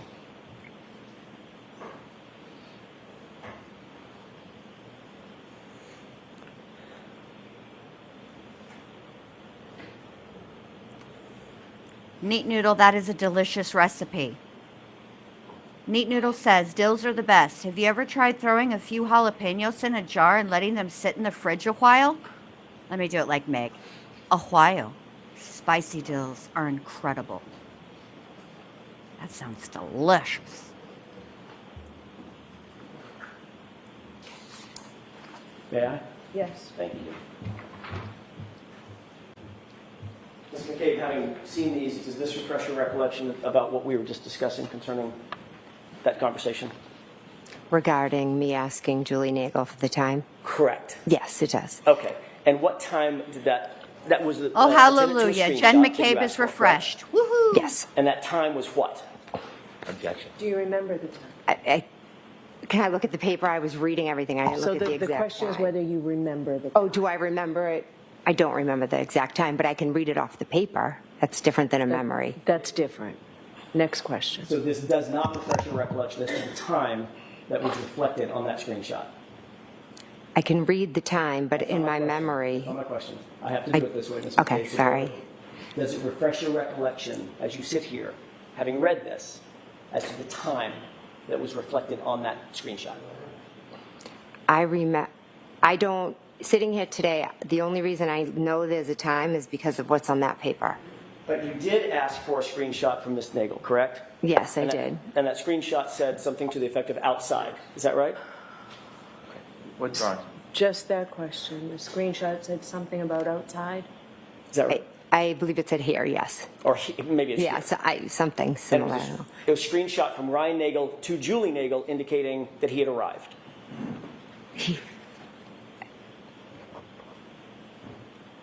Can you Oh repeat my the question? Jesus Sure. Christ. It was a screenshot of a text message from Ryan Nagel to Julie Nagel saying, I've arrived. In other Yes. words, I've arrived at 34 Fairview. Yes, it was. Because he was intending to give her a ride home, which he had asked for. Is that right? Objection. Sustained. You did see Julie Nagel go outside and approach the vehicle, correct? I never saw her go near the vehicle. I saw her go outside. Got it. Did she ultimately come back indoors? Yes. Did she come back in with anybody else? No. About what time would you estimate that to have been in the course of that evening? When she came back inside, When she walked out and then came back inside? soon after she went out, she talked to her brother, she came back inside. And about what time of day was that? If you know. I mean, this was all happening while we were at my sister's house. Right. Was it 12:15, 12:30, 12:45, 1 o'clock? Well, according to that paper, it would have had to That's been... not what I'm Not asking. according to the. Do you have an independent recollection of about, if not down to the minute, about what time that was? I could say I'd have to be... I wasn't looking at my watch that night, so it's very hard for me to give a time. Oh my just God. off of my memory. I know what I've seen, but Okay. it's hard. You did see both Ryan Nagel's truck and Miss Reed's SUV in front of the house at the same time, correct? I saw his lights in my peripheral vision on the Right. left. But the lights are attached to what? The car, but it wasn't out front. Miss Reed's vehicle was out front. Right. When I say in front of 34 Fairview, we're going to talk about the spacing in just a second. I just meant out in front of the house. Yes, over to the side, correct, Okay. yeah. And you're indicating that, and I want to be clear about this, as you're looking out that storm door window, going from right to left, it was Miss Reed's vehicle, correct? Yes. Then Higgins's Jeep, is that right? His Jeep was in front of the mailbox. Then behind that, was there a space? And then Mr. Nagel's truck, or was the truck right behind the Jeep? That's what I can't tell you. I just remember seeing lights. I didn't look over and pay much attention to it. I was just quickly looking at the Miss Reed's car, Do and you then I remember- went back and sat down. Do you recall testifying at a prior hearing that it was, your perception was Miss Reed's car, her SUV, the Jeep, a space, and then Mr. Nagel's truck from right to left? I remember Mr. Nagel's truck over to the left in my peripheral vision. I can't give you an exact location. But there's no question in your mind as you sit here that Brian Higgins' Jeep was between Brian Nagel's truck and Miss Reed's SUV. You remember that very clearly, correct? I know that this Miss Reed's vehicle was here, and there were lights in my peripheral vision over here. I wasn't, I just was looking quickly. So let me ask you the question again. Okay. Assuming that the lights are attached to something, Brian Nagel's truck, we've already established that. What you're looking at, when you look out the storm door window, is Miss Reed's truck, or SUV rather. So just behind that is to the left, as you're looking at it, Mr. Higgins' Jeep, correct? And behind that, Mr. Nagel's truck. You remember the Jeep being between the truck and the SUV, correct? I remember looking out the window. It was dark. I remember seeing lights over to the left. That is what I remember. Where was the Jeep as it relates to the lights? I'm assuming the Jeep was still parked at the mailbox. You saw it. I mean, it's a 5,000-pound Jeep, right? It was dark. I wasn't studying outside. It was a quick thing I did. I looked, I saw it, I went back to the table. Okay. And I'm asking for what the saw it part was. Let's just slow down on the saw it part. Okay. You looked, you saw Brian Nagel's truck, then you saw Higgins' Jeep, then you saw Miss Reed's SUV, correct? I saw Miss Reed's SUV parked straight out front, and in my peripheral vision, I saw lights that, yes, must have been attached to a truck, but I didn't study the lineup of cars. I'm sorry. All right, so May I have one more question? one more question. Where was the Jeep? Was it in front of the SUV, behind Mr. Nagel's truck, or was it between the two of them? It's a simple question. You're asking what I saw when I looked outside. I didn't. And I'm telling you exactly what I saw. It was dark. It was Karen's car there, and in my peripheral vision, I saw lights, and then I went back to the table. Okay, that's the last question. We're going to break for lunch. Very well. All right, jurors, we'll take our lunch in the recess. And Ms. McCabe, you can follow up right behind the jurors, and we'll see you up here in 45 minutes. Okay, thank you. Jurors, right this way. Thank you. Goodbye.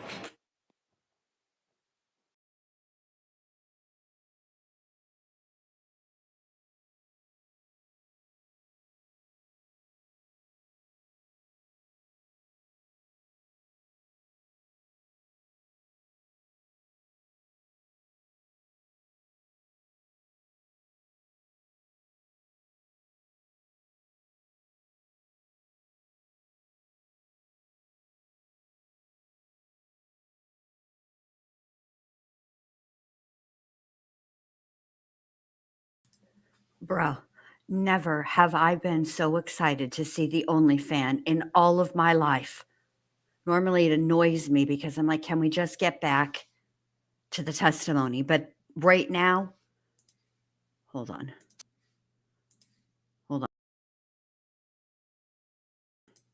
Right now, I need to see that fan. In my forevision, my peripheral vision, all the visions. Lord. This is too much. This is too much. Okay.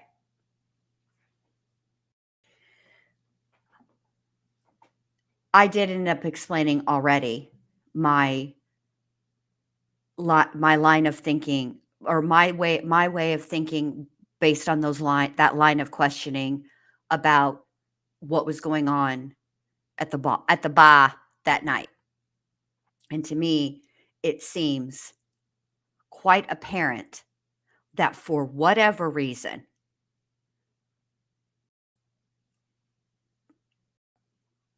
Jen McCabe was trying to help get Karen away from John, leaving John alone. I don't think this was about Karen in this moment. Like, I think it was about getting John by himself. Maybe Brian was about to spill some tea. I don't know. But Mr. Jackson, I wish that you would have asked her. I suppose he couldn't really, because finding out if Brian Higgins' Jeep was in the car, or if Brian was in the house, wouldn't really help explaining where his Jeep and the snowplow were in relation to the curb and the front of the house. And I think what he's trying to get at, which Jennifer McCabe clearly understands the assignment here, is that there would not have been space because of where the Jeep was parked for Karen to have hit John O'Keefe, causing him to land where he landed. That's what I think. this is a lot. And I believe, in my opinion, that Jennifer McCabe is being deliberately obtuse. I think she knows exactly what he's asking her. And I think she knows exactly why he's asking her that. And I think that's why she's intentionally and deliberately being obtuse. Seriously. It has nothing to do with memory. For fuck's sake, Jennifer McCabe, you coordinated all of the things. You were getting pieces of information from various witnesses at different times. So you're telling me you don't know where people were parked? Give me a break, ma'am. That doesn't even make good sense.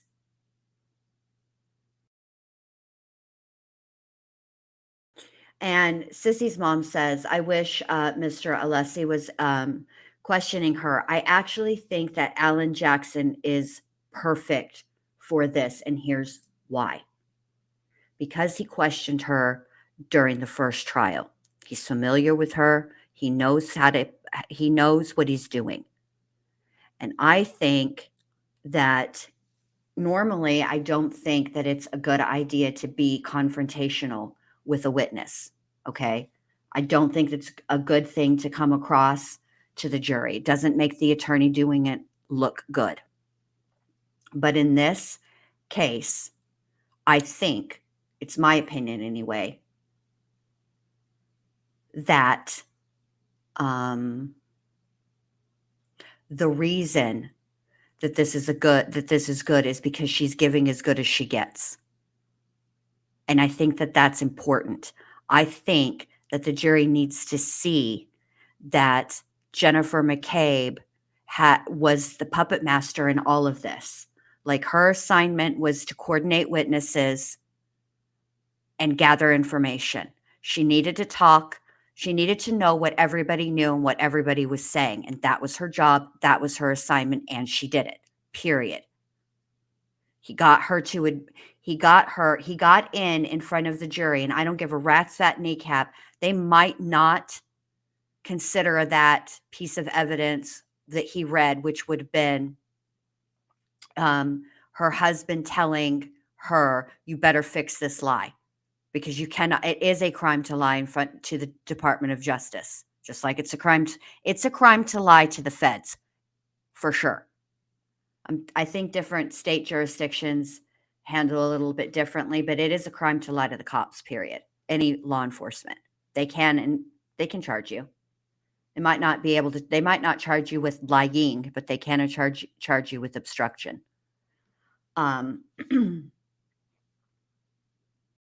So I think that I think for this witness, I do think that the way Mr. Jackson is cross-examining her is appropriate and works in the defense's favor.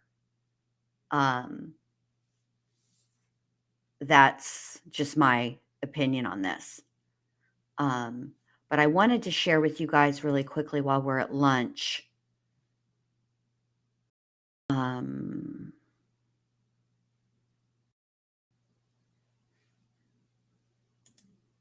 This really quick while I'm thinking about it. Hold on. This tab. All right. Let me make this bigger. This is what took place yesterday that I missed with you. And it's only a 10-minute video, and I just want to go through it really quickly with you guys. I'm going to speed it up because I can't take Mr. Brennan at normal speed. I just can't. I'm sorry. All right, here we go. However, in light of yesterday's hearing with the ARCA witnesses, the Commonwealth is going to ask the court to preclude the ARCA witnesses from testifying both about any new testing and any new opinions, and secondly, from testifying about their original opinions turned over in a report prior to last year's trial. To be brief, what we learned or confirmed is that we do not have all of the discovery of communications. There was a court order for the ARCA witnesses to provide Your Honor with all of their information, phone records, text messages, communications about this case.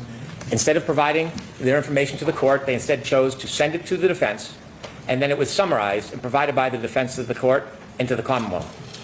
It appears to me that is not in compliance with the court's order. What we learned during the hearing yesterday is that Dr. Wolf admittedly destroyed over 100 text messages. Now, he mentioned that he changed phone carriers, but then later admitted that he actually intentionally, for no apparent reason, destroyed the text messages in this case. And so what is left for you? I didn't get that takeaway that he intentionally and for no apparent reason destroyed text messages. But okay. Your Honor to look at is a summary of phone records from the defense and Archer's information that is passed through the defense to the court. You do not have the text messages. You do not have the content of the text messages. There is no summary of the conversations, dozens and dozens of calls between the defense and the experts. It is difficult to believe that all of those text messages and all of those phone conversations dealt with simply logistics. In fact, we later learned during the questioning of Dr. Rentschler, there is much more involved than simply logistics. But let me just stop you right there, sir.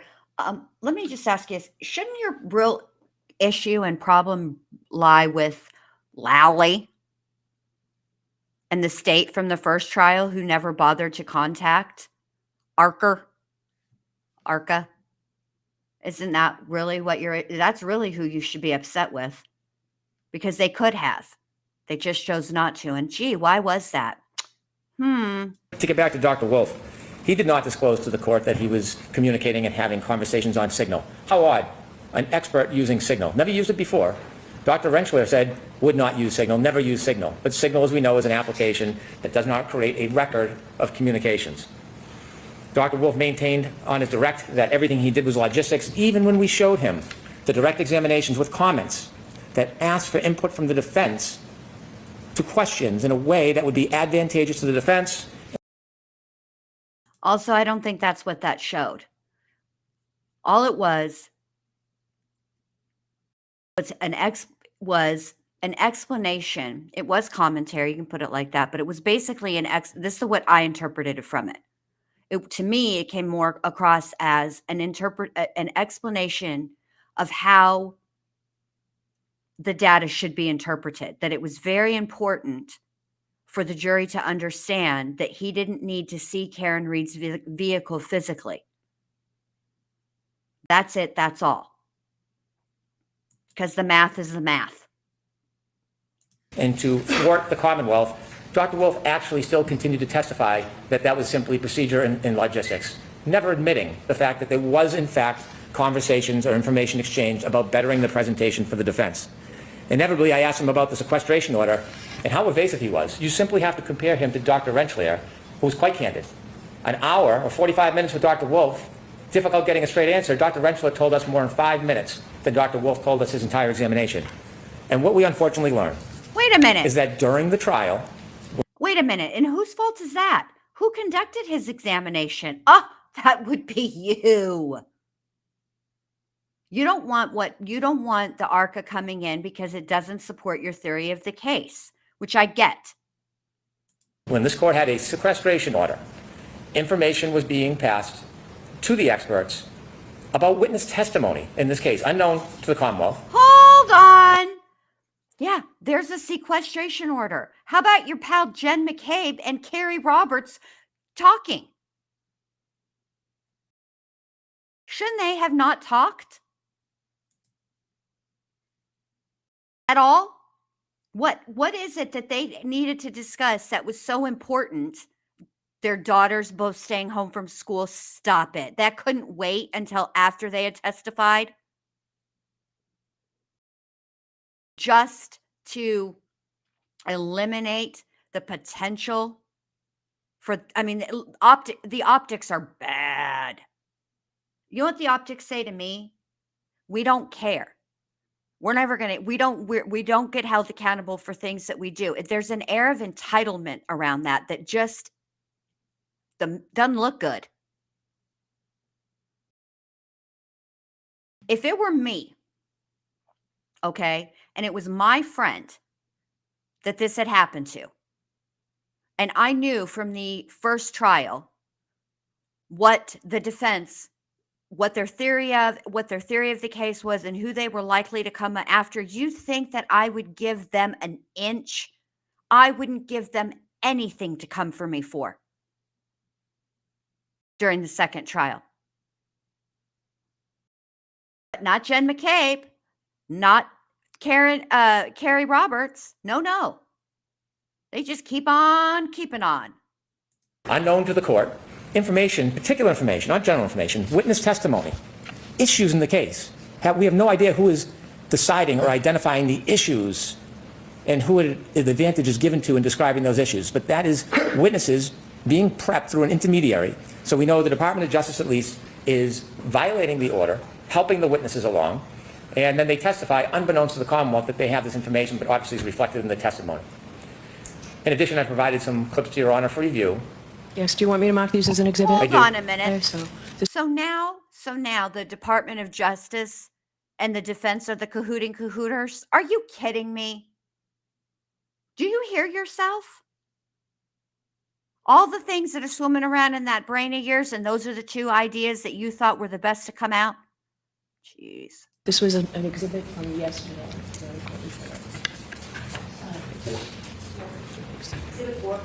I did have the opportunity to look at them. I suggest that the relationship was not resigned to mere logistics. And so from that subterfuge, what we stand with today is that we know that the witnesses were well prepared. We know that there was not true independence. And what we know is that they are refusing to provide the necessary information to support their original opinions that they gave at the first trial. They cited that it was a protective order. Perhaps it is. That has nothing to do with the issue. By calling the ARCA witnesses as their witnesses, they then have the obligation to comply with Rule 14. Unlike the first trial, where the Commonwealth had no ability to do any testing, review, vet the reliability of the information, properly prepare for cross-examination, this trial, that should not occur. Just because it happened last trial and the Commonwealth was disadvantaged does not mean it should happen this trial. And that is precisely why I began moving for discovery of the case early on. Inevitably, if these witnesses cannot provide information because under a protective order, it may not be the defendant's fault in inception, but it is their problem and difficulty because they chose to hire the ARCA witnesses. They could have chosen any witnesses they want. Rule 14 is not obviated because they made a strategic decision to call the ARCA. Did they hire the ARCA witnesses? Did they hire them? Or are they just calling them? I'm confused. ARCA witnesses. So now going into this trial, even Dr. Rentschler admitted that an expert should have time, in their opinion, a month or more, to review the raw materials. It's not enough simply to have a report, as Attorney Alisi preached during his argument. We should have the opportunity to go through the raw data, the history, the videos, determine whether there's any failed testing. We don't have that benefit. And so my position has changed, that those early opinions should not come in because we have no ability to fairly cross-examine. As for the new opinions, the report may not be done until May 7th. We are in the middle of trial. Concedingly by the defense, or at least their witnesses, it takes a month to go through the discovery. When I filed my motion on the eve of trial that we would be unable to prepare or we would want a continuance in this case, I appreciate why this case wasn't continued. But I knew, given our scheduling, our experts will not be able to look at this material. Our expert is away until after the first week of May. He is going to be testifying shortly after. He will have no ability to digest this enormous amount of materials, vet whether it's accurate or not, conduct tests to combat it if he thinks that it's inaccurate or unfair. And so the discovery violations, regardless of the state of mind, are upon the defendant. There is no exception that you used ARCA witnesses. There is no exception that you hired somebody that used to be under a federal protective order. They chose them, and I would suggest it seems strategically. When we noticed we'd have new experts in October, the defense from past experience, and probably other experience, but we know from this case, knows the process. They would have to file a TUI letter and wait for a response. And yet they waited until February to seek permission, which then extended their permission past February into March, and then they didn't even start the review until late March.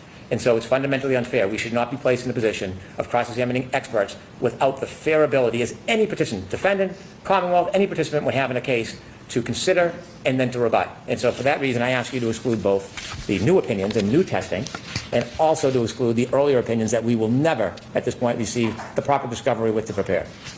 All right, thank you. Mr. Lassie, I only have one question for you. So would you stand, please? You're arguing this, right? This was your motion. So my question is, how do I reconcile the fact that 100 text messages were deleted by counsel? And we heard yesterday counsel's preferred method of dealing with Dr. Wolf was via Signal. How do we reconcile that with the Massachusetts Rules of Professional Conduct 1.15? I don't see how you reconcile that, where all correspondence related to the matter, whether in physical or electronic form, must be saved for 10 years minimum. How do you reconcile that? How do I reconcile that? Should I go to the podium? Right there, and I expect a short answer. The short answer, Your Honor, is the rule that you're citing has absolutely no applicability to this proceeding. Can I finish my answer, Your Honor? Right ahead. Has no applicability. That rule is intended to be between an attorney and the client. The court has no jurisdiction to enforce that rule. I agree. That's a different body, but I'm asking you how I reconcile that when I'm trying to figure this out. Mr. Leslie, you know what? I'm going to stop you right there, Judge Bev. Why do you ask a question, right? And then you limit the time in which the person being asked the question can speak, can give their answer, okay? You're not Twitter. You're not YouTube live chat where we know going in that we're going to get 150 characters. You know how we know that? Because as you're typing, it starts counting down or counting up. There's how much you typed /150. That's how you know. You know that going in. So you know that whatever you have to say, you have 150 characters to say it in. You asked a question and then you limited his answer. And I'm so sick of you doing that. I'm over it. Why do you even ask them a question? You don't want the damn ass answer. Clearly. You're going to win this, so why don't you just let me make my ruling, okay? So I understand there So then why the fuck did you ask him the question? have been repeated violations of the reciprocal discovery orders and my orders, repeated and deliberate. But, and Mr. Brennan, I understand completely the Commonwealth's argument, completely the ambush that has been set upon here. However, a defendant's right to a fair trial is paramount to everything. So I'm going to allow the ARCA witnesses to testify. I am going to allow what I expect to be a very robust cross-examination. And I'm going to allow them to testify to everything that they said up until yesterday. So you'll get the report May 7th. And I know that's late. And if you need anything as a result of that being late, I'll hear you on whatever motion you have. But that's where we stand. And I expect counsel to comply with all rulings and rules of the court and all rules of professional conduct. And no more nonsense. Let's just try this case. All right? That's it. I'll see you tomorrow. All this what nonsense, Your Honor? What nonsense? What nonsense is the defense doing? They're trying to get their client a fair trial. The state is trying to prosecute Karen. Seems pretty fair to me. In fact, one could make the argument that your ruling of not allowing testimony about injuries to a body. Wait, let me put this how I want to put. Let me think how I want to put this. One could argue that your ruling that there was to be no testimony respective to injuries on a body from anyone other than a medical doctor. And then that was a ruling you made to the defense. And then when it came to prosecution's time, same type of witness. They were going to be testifying about the same thing. This is respected to the dog bites. The witnesses were experts in dogs and dog behavior. Okay. Both have PhDs. A PhD at that's it. They have, I don't want to say that's it like it diminishes what a PhD is, because a PhD is significant, but they are not medical doctors. Both of them have PhDs. So they're not medical doctors, but you're going to allow the state's witness to testify to injuries and not the defense. Now, so who's really coming up with the nonsense? You, Judge Bev. And the fact of the matter is, Seven Lilies, absolutely. It seems like the judge wants the defense to prove Karen Reed innocent, to prove Karen Reed's innocence instead of the state proving her guilt. Absolutely. The burden is on the state, not the defense. Karen in truth, shouldn't have to produce one iota of evidence. She shouldn't have to hire one witness, one expert witness at all. But because of the shenanigans, and let me use your word, Judge Bev, nonsense that you've allowed the state to get away with, not only in the first trial, but the second trial now as well. And then you're letting ARCA in and claiming that, well, Karen's right to a fair trial trumps all.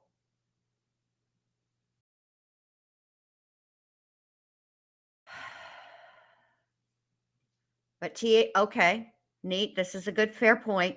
To be fair, I wouldn't consider Tisha's PhD significant. Point in fact, I don't think she actually has a PhD because she didn't complete the requirements.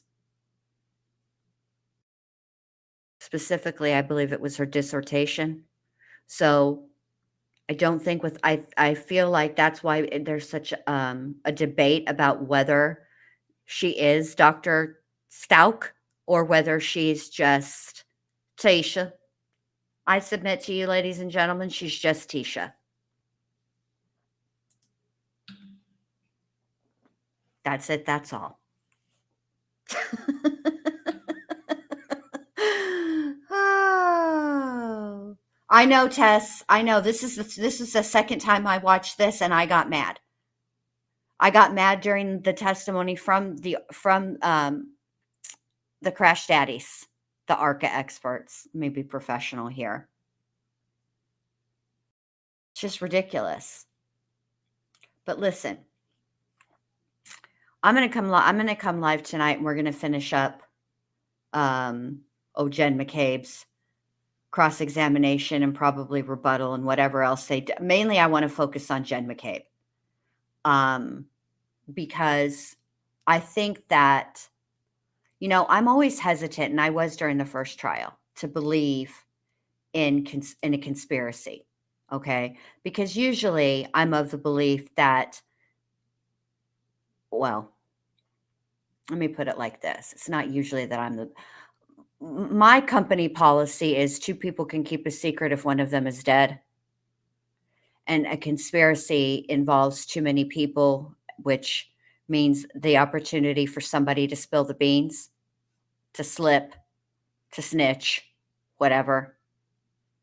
But in this situation, under these circumstances, if I didn't acknowledge that it actually does appear that there is a conspiracy. And I don't think that night when all of this happened in that night into the early morning hours, I don't think that was the thought. I don't think that they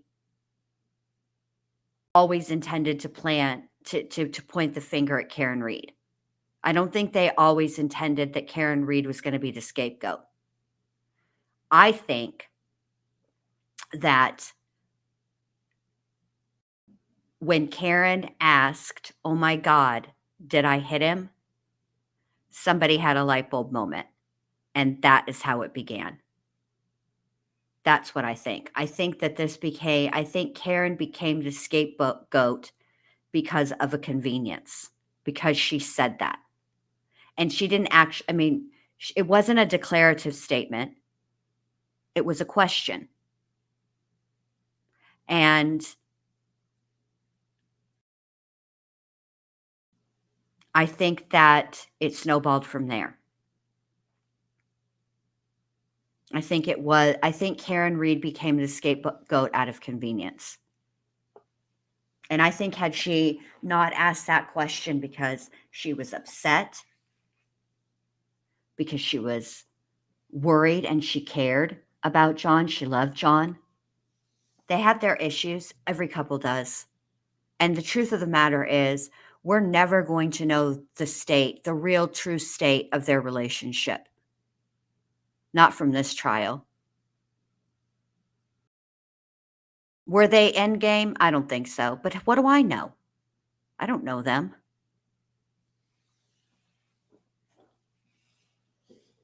I don't think it was intended either for John to die. This is what I think. I think there was a confrontation that occurred between Higgins and John. I do. And I think that the context of the confrontation was the text flirting, because I don't really, it's not all the way like it, they weren't sexting, but they were flirting. And I don't know, maybe Brian Higgins said something flippant like, these hoes ain't loyal. And that was it. That was all. It was disrespectful enough. And John took a swing. You know, I think it was probably cumulative. Like, can you, if that's the scenario, okay, let's think about that for a second. Put yourself in that position. All right. You get this information. You're shocked. You're pissed. You're hurt. And you're embarrassed because now there's witnesses. You know what I mean? It's being done in front of other people instead of privately. That would piss me off in and of itself. And then if somebody said something flip like that to me, I might take a poke. I'm not going to lie. Especially because there's alcohol on board. Alcohol doesn't make you do things. What it does is it lowers your inhibitions. That little moment that you have where you're like, better not. Alcohol quiets that voice. Sometimes in some people, it makes that voice mute.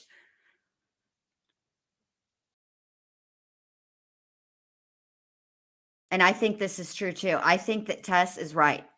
Tess said, I totally agree. I also believe they thought Karen would just have accepted a plea and it would go away, but she didn't. I think that's what they thought, that she'd just plead this out and it would be done and over with, which tells me something important. They were not friends with Karen.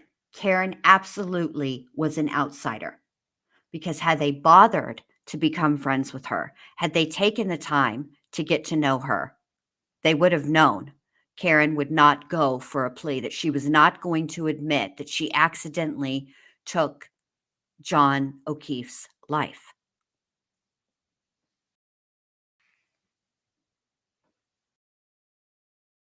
That's what I think. They weren't prepared. They weren't ready. They didn't think she'd fight because they didn't know her. I don't know Karen like that, like obviously, okay? But everything that I've seen, and it isn't so much when she's actually talking about what happened that night. It's in the in-between moments when she's recalling a memory of her and John, or just a memory in general that doesn't actually have anything to do with this. That's when you see that Karen is not the type to be like, yeah, fuck it, I'll take a plea deal. I just want this to go away.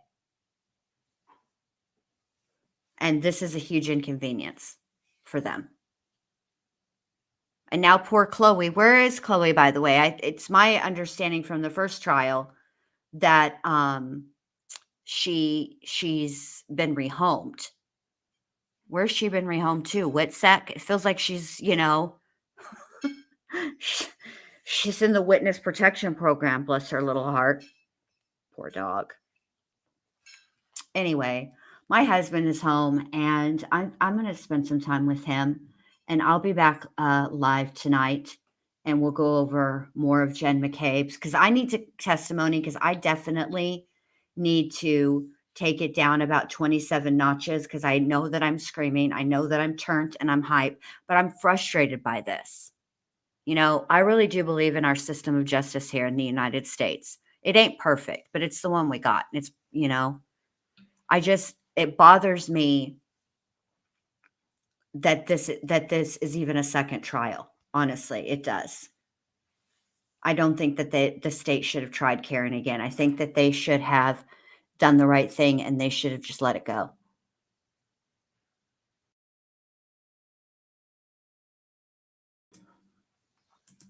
I need to watch that documentary.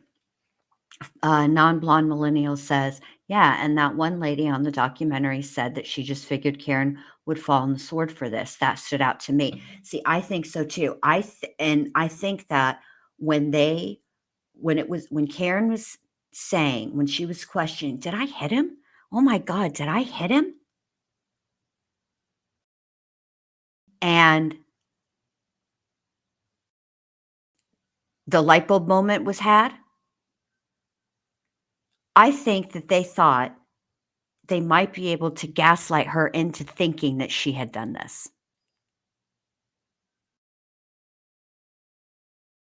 They just weren't ready for it. They just, it's sad. And it's sad because at the end of all of this, the whole reason and purpose for a trial is to punish the guilty and get justice for the victim. Okay?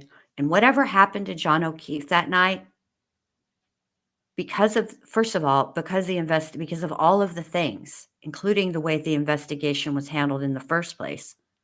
Let's start there. Red Solo Cup. I mean, I know that song. Never at any time in that song was it suggested or stated outright that red Solo cups are used for holding evidence. Whatever. But now we're not ever going to know what happened to John O'Keefe truly on that night. And therefore, he won't get justice. And that's very frustrating to me. This case feels so eerily similar, although they're completely different in the details. But it feels very similar to the West Memphis 3. All I want to know is what really happened that early evening into the late evening of May 4th, 1993. What happened to those boys and who did it? Just makes me sad. And I think that, to Tessa's point, who says this is how they investigate a fellow cop, for F's sake, it's so wrong. See, this is my problem with all of that. I don't think that they should have been allowed to investigate this. I think that there should have been an outside entity investigating this just from jump. That would be like me being accused, or let me say it, how do I say this?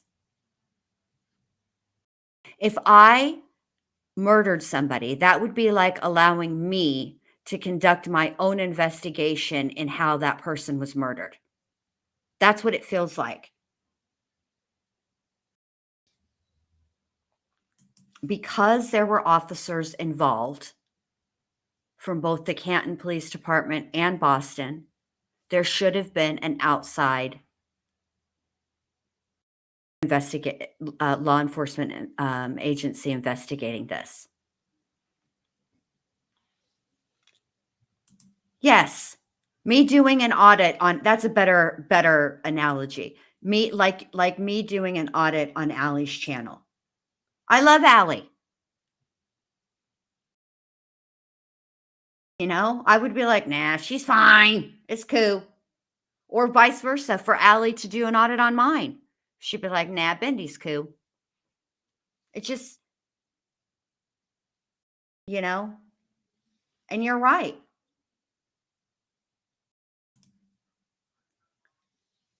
Rachel says that's what John's family should be angry about. And you're right. That is what they should be angry about. And maybe at some point they will be. But this is real fresh.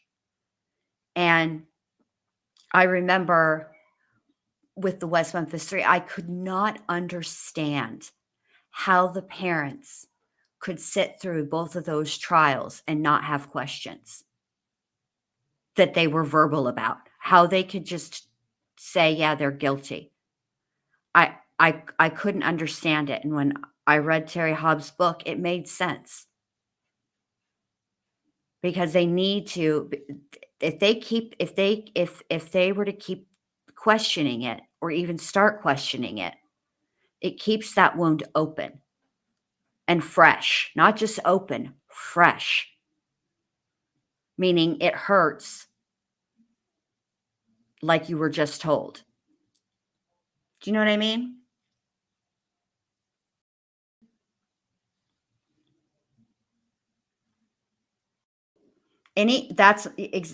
Yes. Okay. So Sarah says, but that's why Proctor was lead. He was a state trooper. Right. But as Tess said, Proctor wasn't an outside source. He's friends with these people for years too. That's why that's what I should have. That's how I should have put it. An outside law investigation, an outside law enforcement agency, and the person who's conducting the investigation cannot have any connection to the families. That's much better. That's a much better way to put it. Because yes, technically Proctor was outside law enforcement, but he was friends with them.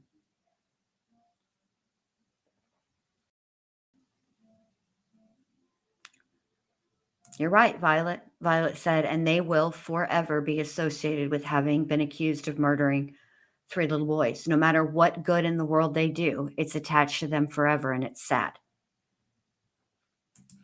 It is. It is. And there will always be people, no matter what happens, no matter what the new test results are, what they show, even if after all of this is done, if they go before a court and request to be exonerated, because that's the only way that a new investigation could be opened. Because at this point, they've pled guilty. Yes, it's an Alford plea. They've pled guilty while maintaining their innocence. But by the way, by the letter of the law, the state has, they've been convicted. That's what it is. So there's no need for them or reason for them to open up a new investigation. And there will always be people, no matter what happens, like if they do get exonerated, a new investigation gets opened, and the true killer or killers revealed and brought and charged. There will still always be people who say and believe that Damien, Jason, and Jesse are actually and factually guilty. Always. So anyway, I'm going to let you guys go for now, and I'll see you guys back here tonight. Sound like a plan? I'm going to go have some lunch with my husband. All right. You guys have a great rest of your day, and I'll see you tonight. Bye.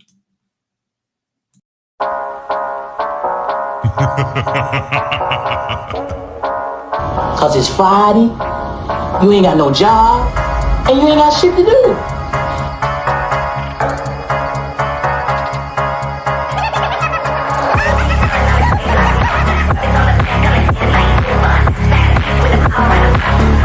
Well, fuck you.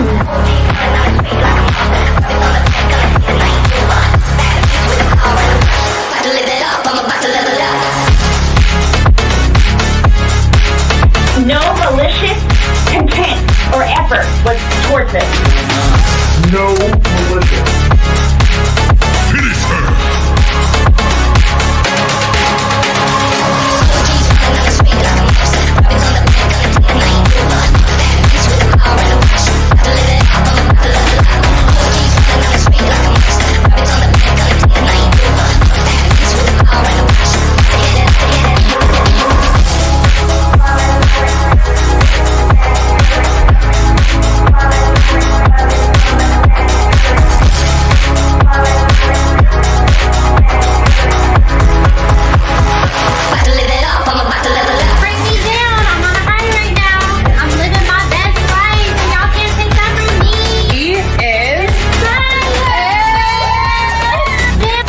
Minutes later.